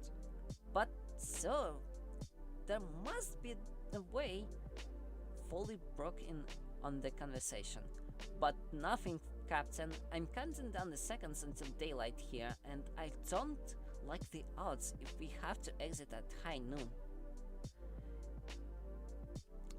Hey, hello, Irina Carey.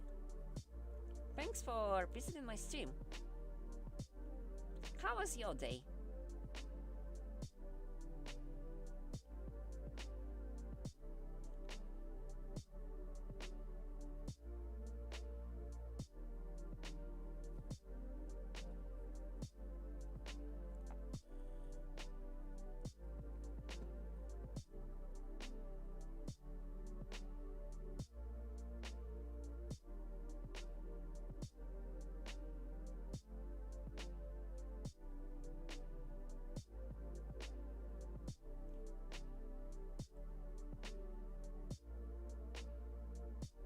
Good, that's good to know.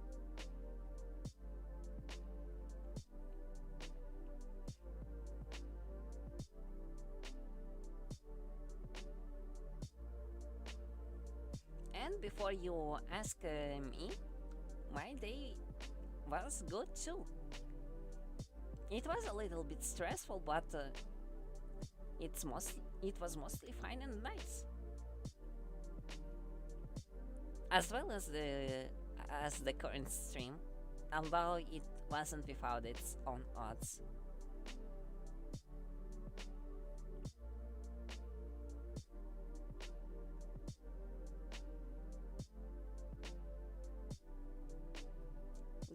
Although I am getting a little bit tired streaming for 5 hours. So might have to roll out soon. I just want to finish the book now.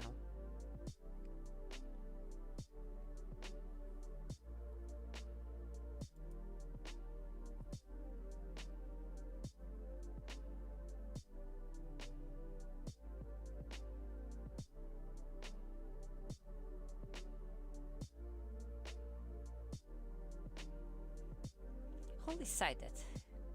It made sense. The people could choose their exit time as long as they left before the field disintegrated. It just galled her to think they would been bitten by a human. An adolescent human at that. She took a last look around the cell. A big ball of hatred had been born here, she realized, and it would have to be dealt with sooner or later. Holly jammed her pistol back into its holster. Preferably sooner. Paul was the winner this time, but someone like him wouldn't be able to rest on his laurels. He would be back with some other money-making scheme, and then he arrived. He would find Holly Short waiting for him, waiting with a big gun and a smile. Why don't you sleep?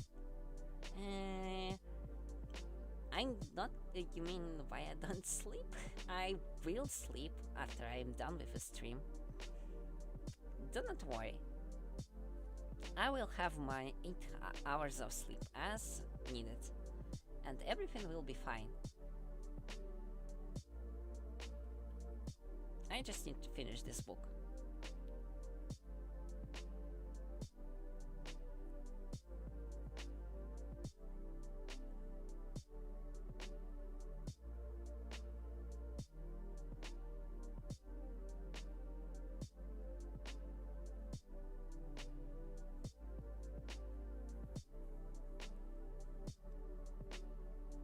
But to return the question, why don't you sleep? Arena, if you question me about the time when it's probably quite late for you as well. Is it?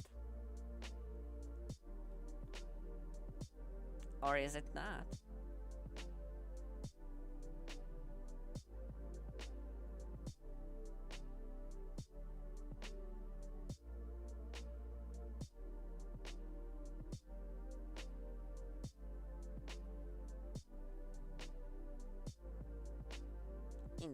Oh. Wait, if you're in Indonesia, that means it's actually pretty early.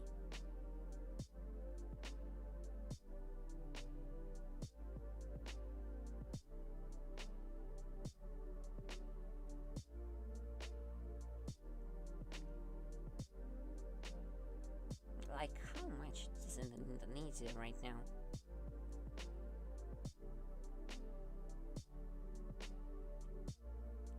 Probably an early morning? Yeah? Like 8 a.m? Or something close? Maybe 7 a.m? Or 9? I'm willing to bet it's around 8 a.m. I'm not exactly sure what time it is in Indonesia right now. But yeah, very early. Early bird arena.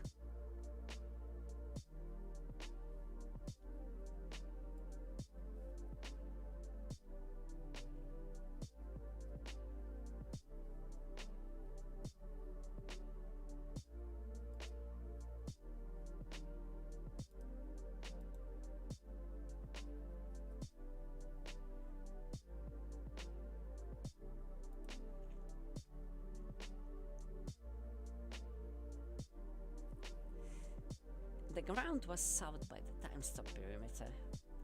Half a millennium's bed drainage from the medieval walls had transformed the foundation into a virtual bog, so that is where mulch surfaced. The soft ground wasn't the only reason for choosing the exact spot. The other reason was the smell. A good tunnel dwarf can pick up the scent of gold through half a mile of granite bedrock. Mulch Diggums had one of the best noses in the business. The hover trolley floated virtually unguarded.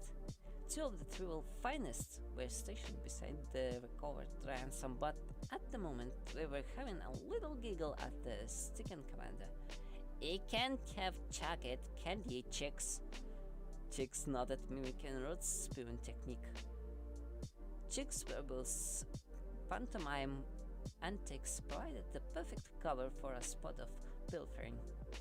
Munch gave his tubes a clearing before clambering from the tunnel. The last thing he needed was for a sudden burst of gas to alert the LAP of his presence. He needn't have worried. He could have slapped Chickswebble in the face with wet skin worm, and the sprite wouldn't have noticed.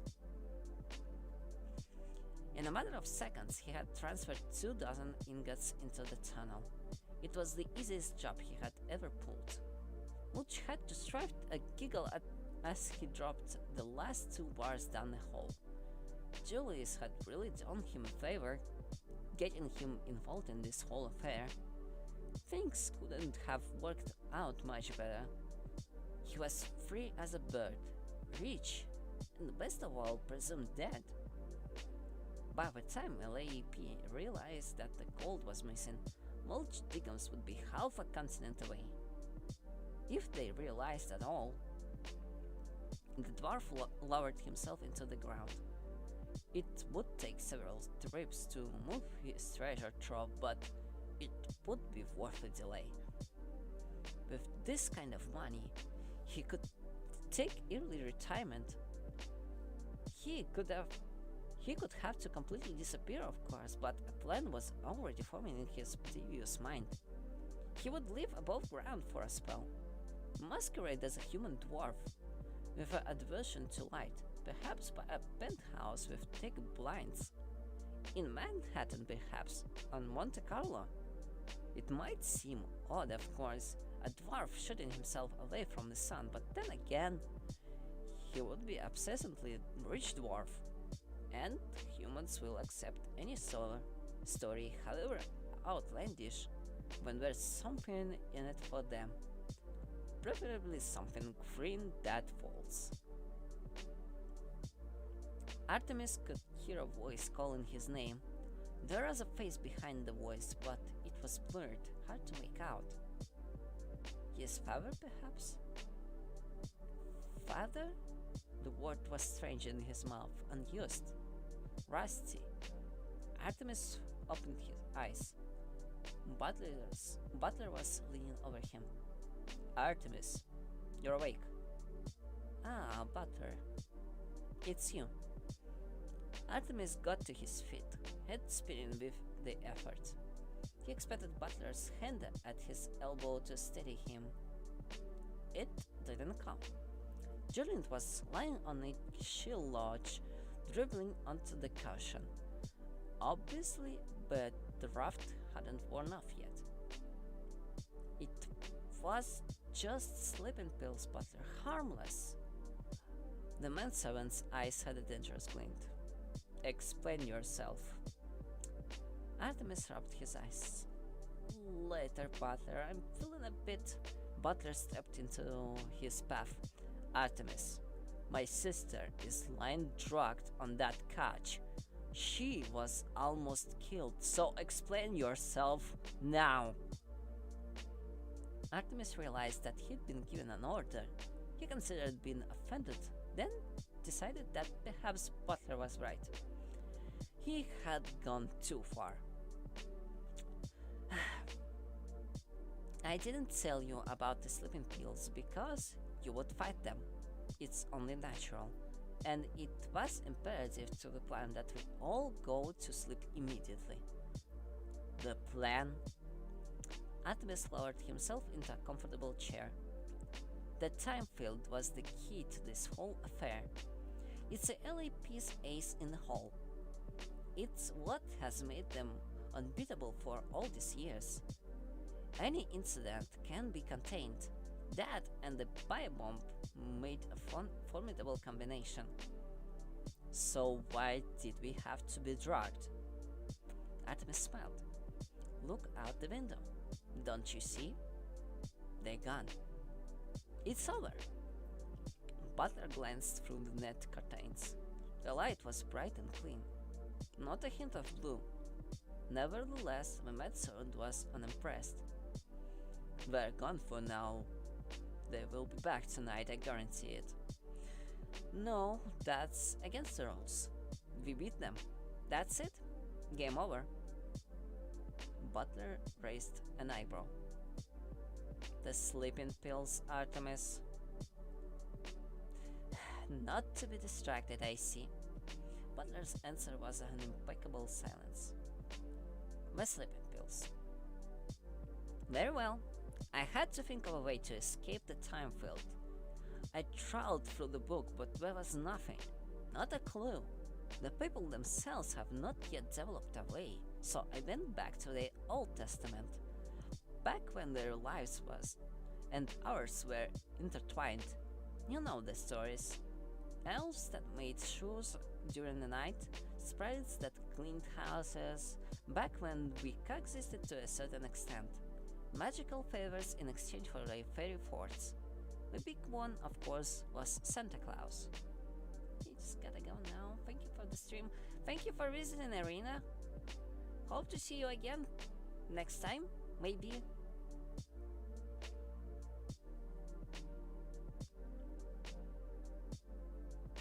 Butler's eyebrows nearly jumped off the front of his face. Santa Claus? Artemis raised his palms. I know. I was that skeptical myself, but apparently our little corporate image Santa Claus is not that descended from a Turkish saint. He is a shadow of Saint D-class, of a third king of a front elfin dynasty. He is known as Sam the Deluded. Not a great title as titles go. Admittedly, D-Class thought that the greed of the mud people in his kingdom could be assuaged by distributing lavish gifts. He would marshal all the great wizards once a year and have them throw up a great time stop over vast regions. Flocks of sprites would be sent out to deliver the presents when the humans were asleep. Of course it didn't work. Humans' greed can never be besetted, especially not by gifts. Butler frowned. What if the humans, what if we had woken up? Ah, yes, excellent question. The heart of the matter. We wouldn't wake up. That is the nature of a time stop. Whatever your state of consciousness going in, that's how you stay. You can neither wake up nor fall asleep. You must have noticed the fatigue in your bones these last few hours, yet your mind would not let you sleep. Butler nodded. Things were getting clearer in a roundabout sort of way. So, my theory was that the only way to escape the time field was to simply fall asleep. Our own consciousness was all that kept us imprisoned. You risked an awful lot on a theory, Artemis. Not just a theory, we did have a test subject. Who? Ah, Angeline. Yes, my mother. Because of her narcotic-induced slumber, she moved with a natural order of time, unhindered by the time field. If she had not, I would have simply surrendered to LAP and submitted to a mind wipe. Butler snorted. He adopted it. So, because we could not fall asleep naturally, I simply administered us all a dose of mother's pills. Simple. You got it pretty fine, though. Another minute. Agreed, the boy nodded. Things were tense there at the end. It was necessarily under to double bluff a LAP. He paused so that Butler could process the information. Well, am I forgiven? Butler sighed. On the chase launch, Juliet snorted like a drunken sailor. He smiled suddenly. Yes, Artemis. All is forgiven. Just one thing. Yes? Never again. Fairies are too human. You're right, said Artemis, the crow's feet deepening around his eyes. Never again. We shall restrict ourselves to more tasteful ventures in the future. Legal, I can't promise. Butler nodded. It was close enough. Now, young master, shouldn't we check on your mother? Artemis grew paler, if that were possible. Could the captain have reneged on her promise? She would certainly be entitled to. Yes, I suppose we should. Let Juliet rest, she's earned it. He cast his eyes upwards along the stairs. It had been too much to hope for that he could trust the fairy. After all, he had held her captive against her will. He berated himself silently. Imagine parting with all those millions for the promise of a fish. Oh, the gullibility. And then the loft door opened. Butler drew his weapon instantly. Artemis, behind me. Intruders. The boy waved him away. No, Butler, I don't think so. His head bounded in his ears. Blood pulsed in his fingertips. Could it be? Could it possibly be? A figure appeared on the stairs. Wraith-like, in a towel robe. Her hair wet from the shower. Artie? She called. Artie, are you there? Artemis wanted to answer. He wanted to race up the grand stairways, arms outstretched, but he couldn't. His cerebral function had deserted him. Angeline Fowl descended, one hand resting lightly on the banister. Artemis had forgotten how graceful his mother was. Her bare feet skipped over the carpeted steps, and soon she was standing before him. Morning, darling, she said brightly, as though it were just another day.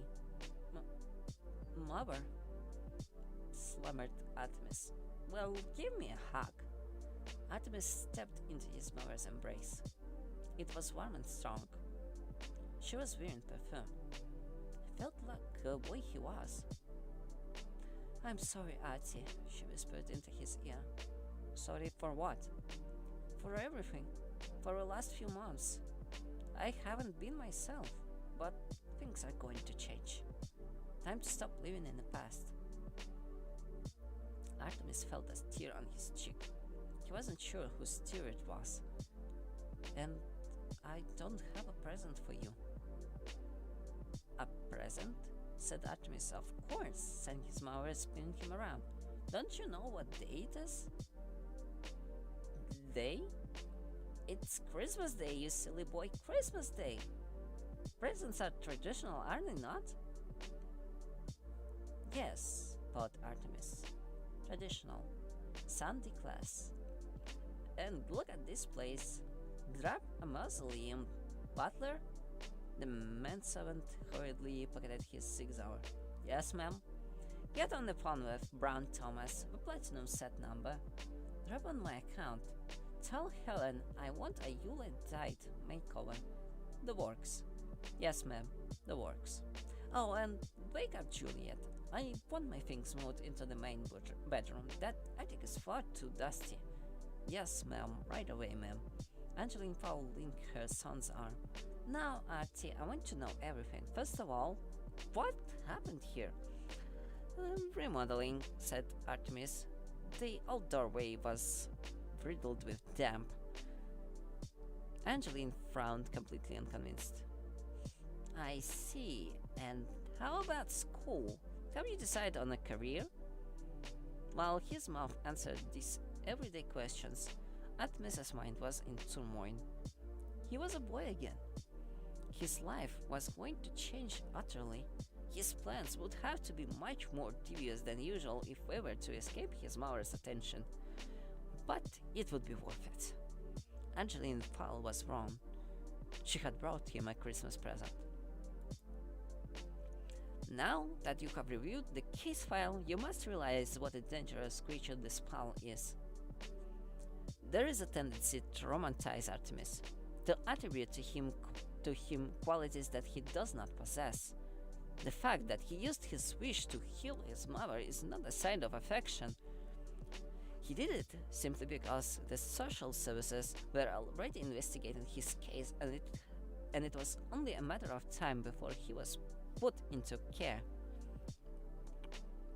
He kept the existence of the people quiet only so that he could continue to exploit them over the years, which he did on several occasions. His one mistake was leaving Captain Short alive. Holly became the LAP's foremost expert in Artemis Fowl cases and was invaluable in the fight against the people's most feared enemy. This fight was to continue across several decades. Ironically, the greatest triumph for both protagonists was the time when they forced to cooperate during the Goblins' insurgence. But that's another story. Report compiled by Dr. Junior Argon, Beep Psych, for the LAP Academy files. Details are 94% accurate, 6% unavoidable expectoration. The end. Well, that was a conclusion for Artemis Fowl book. We finally done it. Not without interruptions, so I guess none of these streams actually can be used as audiobooks. I guess it's kind of a shame, but on the other hand, most of it was mostly an experience for myself, not really an attempt to make an audiobook. So I also had a lot of pleasant chat and people visiting, coming in and coming out. So I thank everyone for watching my stream. Hopefully I will see everyone next time. I will still have to plan what I will be reading on the next stream, which is next Saturday. But by all means, we may actually continue to read Artemis Fowl, since there's still 6 more books left. And I haven't read them. Or well, I faintly remember them, but not quite enough. But that's the story for another day.